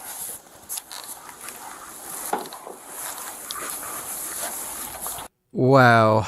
What a fucking asshole.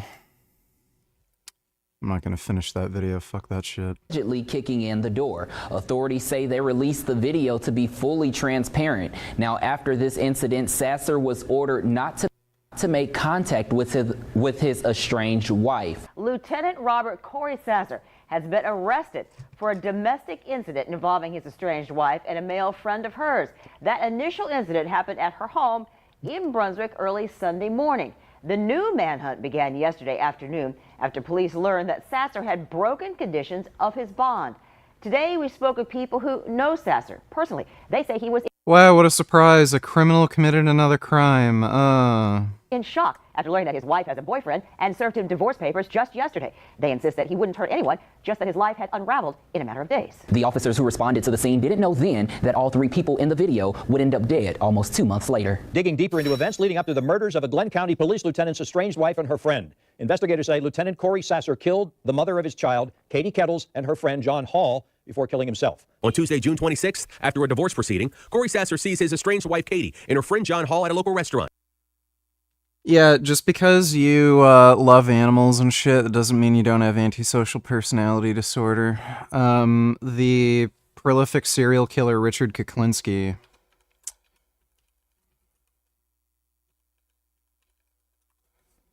How do you spell his name? This guy likely murdered hundreds of people. He doesn't even know how many people he killed because he would like murder people randomly who just annoyed him. And he ended up being a hitman for the mob. He, I think he was indicted on like 20 counts of murder or something, but his list of murders was way higher. They only listed the murders that they were able to prove in court. Yeah, the Iceman.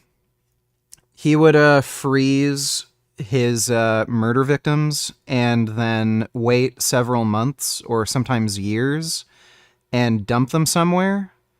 And it would throw off the police because they would think these are people who were only recently murdered when it happened months or years ago. And that's one of the ways he was able to get away with his murders for so long. He had a wife and kids, and his wife and kids loved him. Apparently, he was a really good father and shit. He even admits himself that he had like a really fucked up childhood. And then when he had kids, he wanted to make sure that they had a life that he didn't have and everything. So just because you have antisocial personality disorder, it doesn't mean you want to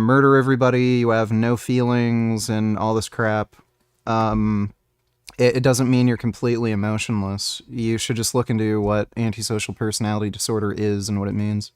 Later in the night, Sasser begins texting about Talamado Island, where Hill lives. The following day, June 27th, Sasser trades in his white Ford F-150 for a Toyota Tacoma truck. He was seen transferring firearms described as an AR-15, a hunting rifle, and a Glock into the new vehicle. The same night, the former police lieutenant called the McIntosh 911 director to search for John Hall's address, but she refuses. He then Google searches on his phone, husband kills man who wife cheats with, and spends the night with his sister. The next day, Thursday, June 28th, Sasser calls Brunswick Memorial Park Cemetery and Funeral Home and pays for his cremation and funeral, stating that he would be taking a job overseas. Sasser spoke with his mother and family at length this day as well. Later that afternoon, he purchases a shotgun at a Valdosta gun shop.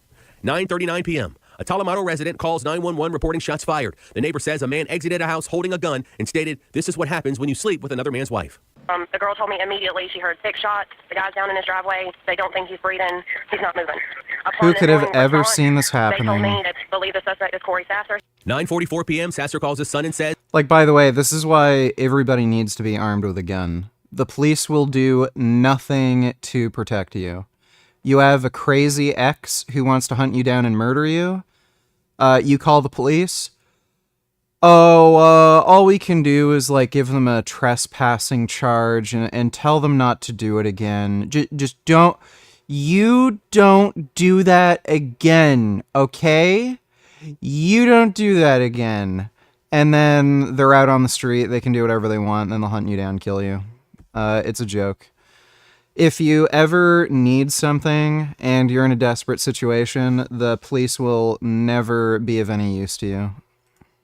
"I killed them both," also speaking to his sister who urges him not to harm himself. At 10:11 p.m., Sasser calls the McIntosh 911 director back and says he's turning himself in at the jail, but he did not. Prior to him reaching his home, Sasser shoots himself in the chest with a .40 caliber handgun in his own driveway. Now you might be asking, what does this tragedy have anything to do with Bryce Sasser? News 4 Jax has also learned Corey Sasser's son, Bryce Sasser, has been arrested and charged with reckless conduct. The arrest warrant shows Bryce Sasser failed to report that his father had taken guns from his home, despite knowing that a Glynn County magistrate court had banned his father from having firearms. Bryce would then be fired from the department he worked for at the time, only to be rehired later by the Brunswick Police Department in Georgia. In September of There we go. 2024, Bryce was on patrol when he spotted 2 males on a sidewalk and stopped to approach them.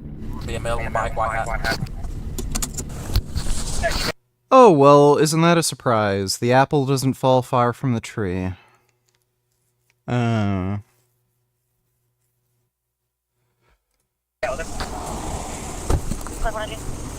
Fellas. Couple things. One, how old are y'all? I'm old enough. You're old enough? Yeah, okay. What you mean old enough? I'm old enough. Go ahead. Okay, all right, my business is not with you. No, all right. you good. No, he's not good. Yes, he If is. you tell him that again, I'm gonna place you Mom, on arrest for obstruction. You ain't got to All right, go in the step house, off. bro. Step Mom. off. No, you're not going in the house. I'm going to the house. 13, bro. 13, bro. Chill, bro. 13. I have 13. 10-18. Yes, dispatch, I detected melanin on 2 13-year-old boys. They appear to have a bicycle. I'm going to engage. 13, bro. Chill. Stop. Get on the ground and put your hands behind your back. Chill. Put your hands behind your back. 13, bro. What is this?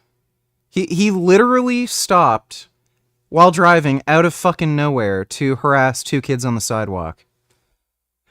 Melanin detected? I'm 13 years old, bro. I swear to God. Back up. Fuck you.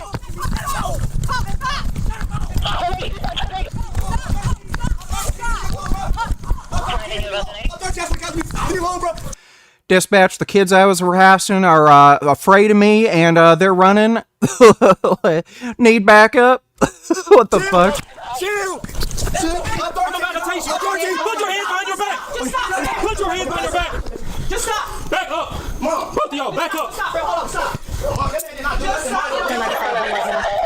The ring camera's on. Please. Okay. I'm 13. Can you realize you're driving? I'm 13. Leave me alone.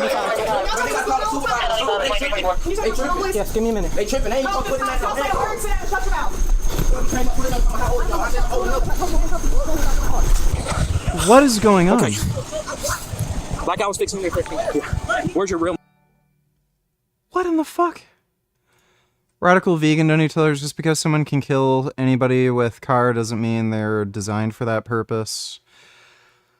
Okay, cool. So you have no problem with people owning guns that were designed for competition shooting. So you should be totally fine with me buying an AMT hardballer. So this AMT hardballer, this is designed for target shooting in shooting competitions, not designed for shooting and killing people. So, okay. I guess you're fine with people owning firearms as long as they're not designed to kill people, right? Alright. Like, what the fuck? Guns fucking kill, period. You realize there are more traffic deaths than there are firearms homicides. Roughly 30 to 35,000 people per year die due to traffic collisions. And there's only about 15,000 homicides per year with firearms. So twice as many people get killed with cars than guns. Oh, well, it's not designed for that purpose. Oh, okay. Well, I guess we can just get cars and murder each other with cars then. All right. So spare me your whataboutism. I advocate to ban anything that's designed to kill. Okay, so I guess knives have to be banned? Like, by the way, why do you think we have, like, these knuckles on the end of our fists? Why do you think men have beards? This is just fucking retarded. Do you think one of the reasons we might have evolved to have opposable thumbs was so that we can strangle each other to death? Should we ban hands? Not everyday household that you can use, dumbass. You're a faggot. Sorry, like, what do you mean by ban guns? This is no different than saying, let's ban marijuana. How well did that work out? You cannot ban guns. It is logically impossible. The only way to ban guns is to exterminate the knowledge of how to produce them, which cannot be done. We have 3D printers. You can literally 3D print firearms. You can make entire guns out of non-firearms manufactured parts. Like, you're literally retarded. Mom, is that your real mom? Okay. I'm gonna go explain to her since you're a juvenile. Stay right. Just put him in the car. Oh, yeah. Sir, I didn't run. I don't know what I did. Yes, you did. What did I do? Please tell me. I'm actually confused. Please tell me. I'm low-key confused. Where's your mom at? She's over there.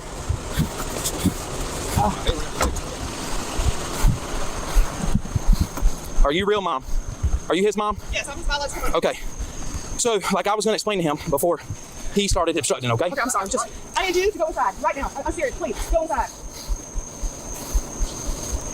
Okay, your son was illegally riding his bike on the sidewalk, okay? That's against the state of Georgia traffic rule, okay? Okay.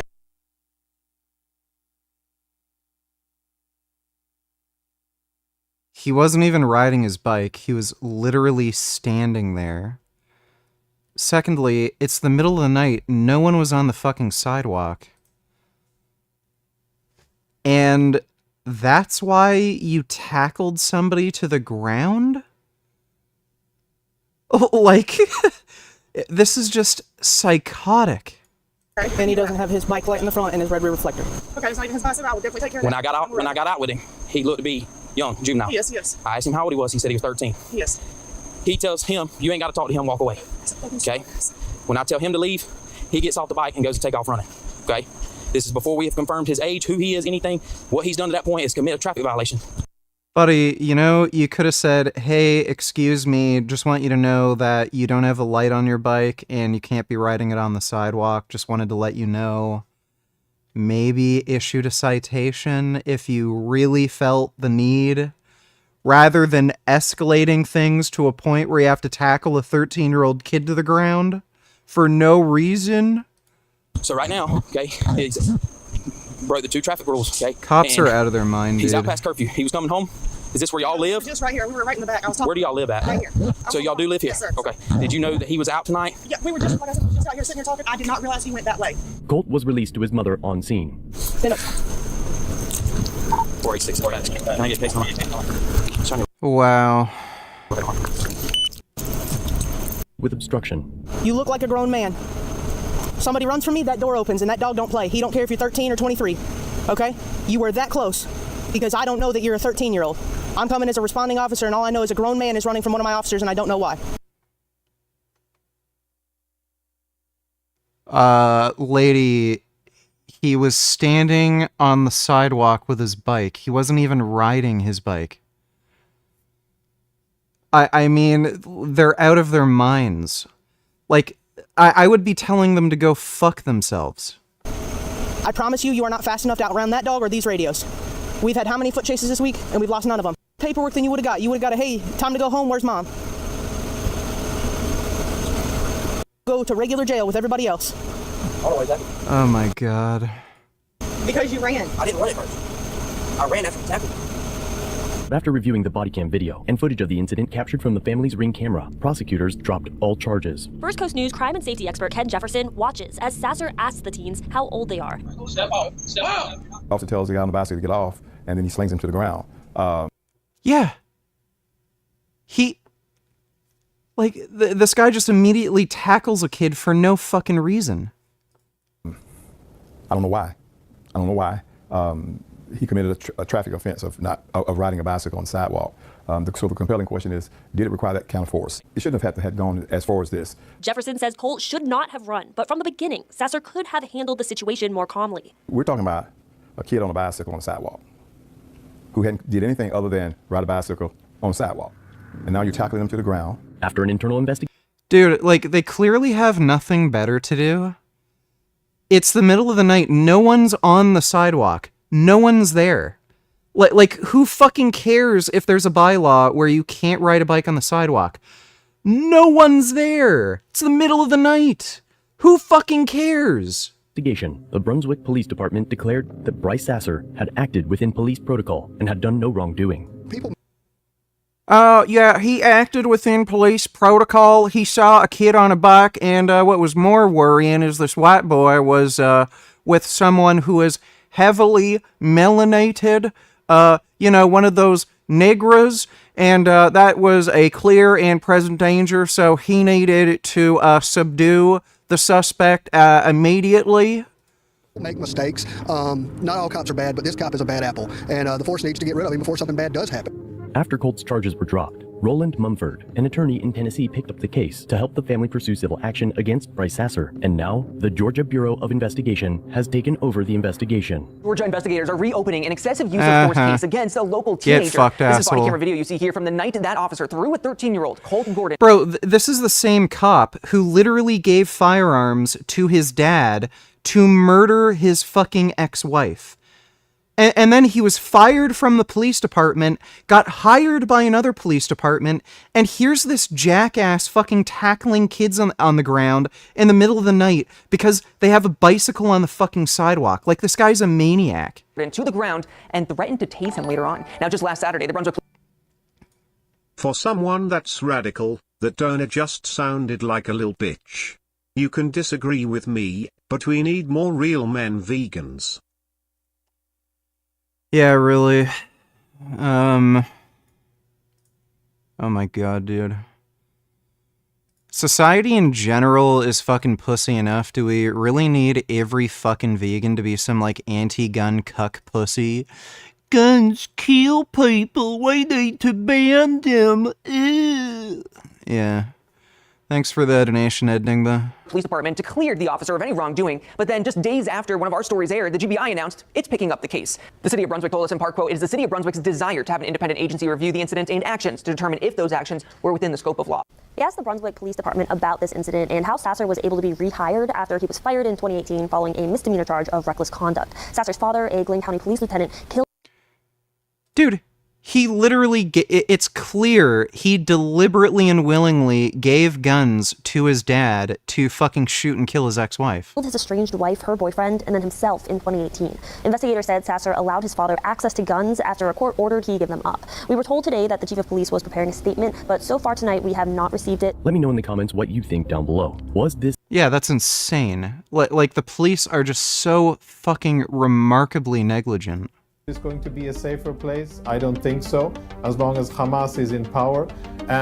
And will we see peace in the Middle East? I doubt it. We don't take any of our cues on anything to do with ethics, morality, or assessment of the Middle East from a spokesperson for a genocidal government. If you're here to take the other side, are you therefore de facto a spokesperson for Hamas? Babes, spare me. You can describe it as a band-aid on a wound that requires surgery. This cycle will... It's a three-stage process which could ultimately take years, but it begins with Israel's withdrawal from the most populated areas of Gaza and the staggered return of the Hamas hostages. That is fundamentally a good thing. What's striking is that the deal, or most of it, has reportedly been on the table since July, when many thousands of people have been killed since then, and Israel has invaded Lebanon. It took a visit from President-elect Trump's incoming envoy, Steve Witkoff, to achieve in a single weekend a feat which has apparently evaded President Biden for more than a year. Was that by design or by dereliction? Can the Palestinians trust Trump? Can Trump trust Netanyahu? And most importantly, is the world a safer place than it was before the war began? This was the chilling assessment of outgoing Secretary of State Antony Blinken. Indeed, we assess that Hamas has recruited almost as many new militants as it has lost. That is a recipe for an enduring insurgency. I seriously fucking doubt that. There is no way that's fucking possible. And even if that were the case, that's not really that big of a fucking deal. I am depressed because I will never be able to acquire an entire Bitcoin at the current price. Imagine all the pussy I would get in the future for having an entire Bitcoin. Imagine how much of a legend I would be. But no, I'm just a loser, only 0.1. Dude, if I could travel back in time, I would definitely tell myself to buy Bitcoin. I could have been a fucking billionaire if I had just bought some worthless, stupid cryptocurrency that nobody knew what the fuck it even was. Fucking crazy, eh? Thanks for the donation, Ben Boy. Perpetual war. Well, to discuss all this, I'm joined by the journalist, Miriam Yeah, Francois, so two things to point out. One, I highly doubt Hamas is able to recruit as many new members as they've lost in the conflict. That doesn't really make much logical sense to me. Because one, I don't know how the fuck they're really going to handle something like recruiting under the current circumstances, because Israel's like constantly fucking shooting them, bombing them, and crap like that. They can't train anybody. So if somebody has, say you find like some 20-year-old guy who really hates Jews, and you say, "Oh, do you want to join Hamas now to kill the Jews?" And then they say, "Oh yeah, I'll join Hamas now." You don't have any opportunity to give them any fucking training whatsoever. If they are looking for people to recruit, like again, it just doesn't make any sense how you could recruit people in such a tiny area in a war zone when they're getting targeted by fucking Israel constantly. The idea that they could replace, 15,000-20,000 members that are assumed dead doesn't make much logical sense to me, and even assuming they could, well, again, these people have no training. So they're going to be nearly 100% fucking useless. So whatever. Yeah, let them recruit more dumbass dipshits, and they're just going to get lit the fuck up. And senior fellow with New Lines Institute, the former IDF spokesman, Jonathan Conricus, journalist and activist Ahmed Eldin, and opinion editor of Newsweek, Batia Ungar Sargun. And shortly, I'll also speak to Texan Republican Congressman Dan Crenshaw. Well, thank you all for joining me. Obviously, a pivotal moment here. Jonathan, let me start with you. We've talked a lot in the last year. For people who haven't got into the weeds about what this deal may look like, summarize it in very simple terms for us. Yes, hello, Piers, and I hope this will be a good year for all of us. Just before I answer, I take it upon myself to continue with the practice we did in previous episodes of not interrupting anybody unless interrupted myself, and I think the viewers will enjoy that. To your question, I think that what we have before us is a deal that, strategically speaking, is not good for Israel and it's not good for Gazans.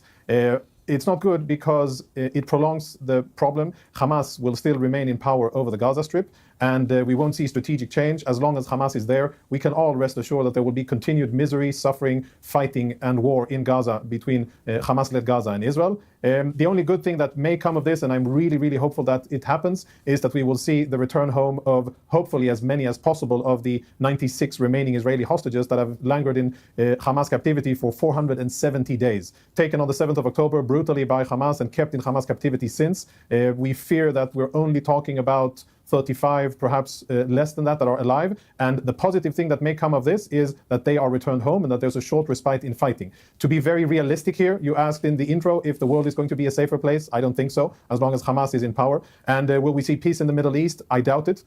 As long as Hamas still is allowed to continue to govern the Gaza Strip, then I don't see really a way forward. And I would love to be... In Australia, they're very strict with gun laws. It's much safer here.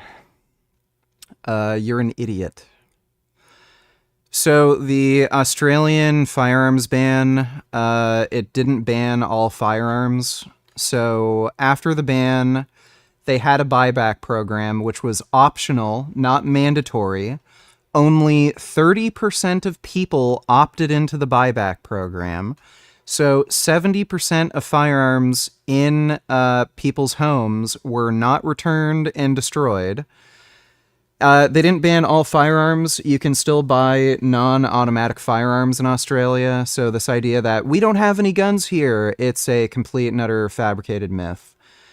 And third, it had zero effect on actual firearms violence. There has been no study conducted that has ever linked the firearms ban to reduced firearms violence. Firearms violence was already on a decline before the ban. That was just the trend, and it's likely due to a number of socioeconomic circumstances. So the police targeting organized crime, specifically, they've banned outlaw motorcycle gangs. They've been targeting several organized criminal groups. That was probably the main reason for the reduction in firearms violence. And also, Australia has had, a good upward trend in GDP. They have gradually increased the minimum wage, shit like that. Australia's economy has been doing fairly decently. All those factors combined led to lower firearms violence. The ban was a reaction to a mass shooting, not a reaction to increased crime in general. Again, crime in general, including firearms violence, was on the decline before the ban, and the ban did not affect the decline. It's not like it was going down steadily and then post-ban, it just crashed. No, it was just a steady decline before the ban, and then it just continued on that same trajectory. Again, there has been no analysis ever published linking reduced firearms violence to the ban.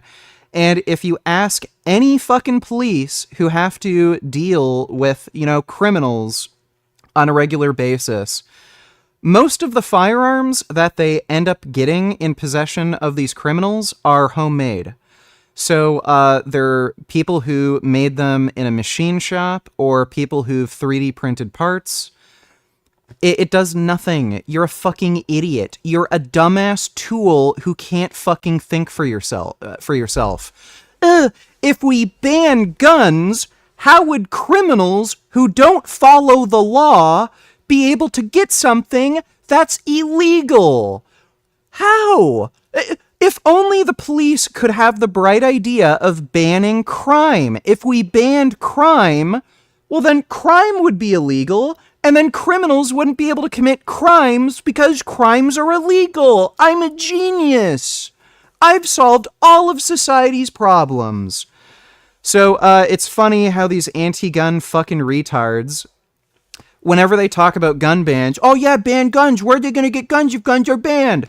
But then when we talk about banning drugs, oh, banning drugs doesn't work. All that's going to do is make criminals create criminal organizations, and they're still going to get drugs. Somehow, magically, firearms are completely unique to any other fucking banned item, and criminals can never possess guns if they're banned, but literally anything else. drugs, fucking like prostitution, sex trafficking, like you name it. Criminals can get a hold of anything they fucking want, no matter what it's banned. But guns are the one exception. Okay, genius. Yeah, take guns away from me. I don't want guns. If somebody breaks into my fucking home and wants to, like, murder me and rape my wife and kids, I don't want any guns. I'll be so much safer if I don't have a gun to defend myself, and criminals can have a gun, and they can break in and kill my whole fucking family and rape my kids. You're a fucking idiot. Go fuck yourself, fucking pussy-ass cuck. Like, what a bitch-made fucking attitude. I feel I'm in danger. Loud noises are scary. Somebody's fucking trying to break into my house. Oh no! Oh no, I have a gun! I could shoot them and defend myself and be safe! Get the gun away! It's dangerous! Yes, come in, criminals! Come and shoot me and kill my whole family and rape my kids! Oh, it's so much better not having guns! Oh yes, that's right! Rape my kids right in front of me. Oh, that's right. Slash my wife's throat open. Oh yeah, my car keys are on the counter. Oh, and my safe's upstairs. Steal all my money. Oh, don't forget to kill me. Kill me too. I don't have a gun. Yeah, fuck you. Like, oh my god, you're such a bitch. You are the most pussy-ass fucking retarded bitch imaginable. Just think of the fucking mindset.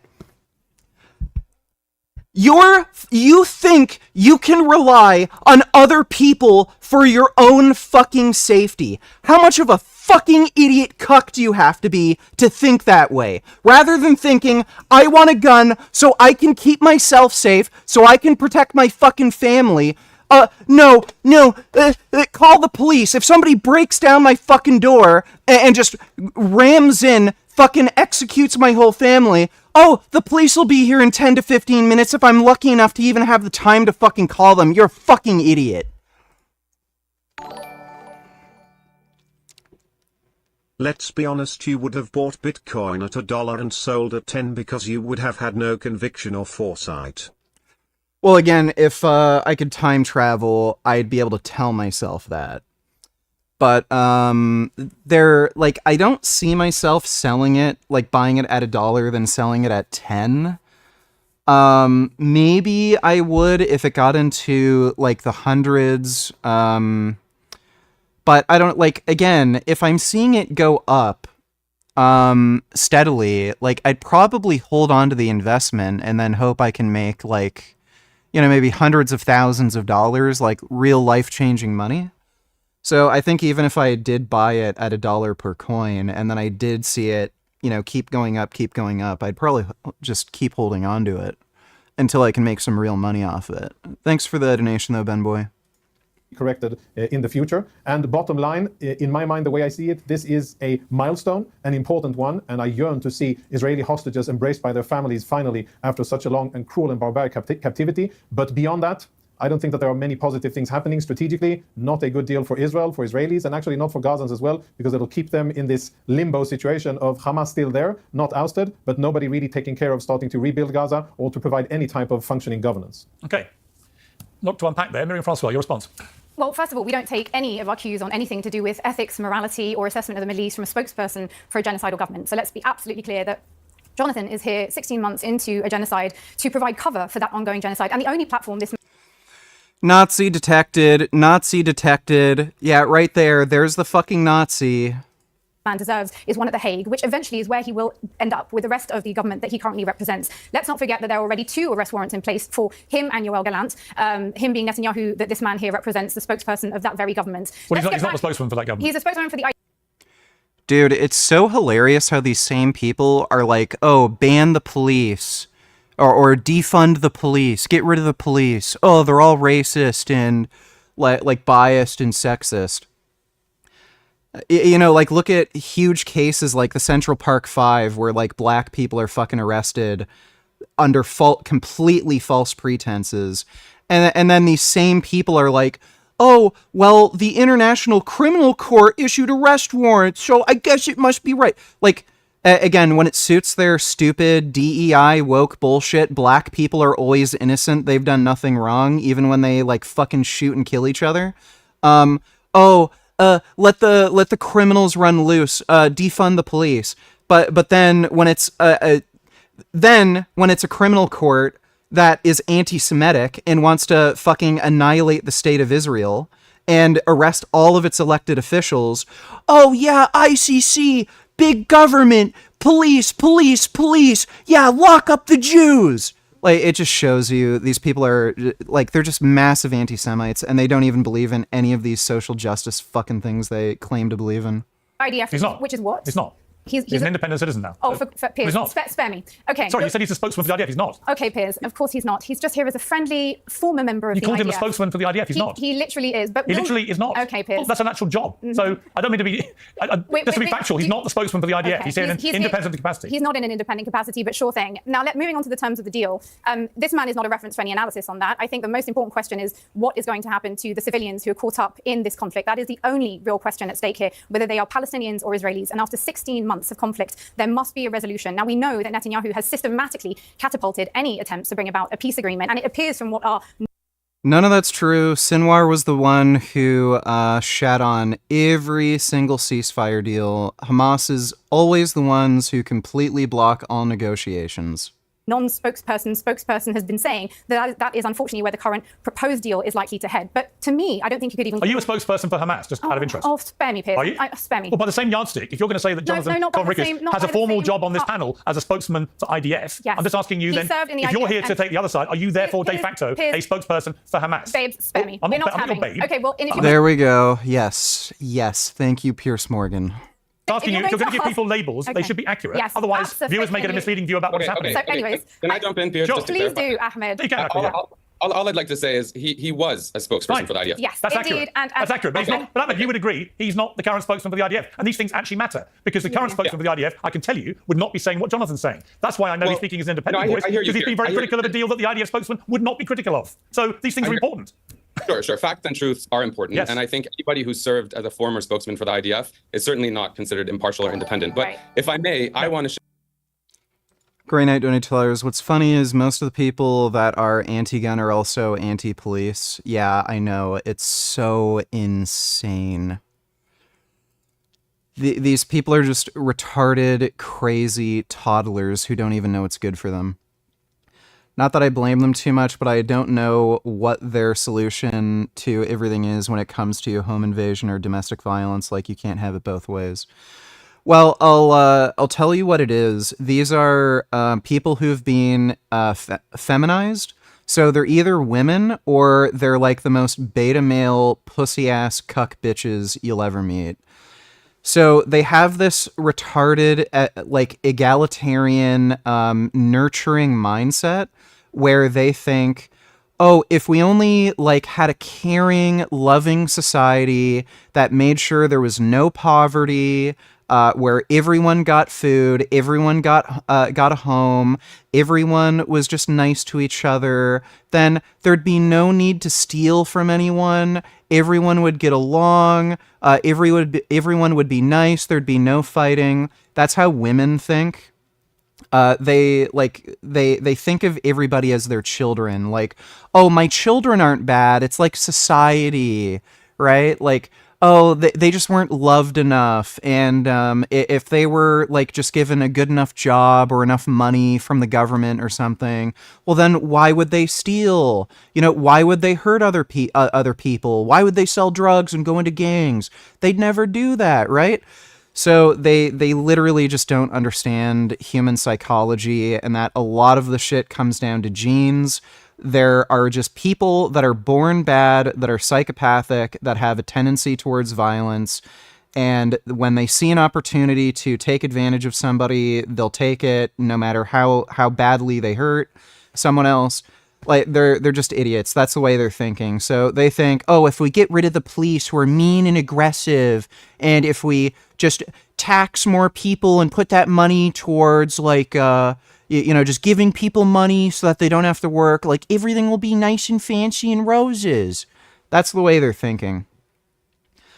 But yeah, it's just women and beta male feminized cucks that think that way. And again, it's just complete and utter fucking nonsense. Like, they're just plain dead fucking wrong. Thanks for the donation, Grey Knight.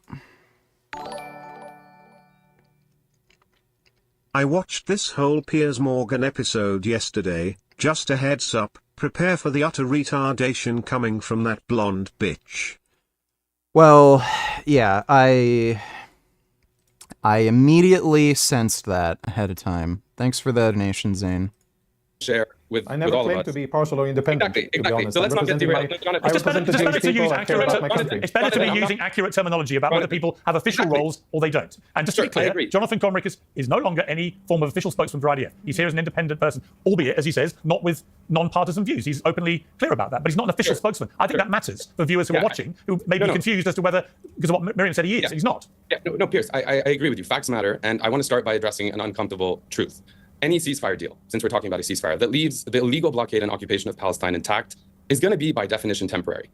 You can describe it as a Band-Aid on a wound that requires surgery without addressing the root causes of the violence, the ethnic cleansing of Palestinians, the illegal occupation of Palestinian land.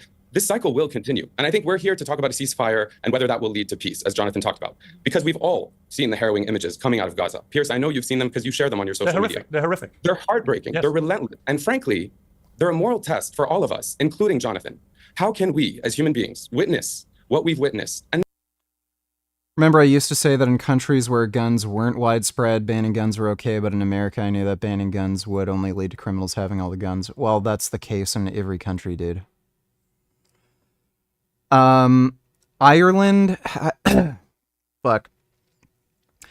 Ireland had no native firearms production facilities. And they were completely, like, the British had also banned firearms imports into the country. They still got guns. And again, even after, like, all the wars and shit in Ireland between, like, Catholics and Protestants and all this crazy shit,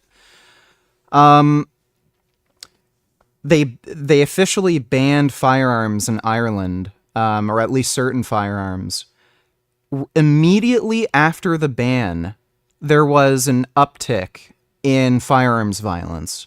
That's in a country with no native firearms production, and there was still an uptick in gun violence immediately after a ban was imposed. So, this happens in almost every country. Immediately after a firearms ban is imposed, there's an uptick in firearms violence. The same thing happened in the UK when it enacted the NFA. Same thing has happened in Canada, where they made a handgun freeze and they banned a bunch of assault weapons, even though they literally admit they can't even define what an assault weapon is. What happens is when there's a ban on civilian purchases of firearms, criminals become emboldened to terrorize the public because they realize there are fewer people who can actually arm themselves.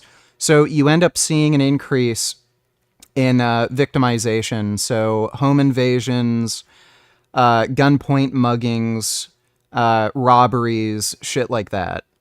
And it's because, again, criminals know, oh, well, nobody has any guns anymore, so we can do whatever we want. The only thing that actually results in a reduction in firearms violence is increasing in sentencing. So in the UK, they banned guns, firearms violence increased, they increased mandatory minimum sentencing, firearms decreased. The only way to reduce crime of any kind, really, is to prevent criminals from getting back out on the street. And also having higher sentencing disincentivizes criminals from committing certain crimes. So if they know, if I hold up a liquor store or if I mug somebody for a few $100s, I can end up getting a 10-year sentence. Does the prospect of a 10-year sentence justify a few $100s? No, so then they end up not doing it. And if they do it, well, they're locked up for 10 years or more, and then they can't do it again. So the idea that, banning guns only works in countries when guns aren't ubiquitous, that's retarded to begin with.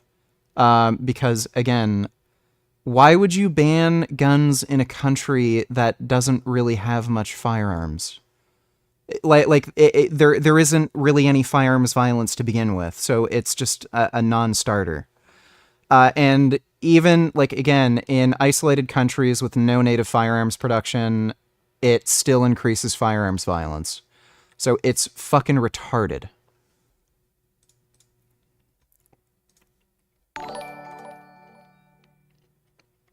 Leftists are stupid. I showed pics of child Hamas soldiers to anti-Semites, and they said it's AI. So what's your take? It should be illegal.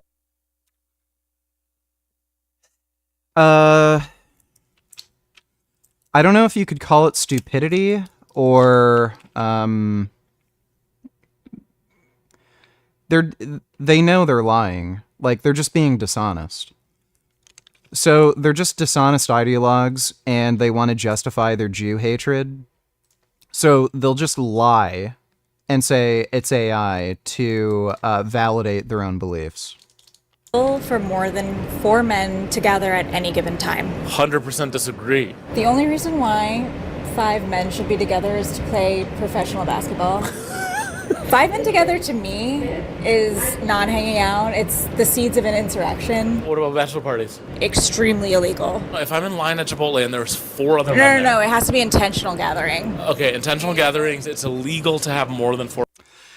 Yeah, it should be illegal for women to show their face in public, and they should also not be able to talk in public, and they should really mostly just stay inside, and the only time they should be able to leave the house is with, a man. Oh, you're sexist. Oh, that's insane. But, when a woman says this, oh, yeah, men shouldn't be able to, have friends and meet up with their friends. Oh, yeah, whatever.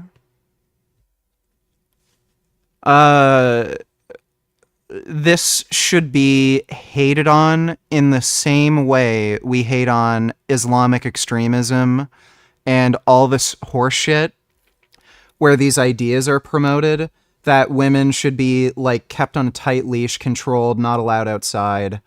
Why in the fuck is it socially acceptable to say this horrible misandrist hatred about men, but when you say the same thing with women, oh, you're sexist, how horrible, canceled, fired from your fucking job, all of your friends alienate you. She should be fired from her fucking job, banned off the fucking internet, canceled, just like anyone else, saying women shouldn't be able to go outside, they shouldn't be able to get an education. It's no different, but sexism against men is perfectly okay. You know why? It's because there's this fucking Chinese, I'm pretty fucking sure it's Chinese and Kremlin propaganda that has promoted this idea in the West that masculinity is horrible and toxic and needs to be extinguished so that they can collapse our society. Because we know society literally does not function if we listen to this egalitarian feminist bullshit. Let all the criminals loose. Crime is only a function of inequality in our system, so let the criminals loose. They've done nothing wrong. Then everyone gets fucking shot, they get their cars stolen, people get fucked up and raped. Oh, defund the police. Yeah, let's see how well that fucking works out. Oh, let's ban offensive ideas from university and not let research get published. That's why it's okay to hate on men. It's because these fucking assholes want to create this feminist egalitarian society that would completely destroy our society so that China or Russia or some other bad actor can take over. For men. Yeah. Is it because you think that men are dangerous or dumb? Both. Absolutely. Tell me I'm wrong. I'm trying to think of reasons that men should hang out. And I think a good one is that men are lonely. Whatever you do in the privacy of your home, is fine with me. I just do not want to see it or So be men subject to cannot it. congregate. No. January 6th started on January 5th. There were women when involved. when There were five women guys there. texted each other.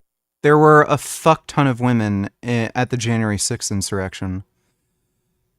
Like, dude, that was... I swear, like, at least 20% of the crowd was women.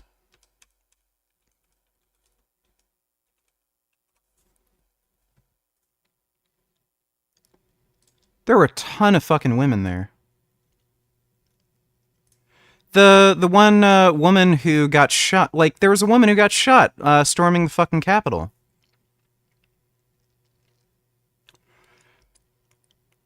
Yeah, I can't pick out any women from the crowd, but I remember seeing a lot of the video footage. There were a lot of fucking women. There's a lot of dumb bitch Trump supporters, dude. Maybe I'm fucking delusional. I can't find any photos where there's a ton of women, but I remember, yeah, there's a chick. There's a chick. There's a chick.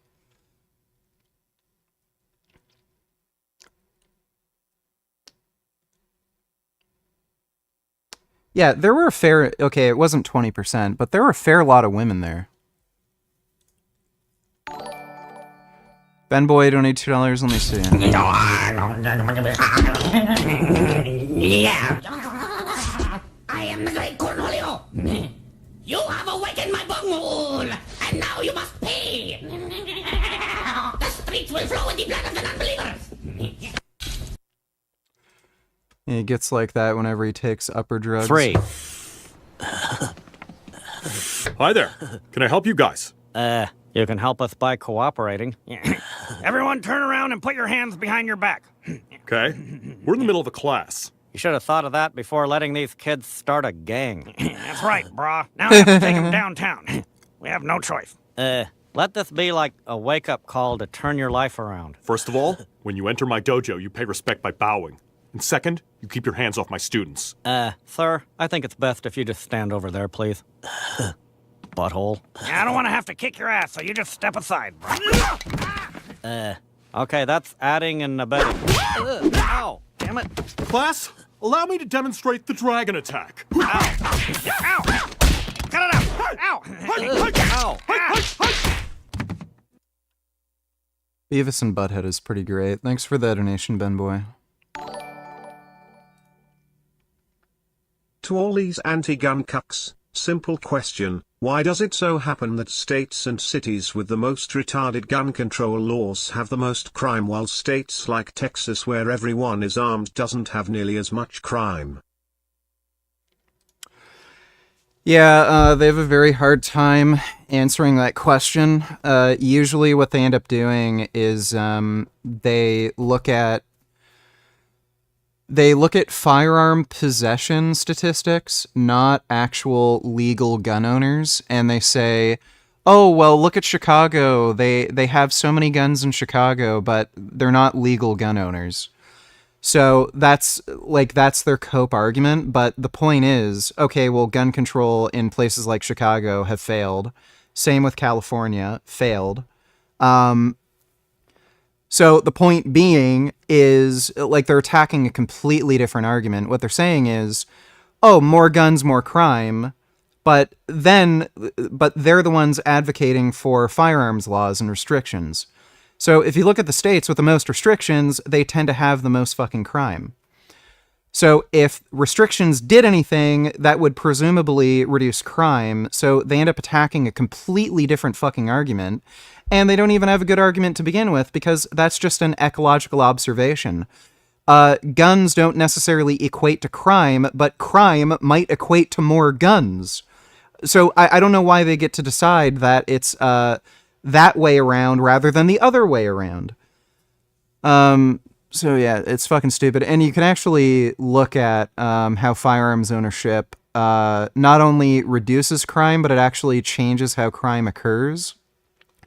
So in states like Texas, when home invasions occur, home invasions typically don't happen when people are at home. So criminals will wait for people to, like, go on vacation and they're not at home anymore. Then they'll break in. Whereas in countries where gun ownership is very uncommon, like the UK, you'll actually see home invasions typically take place when people are at home. Because criminals know, okay, well, they don't have guns, so who fucking cares? Let's just break in. And that creates a much more dangerous situation where people are more likely to get hurt and killed. And you can also look at how, again, states like Texas, they have way lower rate of muggings because criminals know if they try to mug somebody, there's a very high likelihood they'll get shot, whereas states that don't have, concealed carry laws, there are more muggings. So it changes not only total amount of crime, but it actually changes how crimes occur and who criminals decide to target. Thanks for the donation, though, Zane. Everyone's stupid, donate to others, ban guns, but women are always attacked and men are scary. Yeah, I pushed him. I said, bro, what the F are you doing? Get away from me. Stop trying to touch me. Oh, look, she has her phone. She could just call the police. Why would she need a gun? She has her phone. She could call the police. She's not in danger.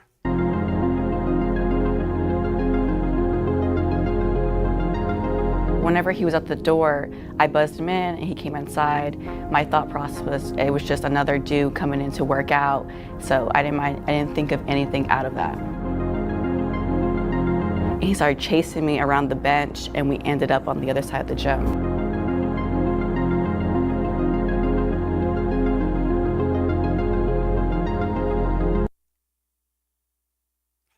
Fucking retarded. A woman says when she was attacked in an elevator, she fought back.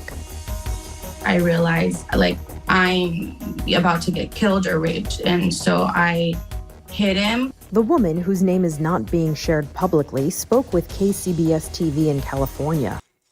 By the way, it's also so hilarious. Women are always the ones who complain about not feeling safe. Between the two sexes, women have a lower rate of gun ownership.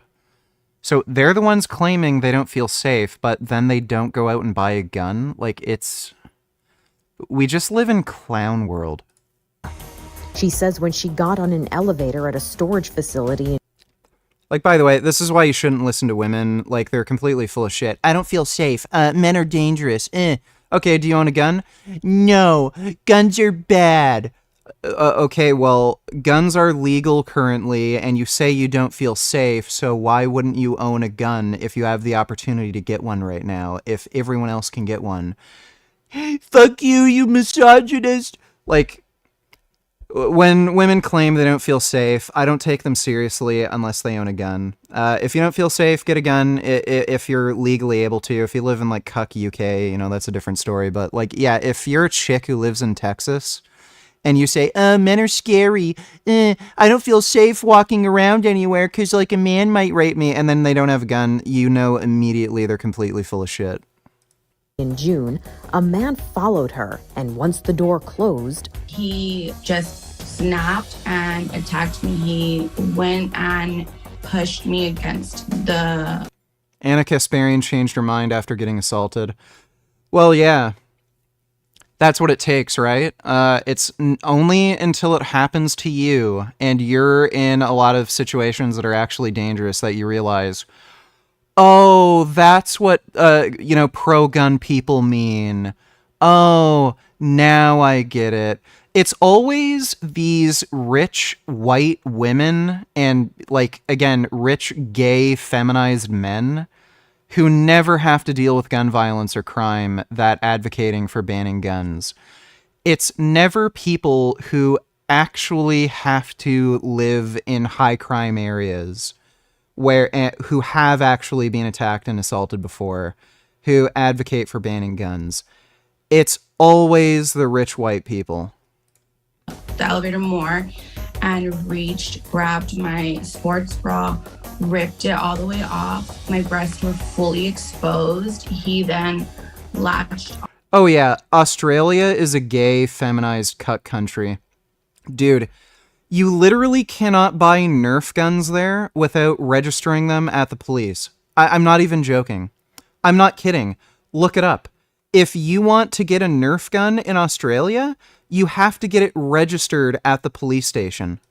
onto both of my breast, like, you know, full hand, latched on, wasn't letting go. That's when she says she tried to fight him off. And as soon as I hit him, he just started wailing on me, like windmill style, just like a full-blown, like. And a suspect has been arrested. What I did was. Australia Nerf guns. Yeah. I'll look it up. What's up, guys? So Nerf just posted this to their Instagram.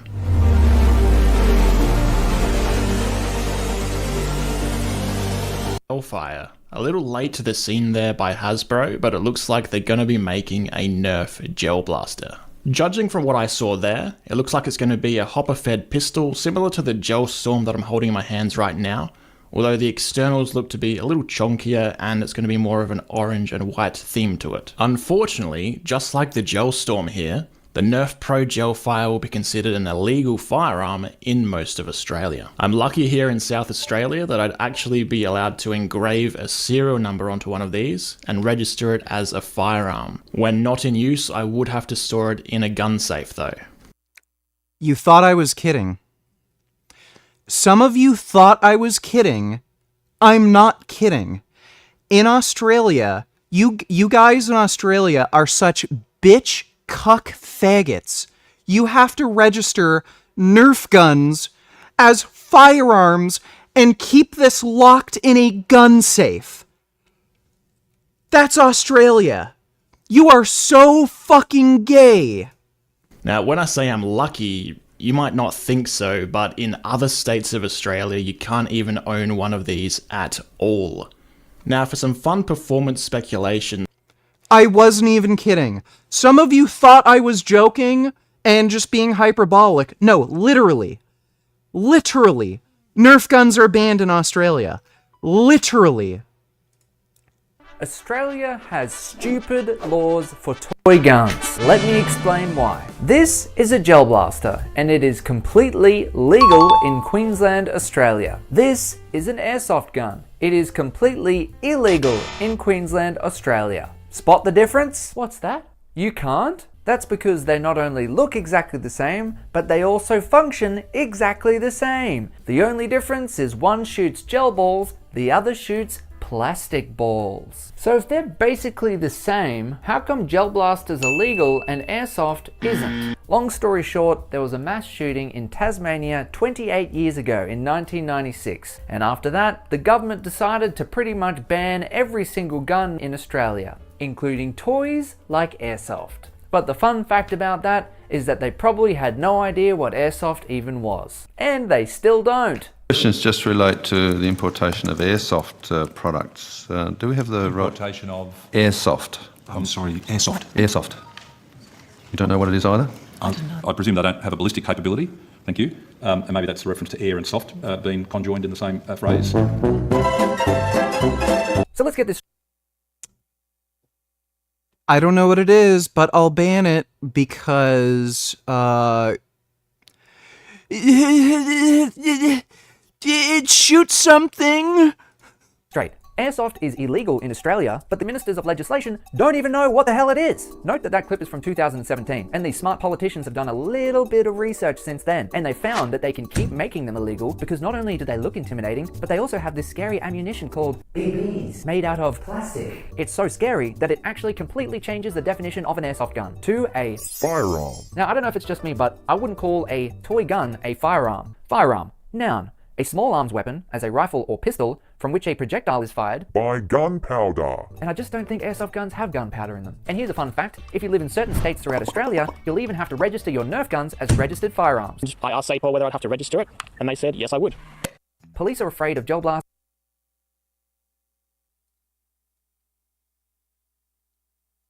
This guy has to go to the police station and register a child's toy as a firearm.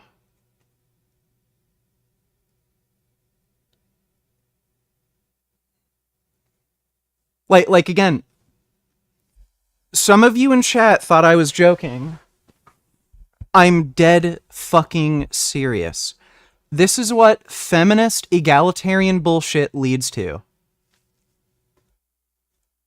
By the way, violent video games are also banned in Australia. You want to guess why? You want to play Gears of War? Guess what game is banned in Australia? That's right. Australia bans violent video games. 'Cause guess what? Detailed instruction or promotion in matters of crime or violence, depiction of rape, promotion or provisions of instruction, pedophilia, description of child sexual abuse, violence with a very high degree of impact, which are excessively violent, all of those things, cruelty or real violence, sexual impact, all of those things in Australia are banned in video games. So this is the list of video games that are banned in Australia. You can go through it. Hotline Miami 2, Wrong Number, is a banned video game in Australia. You know what Hotline Miami 2 looks like? This. This game is banned in Australia. This game is banned in Australia because it's too violent. Yeah. This is too violent for Australia. Yeah, Mortal Kombat, those games are banned. South Park, The Stick of Truth is banned in Australia. I'm pretty sure Grand Theft Auto is also banned in Australia. Silent Hill, banned in Australia. So it's hilarious. So again, you wanna ban guns? Well, okay, go move to Australia. Go register. You want to buy a Nerf gun for your son for Christmas? Well, they're gonna have to register that at the police station. You want to play Mortal Kombat or Hotline Miami or Gears of War?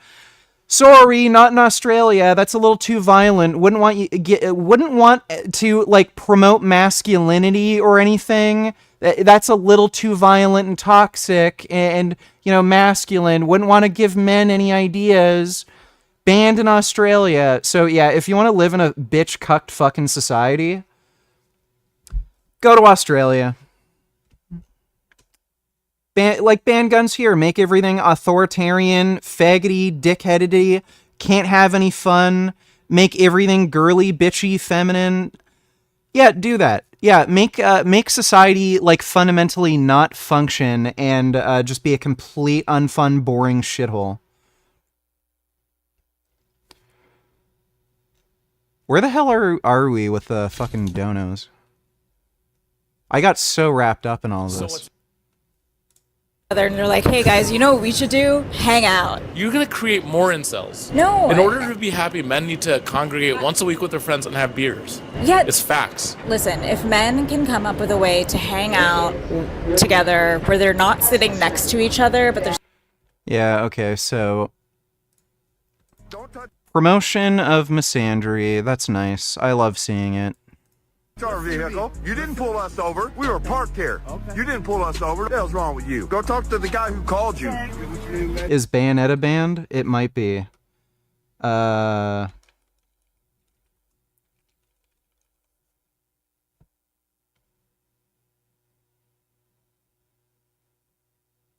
think Bayonetta is in Australia. Yeah, I don't think that was banned.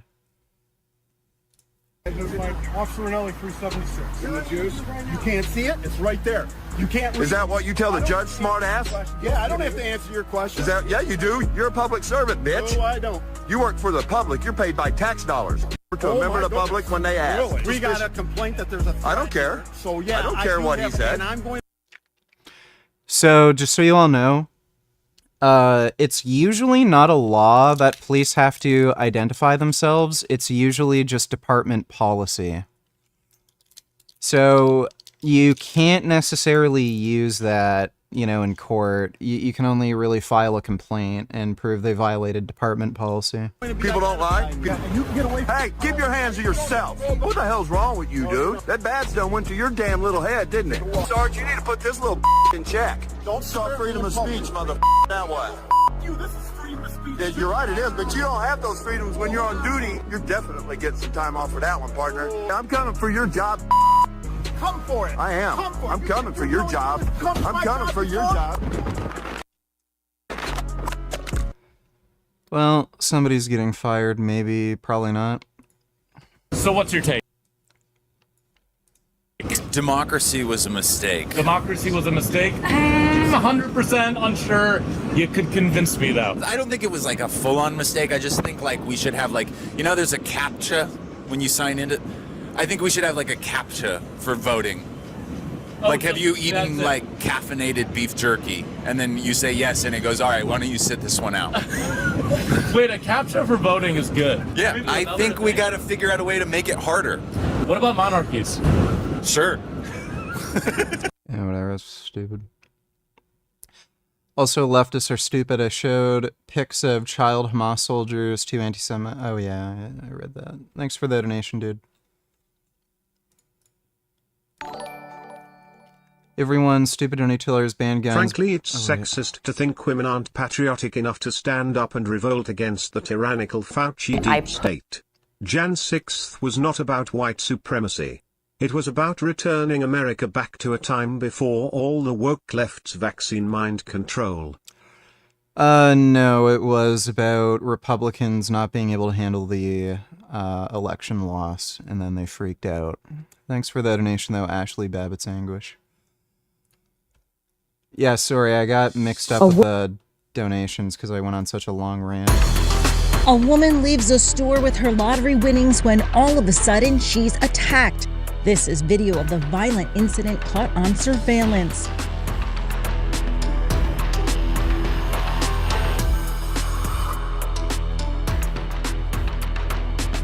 The 83-year-old walks to her car when the man in red walks over and grabs the items in her hand. She tries to stop him. Another man walks out who appears to be from the store and sees what's happening. He then tries to pry the suspect off the victim. A struggle ensues. If I saw a guy attacking an 84-year-old woman, like right here, I'd probably rip his eyes out. Fuck that dipshit. And tonight we're getting our first look at new video showing a horrifying attack in downtown Dallas. Downtown Dallas Inc. shared surveillance video which shows a woman standing at a crosswalk in the upper part of the screen. A man suddenly runs up behind her and hits her with something, knocking the woman to the ground. Holy shit. And then he just walks across the street like nothing. Yeah, and there's just a bunch of people. Oh yeah, this is normal now. Happened. Police are looking for the suspect right now. They literally walk off. They don't do anything to stop this guy. They don't do anything to help this woman. And they just keep walking.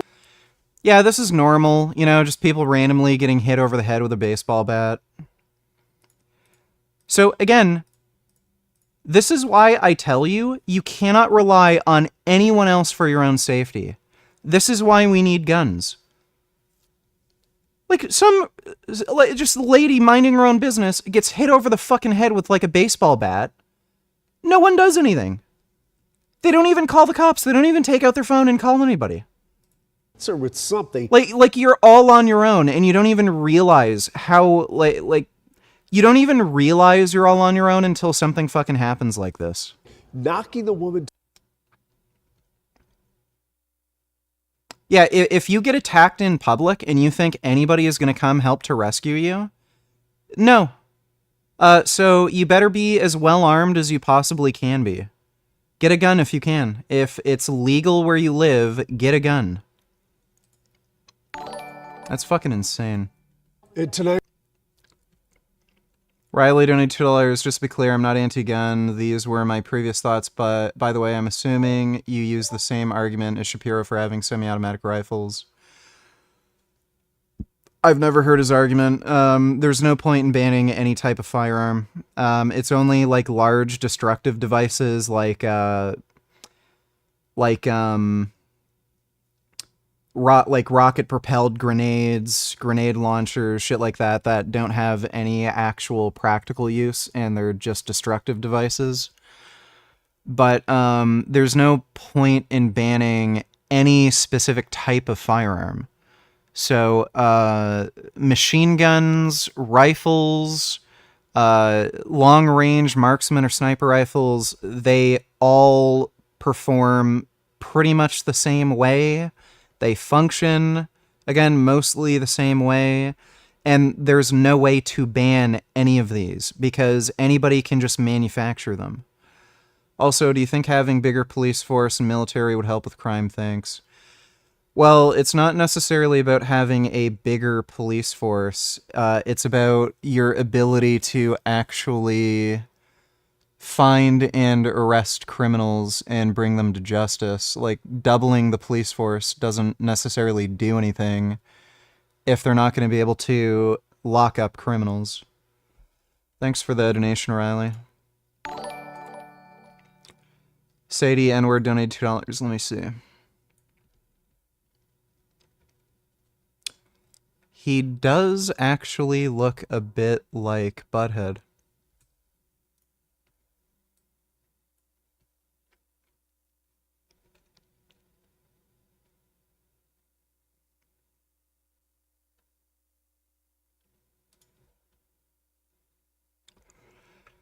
You know, she is kinda cute. In a dumb bitch sort of way. But, you know, if she offered to suck my dick, I'd be like, you know, sure.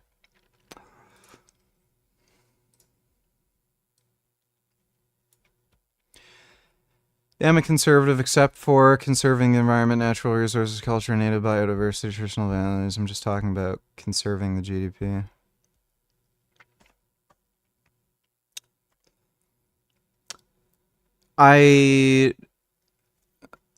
I'm all for things like, you know, clean drinking water and shit like that, but this idea of environmental conservation, what are you trying to achieve exactly? Like, is anyone, whether it be human or animal, is anyone's life improved by having, like, a certain amount of trees in a certain area? So, the more human habitation that exists, you know, the less wild animal suffering there is, the more humans are able to exist and flourish and live in a better society. So it's kind of a weird, stupid criticism of conservatives. Like, it's just weird that everybody's fine with, you know, cities like New York and shit existing, but, you know, they're like, oh, we need to conserve the environment. Okay, do you want to destroy New York and have a bunch of wolves running around? You know, with lots of trees where they can shred deer to pieces? Is that better than, you know, a city like New York existing? Like, exactly what's wrong with industrialization?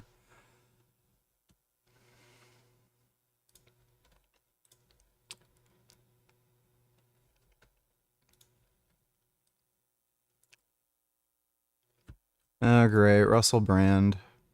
Oh, seems like he's friends with a rapist. A fellow rapist. It's impossible to say I gave up without saying I gave.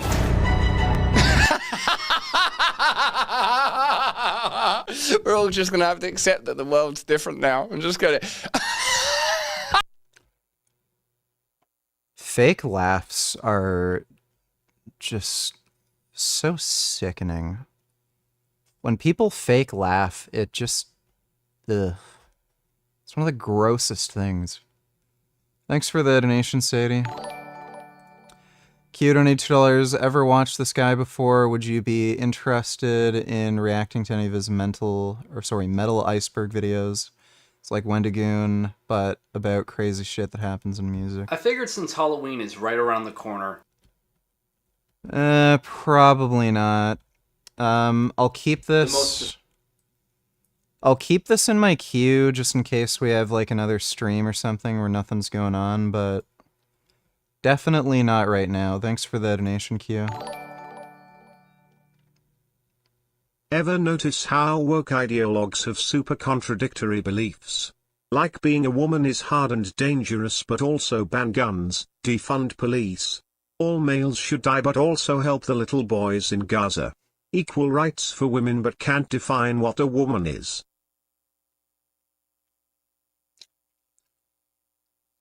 Well, if you look at any of these, you know, societies that have attempted to be egalitarian, so like communist Russia and China, like communism at its very core makes no fucking sense, and it's just pure nonsense. I don't think I'm being sexist when I say this. Women do not make sense. They don't.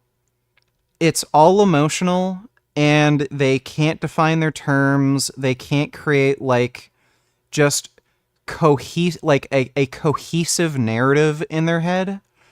And all of these ideologies, they are, like, feminine. They're, like, it's a feminine ideology to believe in this, like, egalitarian woke shit. Like, yeah, ban guns, defund the police, you know, just tax, like, the richest people and just give it to the poor, like, abolish homelessness. Like, it's, you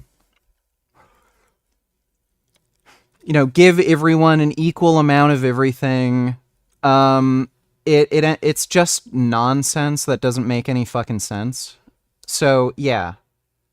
It's no wonder that it's usually women who gravitate towards the shit, or like really feminine dudes, and all of it is jumbled up retarded nonsense.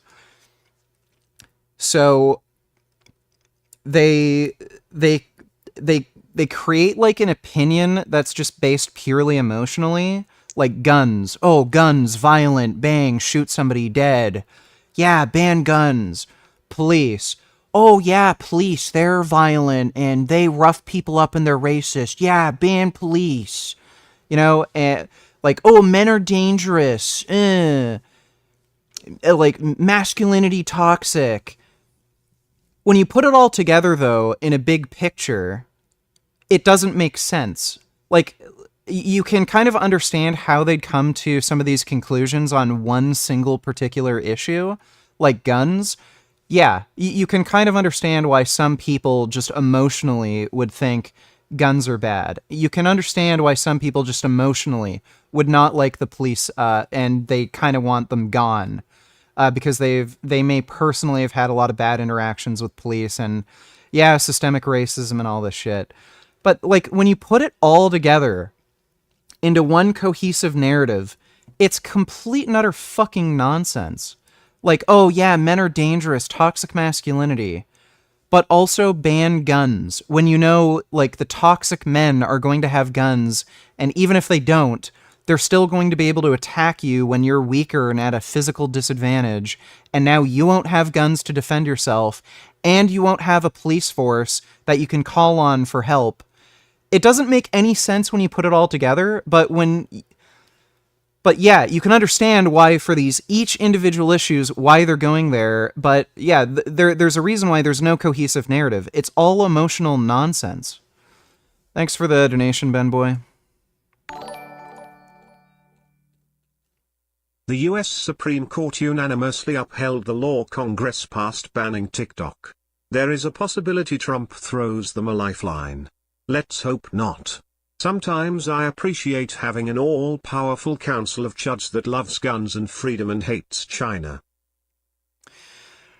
The problem is, Trump may likely get rid of the TikTok ban because one of his political donors has a huge stake in TikTok. So yeah, like, again, Trump, a few years ago, said, oh yeah, ban TikTok, China bad. As soon as he got political money from a guy who had a big stake in TikTok, suddenly he's changing his tune and he's saying he's considering blocking the motion to ban TikTok. So who knows what we're going to get. But yeah, Trump is not immune to political corruption. Thanks for the donation, retard, but, like, yeah, that's really the only thing Republicans are good for. Just protecting your firearms rights. Other than that, they don't really do too much. Forgot my namification on $2. You probably can point me in the right direction. I'm thinking about saving up for a GLP-1 prescription. Is Ozempic still best option, or are there cheaper options? I'm going to talk with my doctor first, see if my body will be okay taking something. The cheapest way to get semaglutide, that's the generic version of Ozempic. Ozempic is just the brand name. So it's kind of like Cialis tadalafil. Tadalafil is the same medication, but it's the generic version and it's cheaper. You can go to a compounding pharmacy and just get it made. So that would be the absolute cheapest option. The most expensive option would be to go with the brand name medication that you'd get through prescription. And in the States, it's pretty expensive. Like, in Canada, if I were to get a prescription through my doctor, it'd only be like $150 to $200 a month. In the States, it's like $1,000. So cheapest option would just be to go to compounding pharmacy and just get the generic version. Thanks for the donation, though. Forgot my namification. Appreciate it.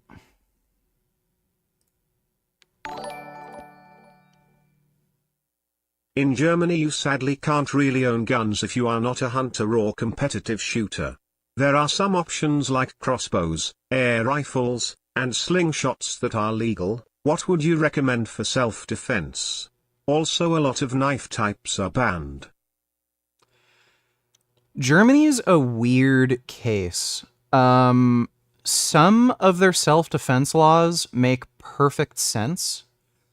So if you're in possession of an illegal weapon and somebody attacks you and you use that weapon to defend yourself, they actually won't tack on any additional charges. They'll only charge you for possession of a prohibited weapon, and they may actually be pretty lenient in that case because you actually needed it to defend yourself.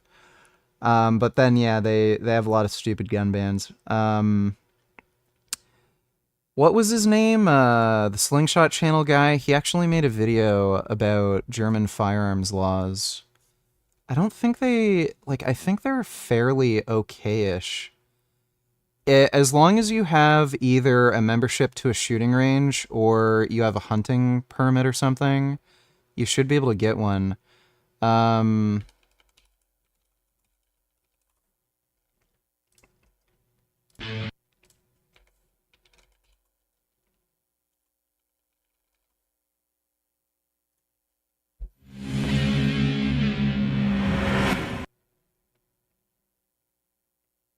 Now, of course, what are these reasons? Well, there's Sports shooters, hunters, collectors. basically 3 of them. There's some more exceptions, but the most common types is 3 of them. You have to. License-free guns. Then also there is this type of guns, firearms that are unregulated. This means So I'm assuming these are antique. you are okay to buy as much as the 2 handguns and as many long guns as you want. The third major type. Yeah, so handguns aren't banned, and I think they have restrictions for SBRs. Of license is the collector's license. If you are a collector, you have to prove that it's serious. So just get a membership to a shooting range. You don't even necessarily ever have to show up. You can also, like, by the way, if you want a gun for self-defense, you might as well get the license for sports shooting. So just join a sports shooter club. It's not that big of a deal. And then just use that for self-defense if you need it. What would I recommend for self-defense? For home defense, either a shotgun or a handgun. So yeah, just get a sport shooting license and get a shotgun or a handgun, and you can get as many long rifles as you want, which I'd imagine would include shotguns. But yeah, dude, blowing somebody away with double-aught buckshot, they are gone. Fucking gone. And handguns are handy because they're small, maneuverable, shit like that. But yeah, if you shoot somebody with a shotgun with high-powered double-aught, they're fucked. Thanks for the donation, though, David. Riley donated $2. Ben argument was that not banning them means we can defend ourselves and the possibility of government tyranny. Well, yeah, I mean, the argument I would use is they're not functionally really any different than any other type of gun. And so, like, the justification for banning an AR-15 could be used to ban, like, a handgun. There's not really functionally any big difference, especially considering you can get what are basically SBR attachments for handguns. Handgun, SBR. Okay, that oh my god. I hate that. So in the States, this is technically legally a pistol. This is like stupid political bullshit. It's hard to explain.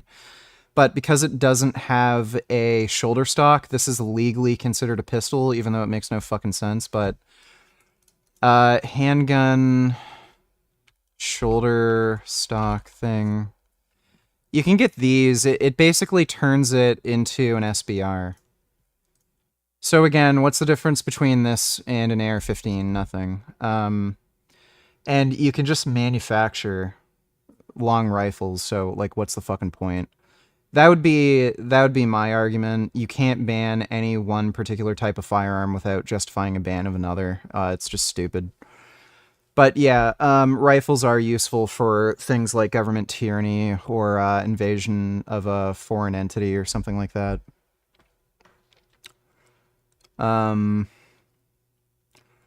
Also, should there be restrictions like showing your gun in public for fun, or should there be no restrictions beside murder stuff?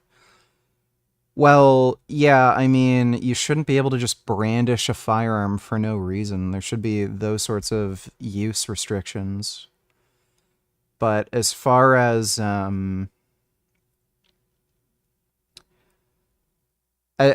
banning a certain class of firearm, no, there shouldn't be any restrictions. Thanks for the donation, Riley.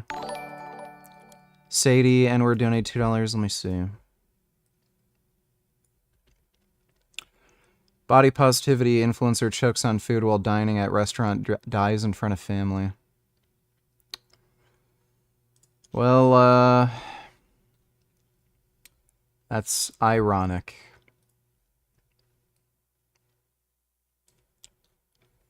Mother of Loudoun County bathroom rapist blames victim. You're 15. You can reasonably defend yourself. Whoa.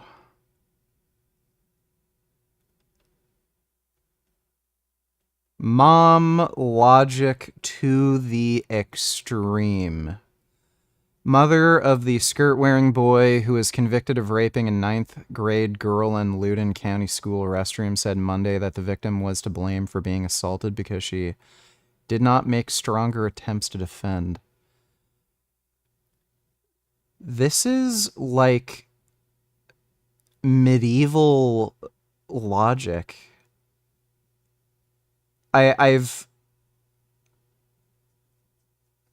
I've heard this sort of shit from other countries like India. When was the last time I've ever heard, last time I ever heard of the sort of reasoning made by anybody? Like, it was like the 19th fucking century. That is bizarre.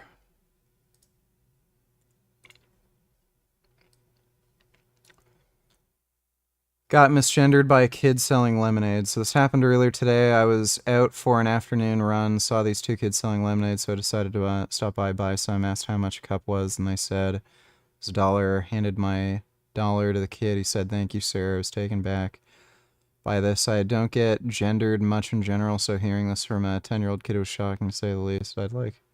Think I'm very femme-looking, considering I was only wearing a sports bra and shorts when this happened. Not to mention my hair is long and pink and red at the moment, and I recently had top surgery. My tits are huge now. Wanted to correct him so badly, but didn't seem worth it explaining it to a 10-year-old that I'm trans.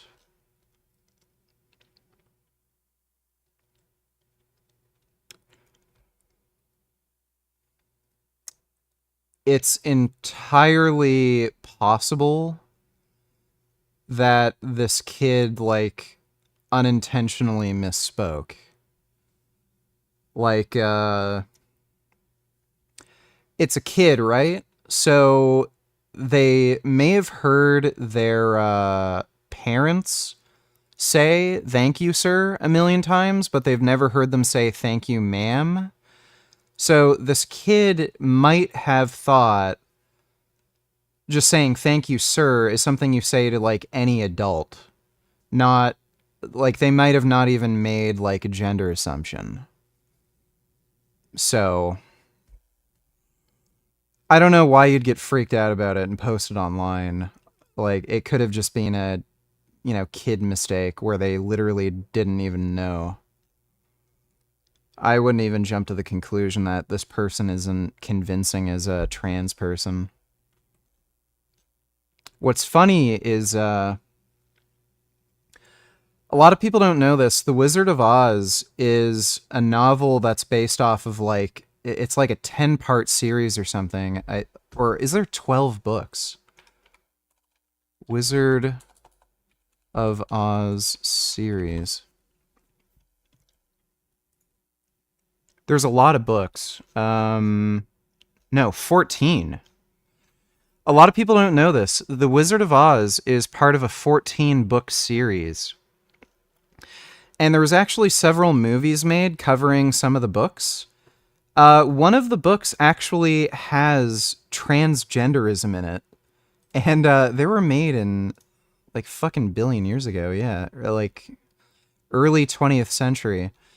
One of the stories in the books was, there was, like, this boy who is supposed to fulfill some sort of prophecy, and he was born the wrong gender, and the fairy literally changed him into a girl so that he could fulfill some prophecy. So this is a book written in the early 20th century where they actually changed somebody, like a boy, into a girl. A lot of people don't know that.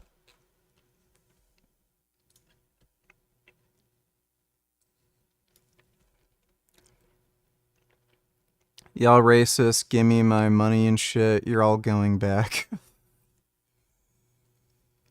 Yeah, that's Twitter now. Thanks for the donation, Sadie. It's funny all these leftist woke retards in the West love the idea about socialism/communism so much, yet they never lived a second in such society. Also, they are supposedly against Nazism and fascism when in reality both are socialist ideologies. Male sign. Nazism isn't a socialist ideology. I don't want to get into a big fight about it. Thanks for the donation, Zane.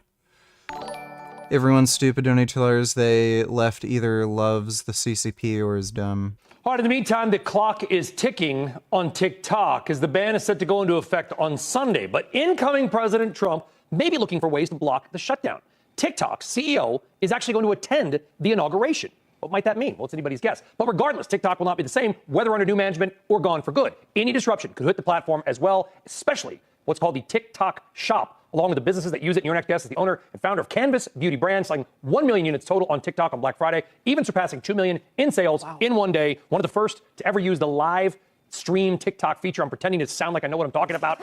Stormy Steele and TikTok shutdown mean for you, your brand, your employees, and, Huntsville, Alabama, where you're based? to be honest, I feel like what's not being considered with the TikTok shop ban is the morale on the American people, right? I feel like it would be totally against 170 plus million people's right to speech, freedom of speech. And then on top of that, like it'll directly impact their income in a significant way. Some people only find joy on TikTok shop platform in the palm of their hands. So outside of just financially, we got to talk about the Americans' like emotional stability. Some people like rely on this heavily, and that's for me.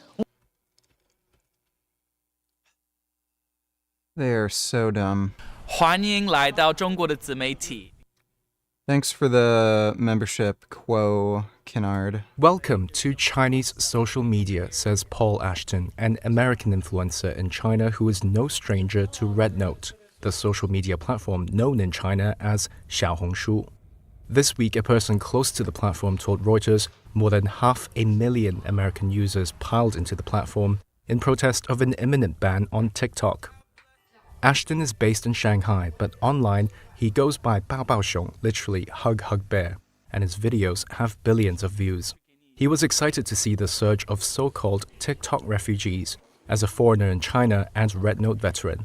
I have loved seeing the enthusiasm and the joy at which I've seen a lot of Chinese netizens engaging with people that are English speakers. Like one of my favorite memes I've seen so far is just like, "Hello Americans, show us your." Yeah, Chinese people are calling black people the N-word, and they're attacking gay and trans people, saying, "Get off the platform, faggot. Keep your faggot shit to yourself. We don't like N-words here." That's what Chinese people are doing. They're all racist, insanely homophobic, and bigoted. Cats. Like, if there's one... Yeah, these people are just fucked. Like, he has a huge financial incentive to do this, clearly. I seriously doubt this is anything but just, cynical ploy.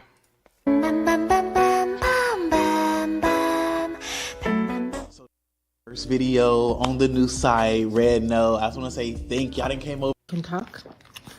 I need to talk to you. Here's our data. Now.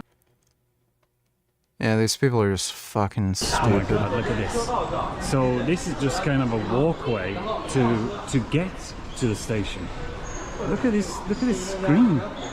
It's crazy. Meanwhile, in America. Buddy, people in China are eating fucking rats. What does he mean, meanwhile in America? Buddy, have you seen poor parts of China? There's an insane, massive homeless population.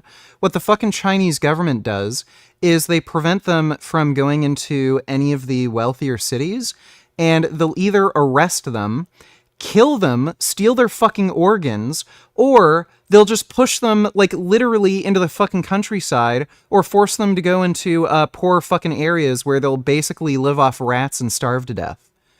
This guy's out of his fucking mind. What if, he's probably just full of shit. He's just a fucking asshole. Thanks for the donation, everyone's stupid. Sadie N-word donated $2 and we see. Pedophiles could be executed under a new bill proposed by MAGA, Firebrand, Anna, Pauline, Luna, Trib. I wouldn't be opposed to that. They're gonna use this as a way to kill queer people, by the way. Yeah, it is a little worrying, because MAGA does equate gays and trans people with pedophiles, but, yeah, it's kind of... I wouldn't make a post like this. I'd kind of make a larger explanation.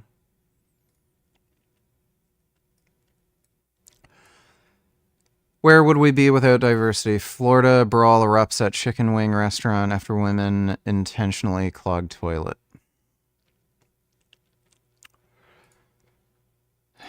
I've seen some McDonald's fights over chicken nuggets, and it's white people. Help, my job is too stable and high paying. I'm going insane. Was Gen X really like this? That movie, Fight Club, was fucking stupid. The whole plot didn't make any fucking sense because testosterone replacement therapy exists. Why would he care about losing his balls? He can literally just inject testosterone. Who fucking cares? Okay, Predator, Reddit banned the word groomer because it's hate speech, and 24 hours later the community came up with a new word.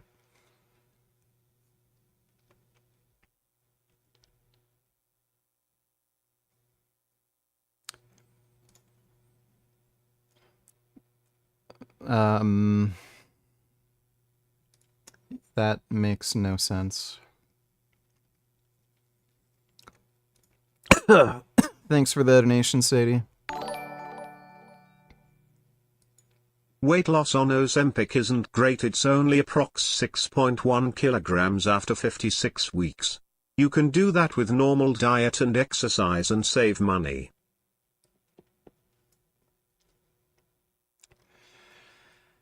People don't know how to interpret this research. So in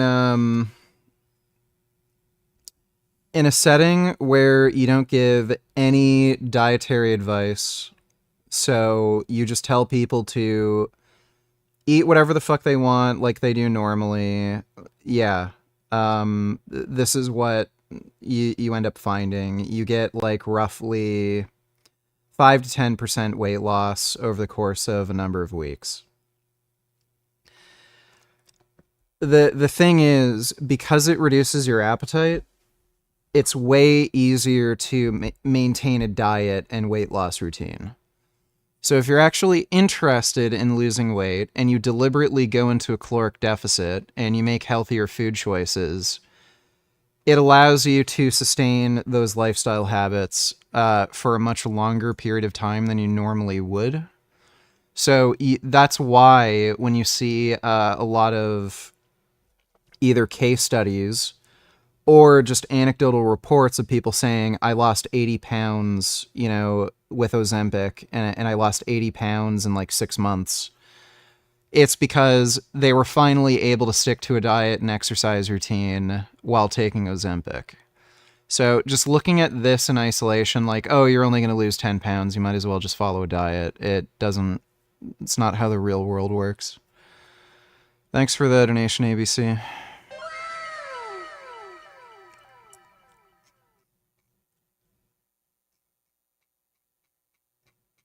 Oh, I see.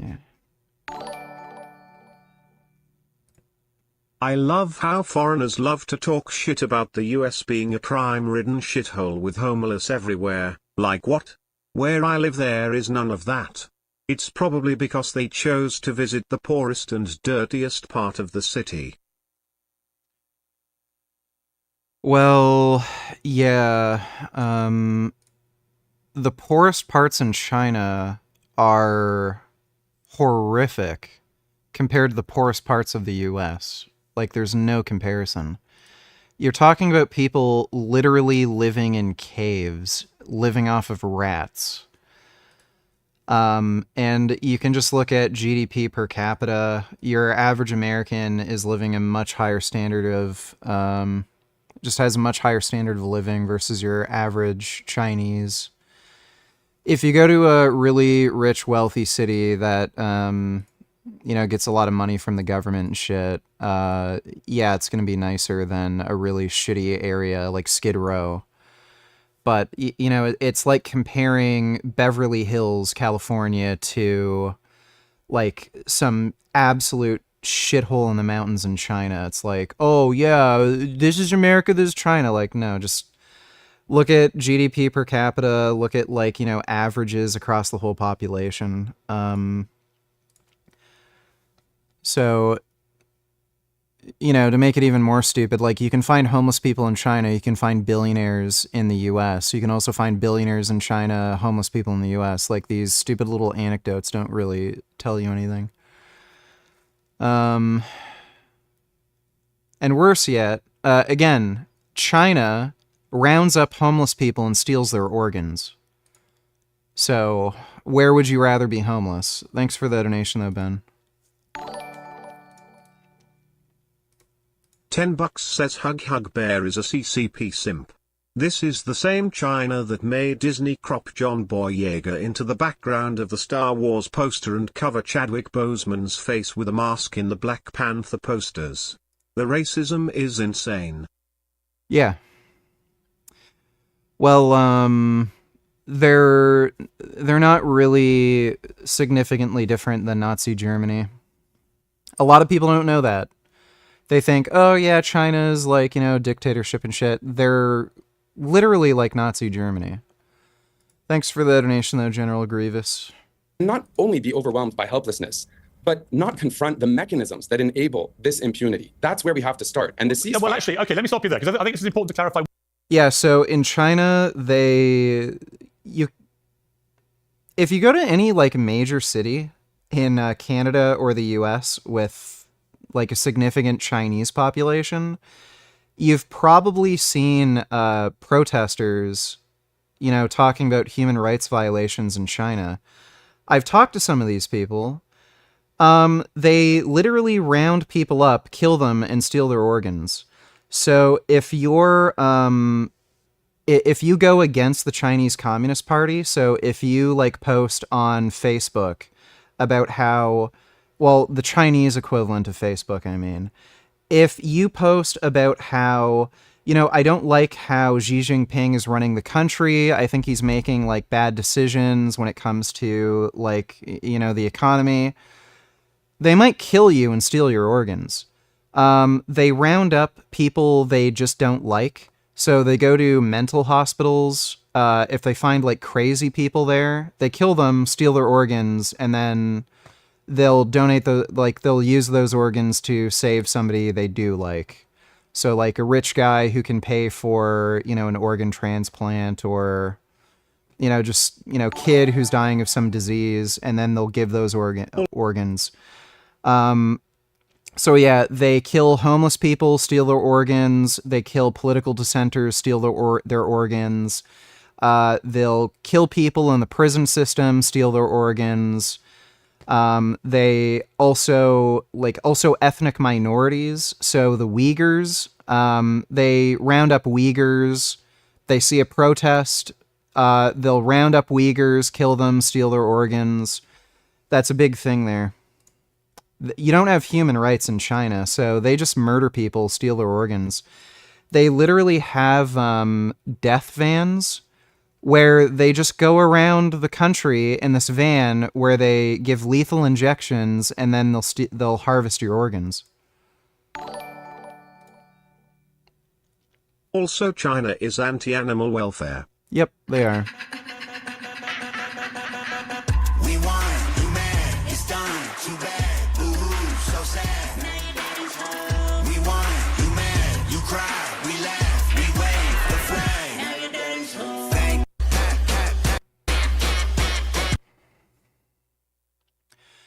I guess these people will be out of a job once Trump's gone. Well, shut up, Patriot J, Benny Johnson, Big Bongino, Alex Jones, free my dogs and lock up the radical left's gone crazy. I don't bigger, I am not who they are after. I'm just in the way they want to get to you, but I won't let them cold-hearted.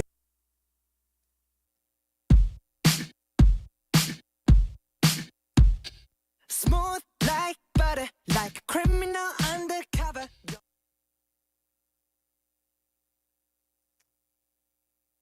Yeah, you should not eat insects. They often carry parasites that can be transmitted to humans. Really bad idea.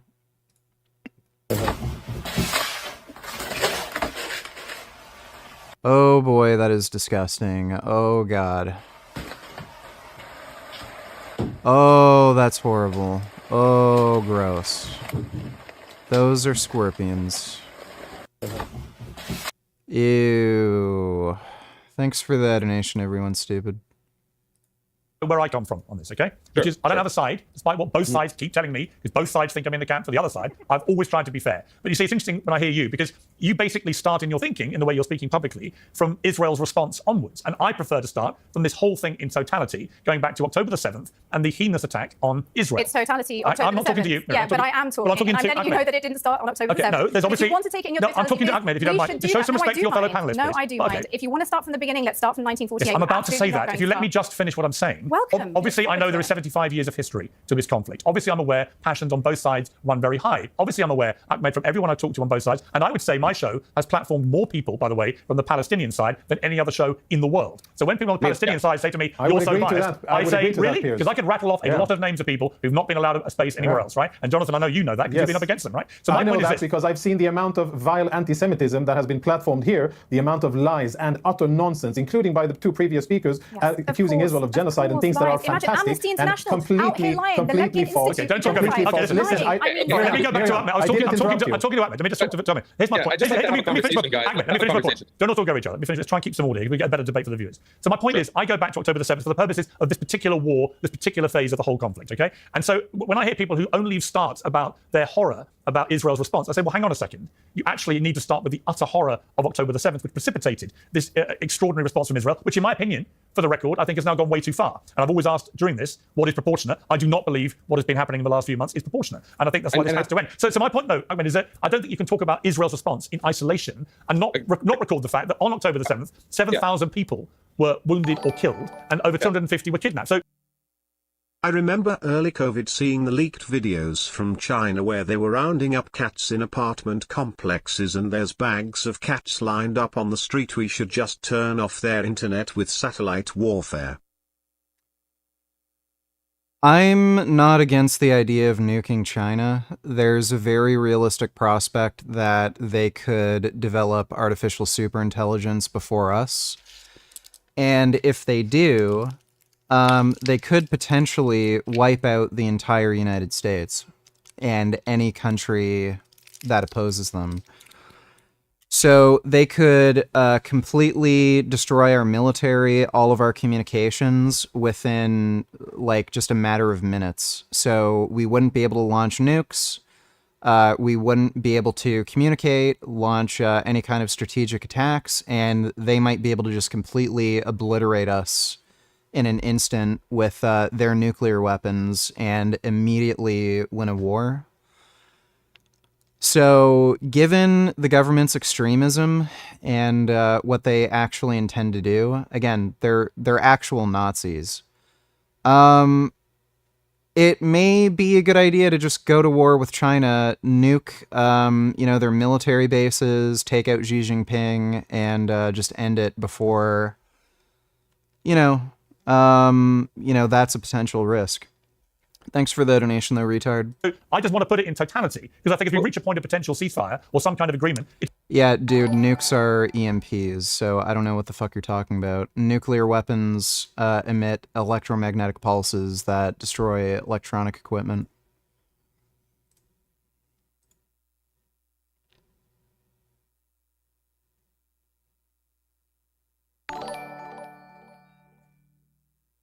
What are you talking about? Poor Chinese people eat like kings. You're racist. That's a small cricket. This guy's good. What is that, frogs? I mean, it's like they can only. They have no peanuts inside. These are beetles?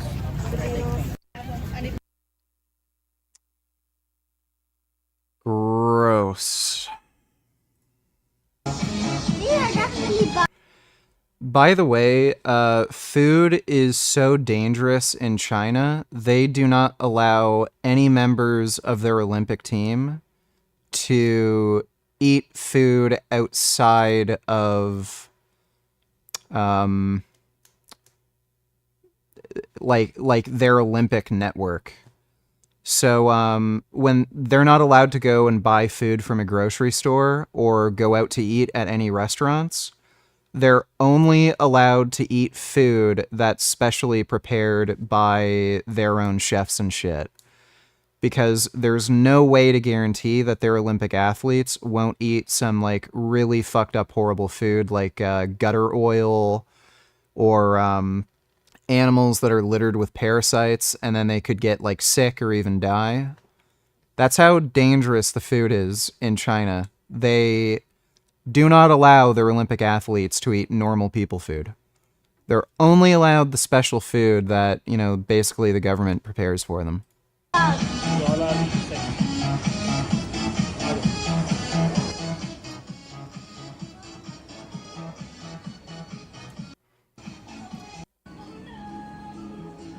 That is horrific. I'm going to show you how I eat balut. It's very simple. Yes, these are the ones with the duck and... Yeah, gross. That's a thing in the Philippines, too. Thanks for the donation, everyone stupid. It's the only way to be fair. Nuke China donated $2. Oh yeah, let's not forget the Dog Meat Festival. Yeah, nuke them. Thanks for the donation, Nuke China. About this. Sure. But because we want to be fair, I think it would be an insult to our collective intelligence and to our collective humanity to suggest that nothing before October 7th can justify October 7th, but October 7th itself can somehow justify the horrific violation of moral and legal norms. Well, I agree. No, Riley, we cannot react to Chinese ambassador for New Zealand. I don't fucking care. I agree. Listen, with the premise of what you just said. Yeah, but I'm just saying I agree with you about that point, right? So I agree that nothing that happened on October the 7th to me now justifies the scale of what has happened now since, right? Fair enough. I agree with you. And Piers, the point that I need to make, and that I was going on to make, so I appreciate you interjecting, but please just let me get to the point, because what's disturbing to me, Piers, is, as you know, Palestinian suffering did not start on October 7th. It did not start last year. As you mentioned, it's been decades of ethnic cleansing. And, you know, Jonathan called me a liar, even though I've barely spoken on this program. No, nuclear weapons emit an electromagnetic pulse no matter where they're detonated from. It doesn't matter if it's in the upper atmosphere. They just produce an electromagnetic pulse. I don't think I've shared any lies, but one thing I want to say about Palestinian suffering is, even in the context of an unfolding genocide, the scale of which you described, the conversation is immediately derailed. It's redirected to condemnations of Hamas or abuses in other nations, as if one injustice nullifies another. Francesca Albanese on your show made it clear that one war crime, according to international law, does not justify another. And yet, here we are watching Israel commit war crime after war crime every lies and bullshit everywhere. Single day. And let's just be clear. When it comes to the ceasefire, to bring it back to the point of this show, the delay in the deal wasn't about negotiations or Hamas, as the media has repeatedly claimed. It was about putting profit over people, appeasing Israel's far-right government, and even now... No, it wasn't. You idiot. Where's the evidence for any of these claims? Every single ceasefire deal so far has been blocked by Sinwar. Sinwar was the leader of Hamas. Every time there was a ceasefire proposal, Sinwar would block it. The only reason this is going on right now is because Sinwar is dead, and there's some other leaders of Hamas that are open to ceasefire deals. Now, as the deal is edging closer, we still hear from extremists in the Israeli... Truth donated $2. Netherlands has a political party called Party for the Animals, which is centered on animal rights. They have a YouTube channel, 24/7 live stream, counter of total number of murdered animals in the country.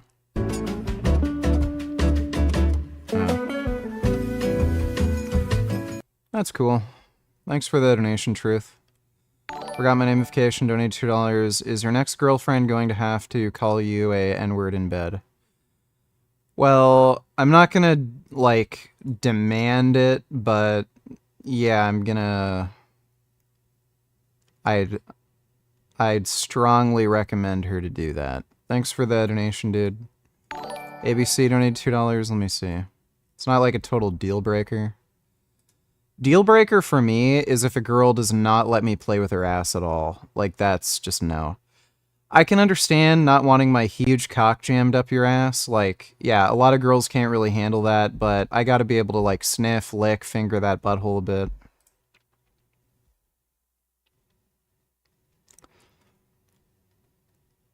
That is fucking gross.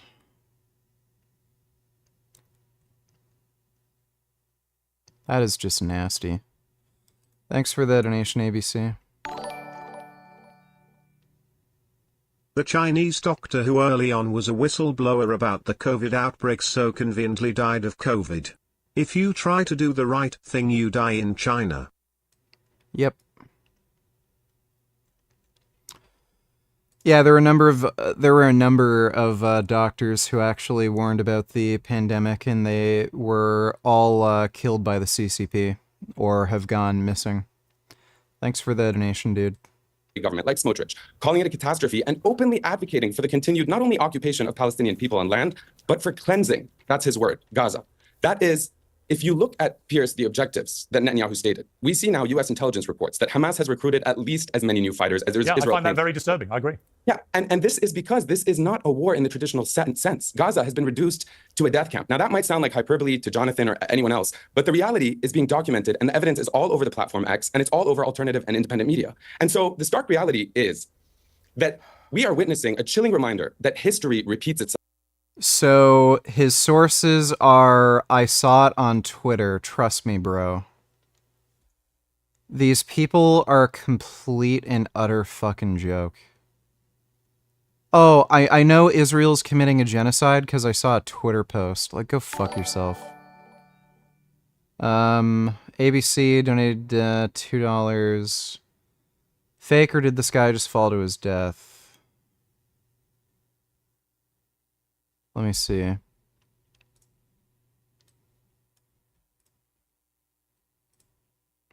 Go!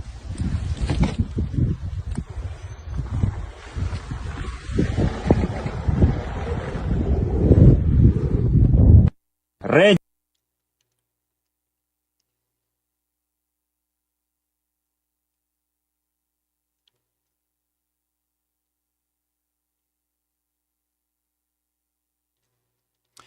I've seen something like this happen at least once. I'm not sure if it's fake, though. Ah, a man of culture I see. Playing with assholes is based and hot. It is. I don't know why people don't like playing with buttholes. Girls come way fucking harder when you like play with their ass at the same time. They just do. And I also like feeling their buttholes twitch like crazy when they finally orgasm. It's nice. Thanks for the donation, Butthole Sniffer. Despite the carnage, Israel's strategy seems to be fueling resistance, not extinguishing it.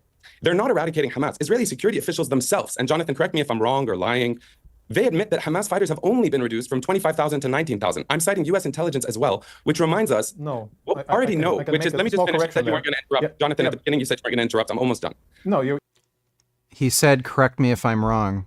You invited me to correct you, so I'm happy to do faster than it can be crushed. You can correct me when I'm done. So what has Israel gained? I'll ask you, Jonathan. Well, you've been speaking for like 20 Hamas minutes. hasn't been defeated. In fact, it has. Okay, well, to be fair to Jonathan, I mean, you can't keep asking questions. And when he tries to reply, you say you haven't finished. So. What has Israel accomplished? My question to Jonathan Piers, I appreciate that. Netanyahu's real objective has not been accomplished. His stated objective has not been accomplished. And you and I both know, Piers, and Jonathan does as well, as does everybody on this panel, and I'd love to hear from the remaining guest after Jonathan, that the Biden administration knew the terms of this deal back when they proposed it. A deal that Biden allowed Netanyahu to torch while fueling Israel's genocide. All right, listen, I'm going to let Jonathan respond to you because you asked direct questions. Batty, if you just hold fire, we'll come to you, I promise you. We've got Dan Crenshaw waiting as well. I'm going to go to him and I'm going to get Batty to respond.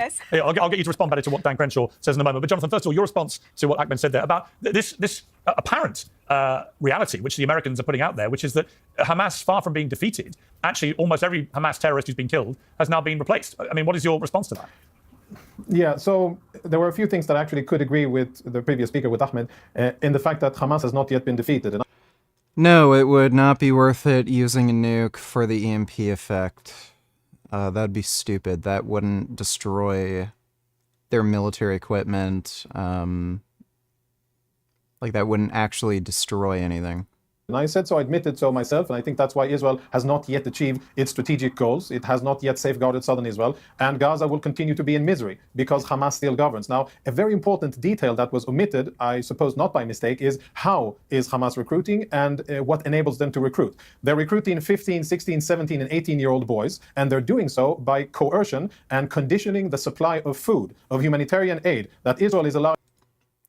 So this is true. Sinwar was actually being guarded by a 15-year-old kid. One of the people they ended up shooting while Sinwar was fleeing was a 15-year-old kid. So he's not wrong. They're getting kids allowing to get into the Gaza Strip that is paid for by many parts of the international community. And Hamas, you're interrupting me, and that's not okay. I didn't interrupt you. Oh, I will and Hamas is using that in order to. Of course you will. You can call me names, but that doesn't justify anything. Defending genocide, certainly you belong in the Hague, not on a panel. No, I belong in my free homeland, which is where I am and will continue to be. And you can continue to spew violence and hatred on Al Jazeera and promote terrorism, and you will be held accountable for your deeds. Miriam, if you're right, Miriam, that the time for that to happen will come, right? And if you're wrong, then you're actually slurring Jonathan in a way that I think is unfair for this particular panel right now.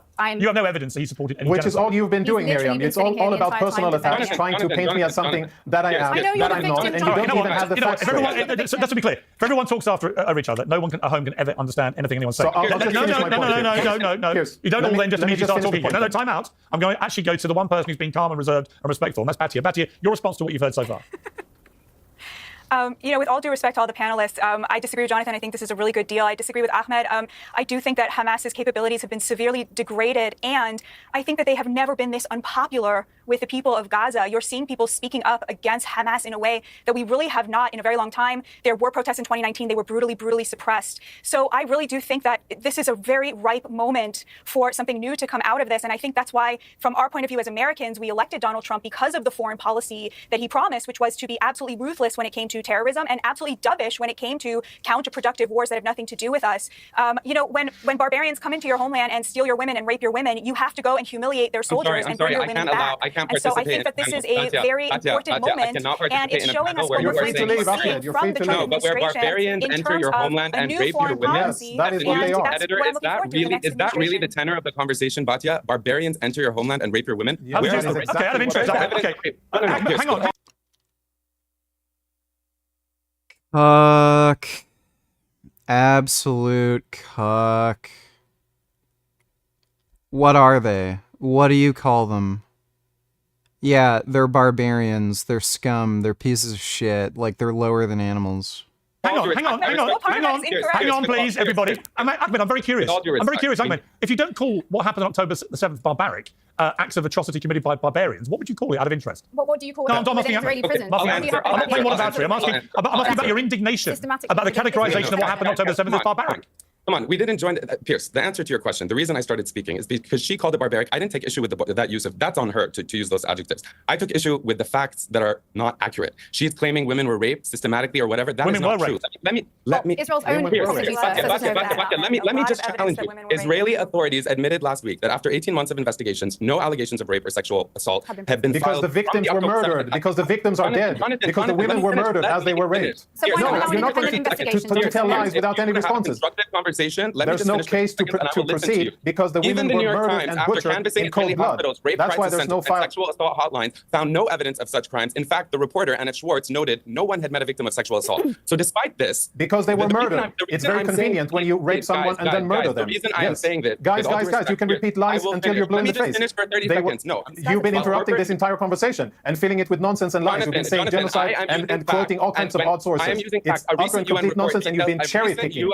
Jonathan, I'm not cherry picking. I am saying there is a recent yes, you are. You are cherry picking with the capital C. You know why you're interrupting me? You know what? This is now becoming a watch again. Okay. Because this is the You know what? I have read enough.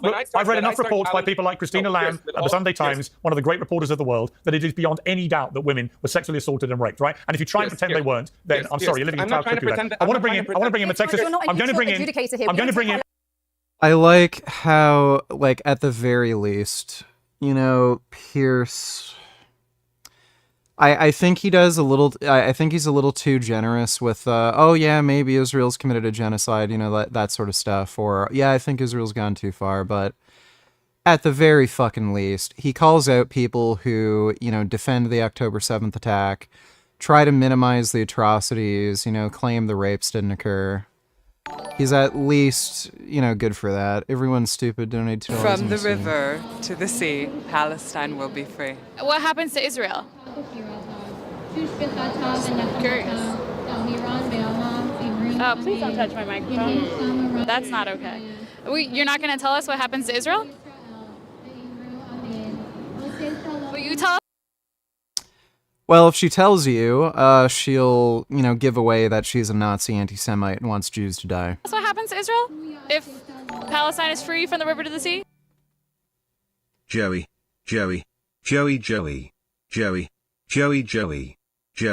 Joey Joey. Joey. Joey Joey. Joey. Joey Joey. Joey. Joey Joey. Joey. Joey Joey. Joey. Joey Joey. Joey. Joey Joey. Joey. Joey Joey. Joey. Joey Joey. Joey. Joey Joey. Joey. Joey Joey. Joey. Joey.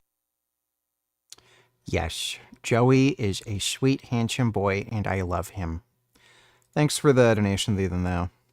This is what they all do, by the way. Like, you saw the video I did about that Palestine protest. They all do this shit. What does that mean? Settler colonialism is the real terrorism? From the Yep, Nazis, anti-Semites. When I ask you if what happened on October 7th is something you condemn, and you say, well, you have to look at that by looking at hundreds of years of conflict. No, you don't. No, you don't. That's either right or it's wrong, and it was wrong, and I don't need 100 years of conflict to know it was wrong. When somebody comes over a fence and goes into someone's house and burns their infant in its crib, I don't give a damn why they did it. It's wrong. When I ask... Yeah, Dr. Phil's a fucking cunt, but at least he's not putting up with any of that shit. Yeah, I've seen that one. That's old. Now, we love a good vox pop bitch on this program. Let's see what the young folk at a DC pro-Palestinian rally are thinking.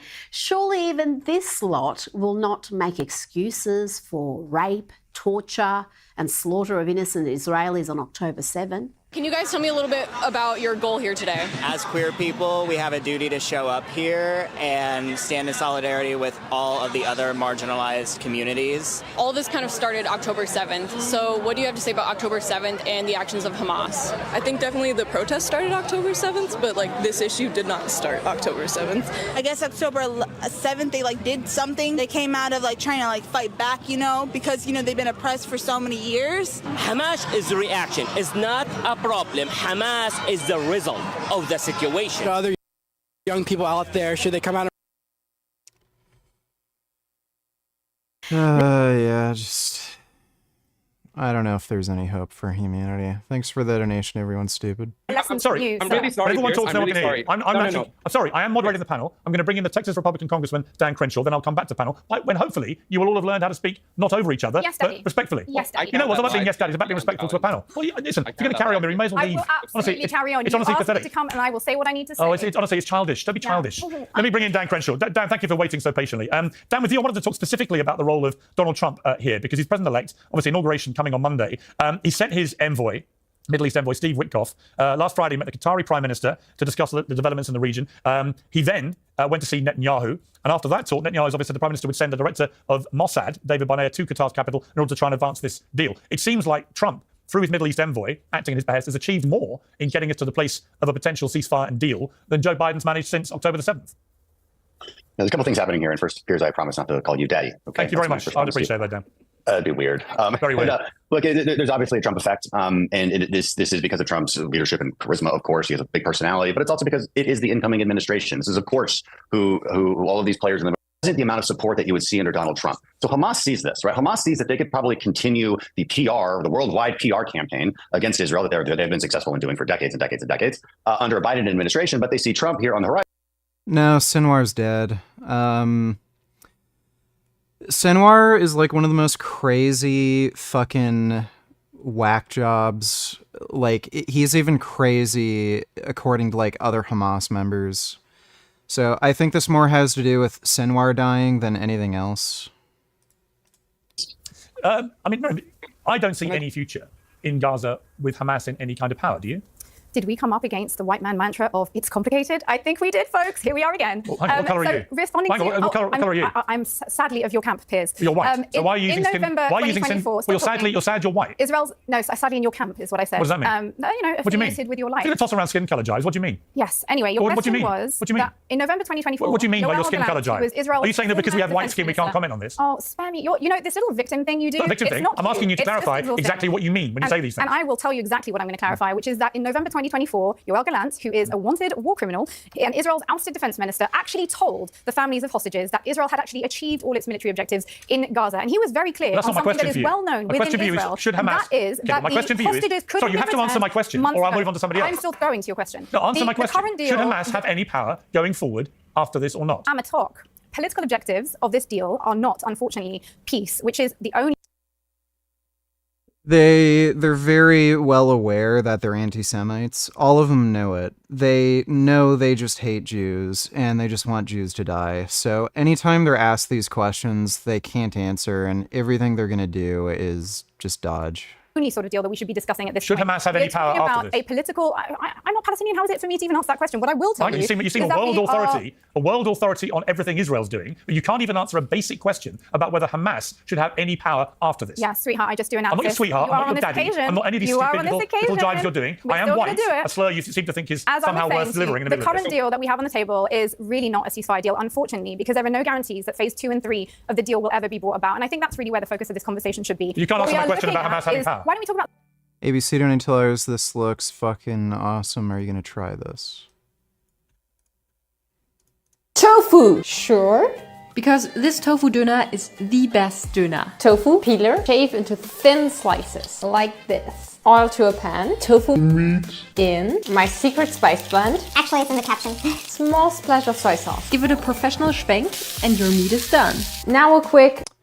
I gotta try that with a peeler. Salad. Yeah, I think I might try that. Thanks for the donation, ABC. Riley Donatillers, oh sorry, Richard, didn't mean to be annoying about New Zealand. Just thought you would find it interesting for them to talk about laws in China, my bad. Unless there are very exceptional circumstances, I just do not care about New Zealand. Don't take any offense to it, but New Zealand is a very, very boring country. Thanks for the donation, Riley. Serious things, Piers. Why don't you just answer my question? I would actually say whether Hamas has power after this is a pretty damn serious question. I will get to that. Do you think they should? I will get to that. Get to it now, because it's the question I've asked you. I will get to it on my own. What's your answer? My answer is, are you ready to hear it? Answer it. Little drum roll for you. Dum-dum-dum-dum. Is that we should be looking at a peace deal that achieves actual peace in the region. Should Hamas have any power? At the moment, the current phased proposal does not allow... One more time before I leave you. Should Hamas have any power? You're going to leave me? Oh, that would be sad. Let's actually talk about... I wouldn't worry about it, because you'll never be back here again. But just for the purposes of the question... Piers, for the purposes of the question, we're not all 5-year-olds. Why don't you just try and be an adult? Try and be an adult in the room and answer a straight question. How about you don't talk over me? No, how about you answer my question, or you shut up? This is what the pro-Palestine thing is. It's all retarded fucking children who can't make an argument, who are fucking Nazis in disguise, who just play stupid fucking games. That's what they are. Don't take them seriously. Which one's it going to be? Just tell me to shut up. Yes, I did. No, I gave you a choice. Answer the question or shut up. One of the two. Which one's it going to be? You're not my dad. Which one's it going to be? You're not going to tell me what to do. Okay, Ahmed, let me go to you, because you seem the real question. Somebody who won't be calling me sweetheart or dad. No, I'm done with you. I'm sorry. I'm done with you, Miriam. You're a complete. I do actually on my own show. I do on my show. You're a complete and utter half-wit. So let me bring in Ahmed. Ahmed, should Hamas have any power at the end of all this or not? Whether they should or shouldn't, Piers, it looks likely that they will, as we've heard from all the guests on this panel, essentially. That seems to be what Batya seemed to disagree with me on, even though I was just citing U.S. intelligence and Israeli officials. I do want to just say, one thing is clear. I want to correct the record on two things, and I'm not going to take us back, Piers. But, it's in the Likud charter, and it was part of their 1977 election manifesto, this phrase, from the river to the sea. I think it's important that I bring it up because your previous guest said that it was in the Hamas charter. Of course, Hamas has only been around, for 20-some years. The double standards that this speaks to and how narratives around the phrase, from the river to the sea, are treated, not just by the media, reveals the power dynamics at play here. When Palestinians, like myself, say it, use it, I have it on a sweater, on a jacket, we're calling for liberation. We're calling for a demand for freedom from decades of displacement and apartheid. Yet, of course, it's twisted into a genocidal threat. Meanwhile, Israeli leaders like Netanyahu, who I think is best described as a war criminal, who has an arrest warrant issued against him, he openly uses it. He claims the same geography, expanding settlements, enforcing policies that erase Palestinians. An entire family was erased today, 11 of them, where they were displaced in Deir al-Balah. And, Piers, the one thing I want to say, I know we disagree on the rape thing, but I do want to say, the reason I interrupted Batya, not only because I was quite shocked to see someone from Newsweek use this sort of terminology and adjectives and language so loosely, but while the media and Batya fixate on these debunked and discredited narratives, let me just get through my sentence, it's largely ignored documented, verified cases of sexual violence committed by Israeli soldiers against Palestinian detainees, including video evidence. A recent UN report details systematic rape, torture, dehumanizing acts that were inflicted even against children. And that is Josh Paul, the former State Department that resigned, who says that. That is not me. Okay, so I want to we're running out of time. I need to bring in the others. I want to bring in Batia to respond, because Batia, you haven't had much chance to speak before you interrupted. I mean, Batia, how do you see the future here? Because it seems to me that it's horrendously complicated, all this coming out of the war.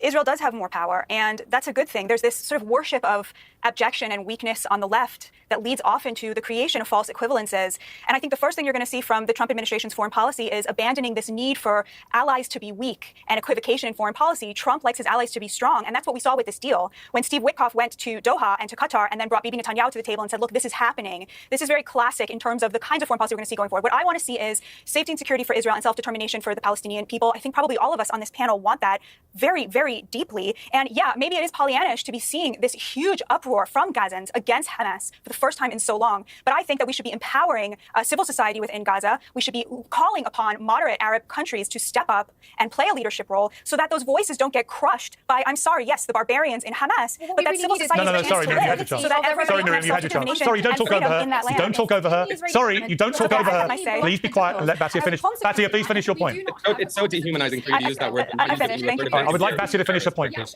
Stop talking, please.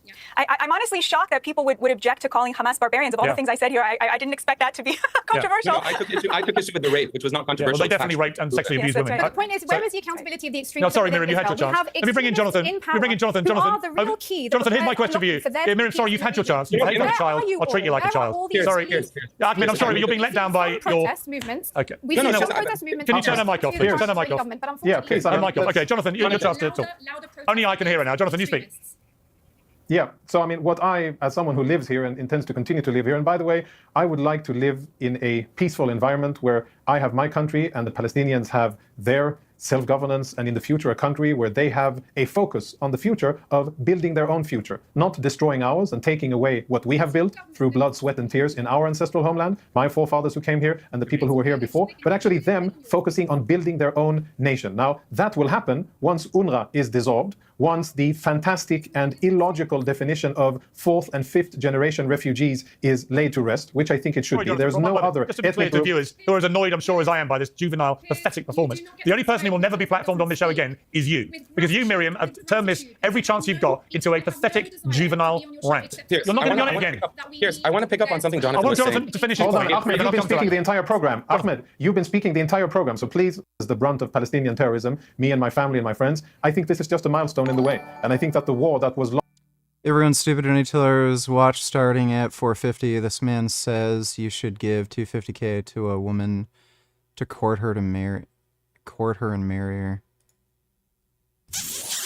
What's up? It's Lip Service. I'm Angela Yee. I'm Gigi McGuire. I'm Jordan Emanuel. And I'm Yada. These women want relationships where they're literally just paid prostitutes, and then they wonder why men don't respect them. And I saw the conversations that you've had surrounding that. And it feels like when I see a lot of these podcasts, a lot of men don't like the fact that, some women have an issue with going 50-50. They're like, the man should be able to hold it down, take care of the household. Before we talk about it, what do you think about 50-50 versus the man handling the bills? I personally think that it should be based on your personal situation, financial situation. There's levels to life. And if you are on a level where you're grinding and you're figuring it out, and me personally, at the state that I'm in right now, no. Yeah. Absolutely. Jordan's like, yeah. No. I'm holding it down for myself. I just want more than me. Like, I know I work hard. I can take care of myself. God forbid anything happen, but you need to be working harder than me. Okay, working harder than you. Working harder than me and playing harder and making more. Period. Okay. All right, now talk to us about your thoughts on this. My thoughts is if a man gets into a relationship with a woman, he should provide every need. Now, if I'm grinding, I don't need a woman. I should be focused on taking care of myself. And when I get to that level, now I can bring you into my world. Because you can't respect me if you're taking care of me. You can't respect me if you're going half on my bills. And this is what happened. A lot of men don't date to bring a woman into the world to uplift. No, women can't respect you if they're paying like 50-50 because you're a fucking idiot. Like, you're just a fucking moron. Simple as that. Or you're dating like a fucking spoiled child. They're dating for financial assistance. And this is why men want to go 50-50, because they need a woman to help them take care of them. Let me ask you this. No, they have a concept of fairness, and they have self-respect. So how do you know a woman doesn't want you just for your money or for your... I want a woman with me for my money. I'm a provider. Want me to provide. Yeah, he's just a simp. He's just a simp. That's all it is. Launched against Israel on October. It's funny these Hamas cheerleaders dumb the phrase down for moronic Westerners when they translate from the river to the sea in English. Originally in Arabic is from the water to the water. Palestine is Arab. From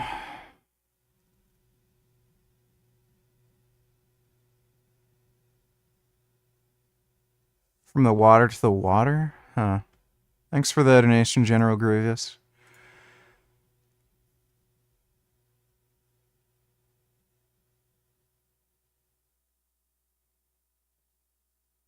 Like, I get, like, to be fair, usually when you directly translate things, they don't really make any sense, so translating from the water to the water, from the river to the sea, it makes more sense in English than it would in Arabic. That's usually how translations work. Thanks for the donation, though, dude. Riley donated $2. I was just worried you thought I was trying to be annoying about New Zealand. No. It's all right. Or something when that wasn't my intention, but I don't take any personal offense to it. Yeah, don't worry, dude.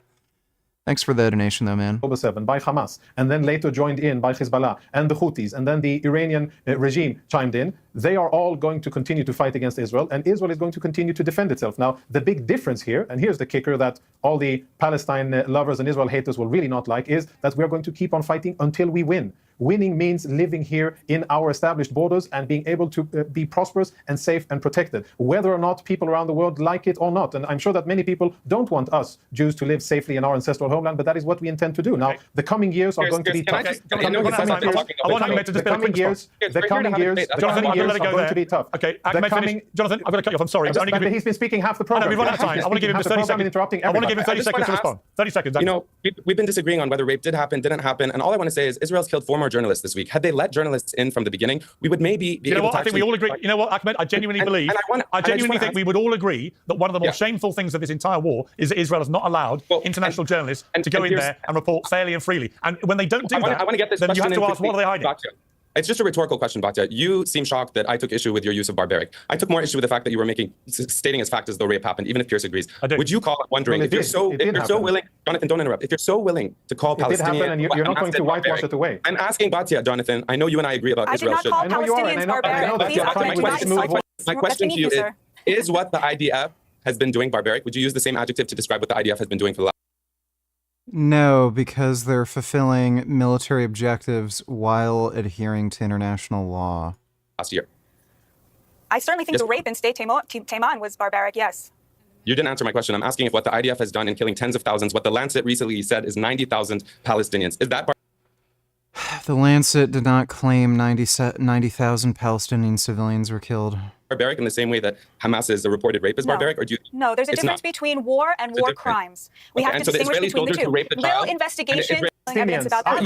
Ahmed and Tabatia, thank you. All right, well, that was nice and stupid. I had no idea how fucking late it is. Holy shit. Yeah, I'm going to fucking bed now. I'm gonna do an early stream tomorrow because I have to watch the UFC fight with a few friends of mine. And that starts at 10, so I'm going to try to stream as early as I can. I do want to fit a workout in, so probably I'll try to start the stream right around the afternoon, so between like 2 p.m. Maybe a little bit later, but I'm gonna try to fit in tomorrow's stream in the afternoon, just so I have time to watch the UFC tomorrow night. But big thanks to everybody who donated on Streamlabs. Really appreciate it. Hope you all had fun and sweet dreams. Nighty night.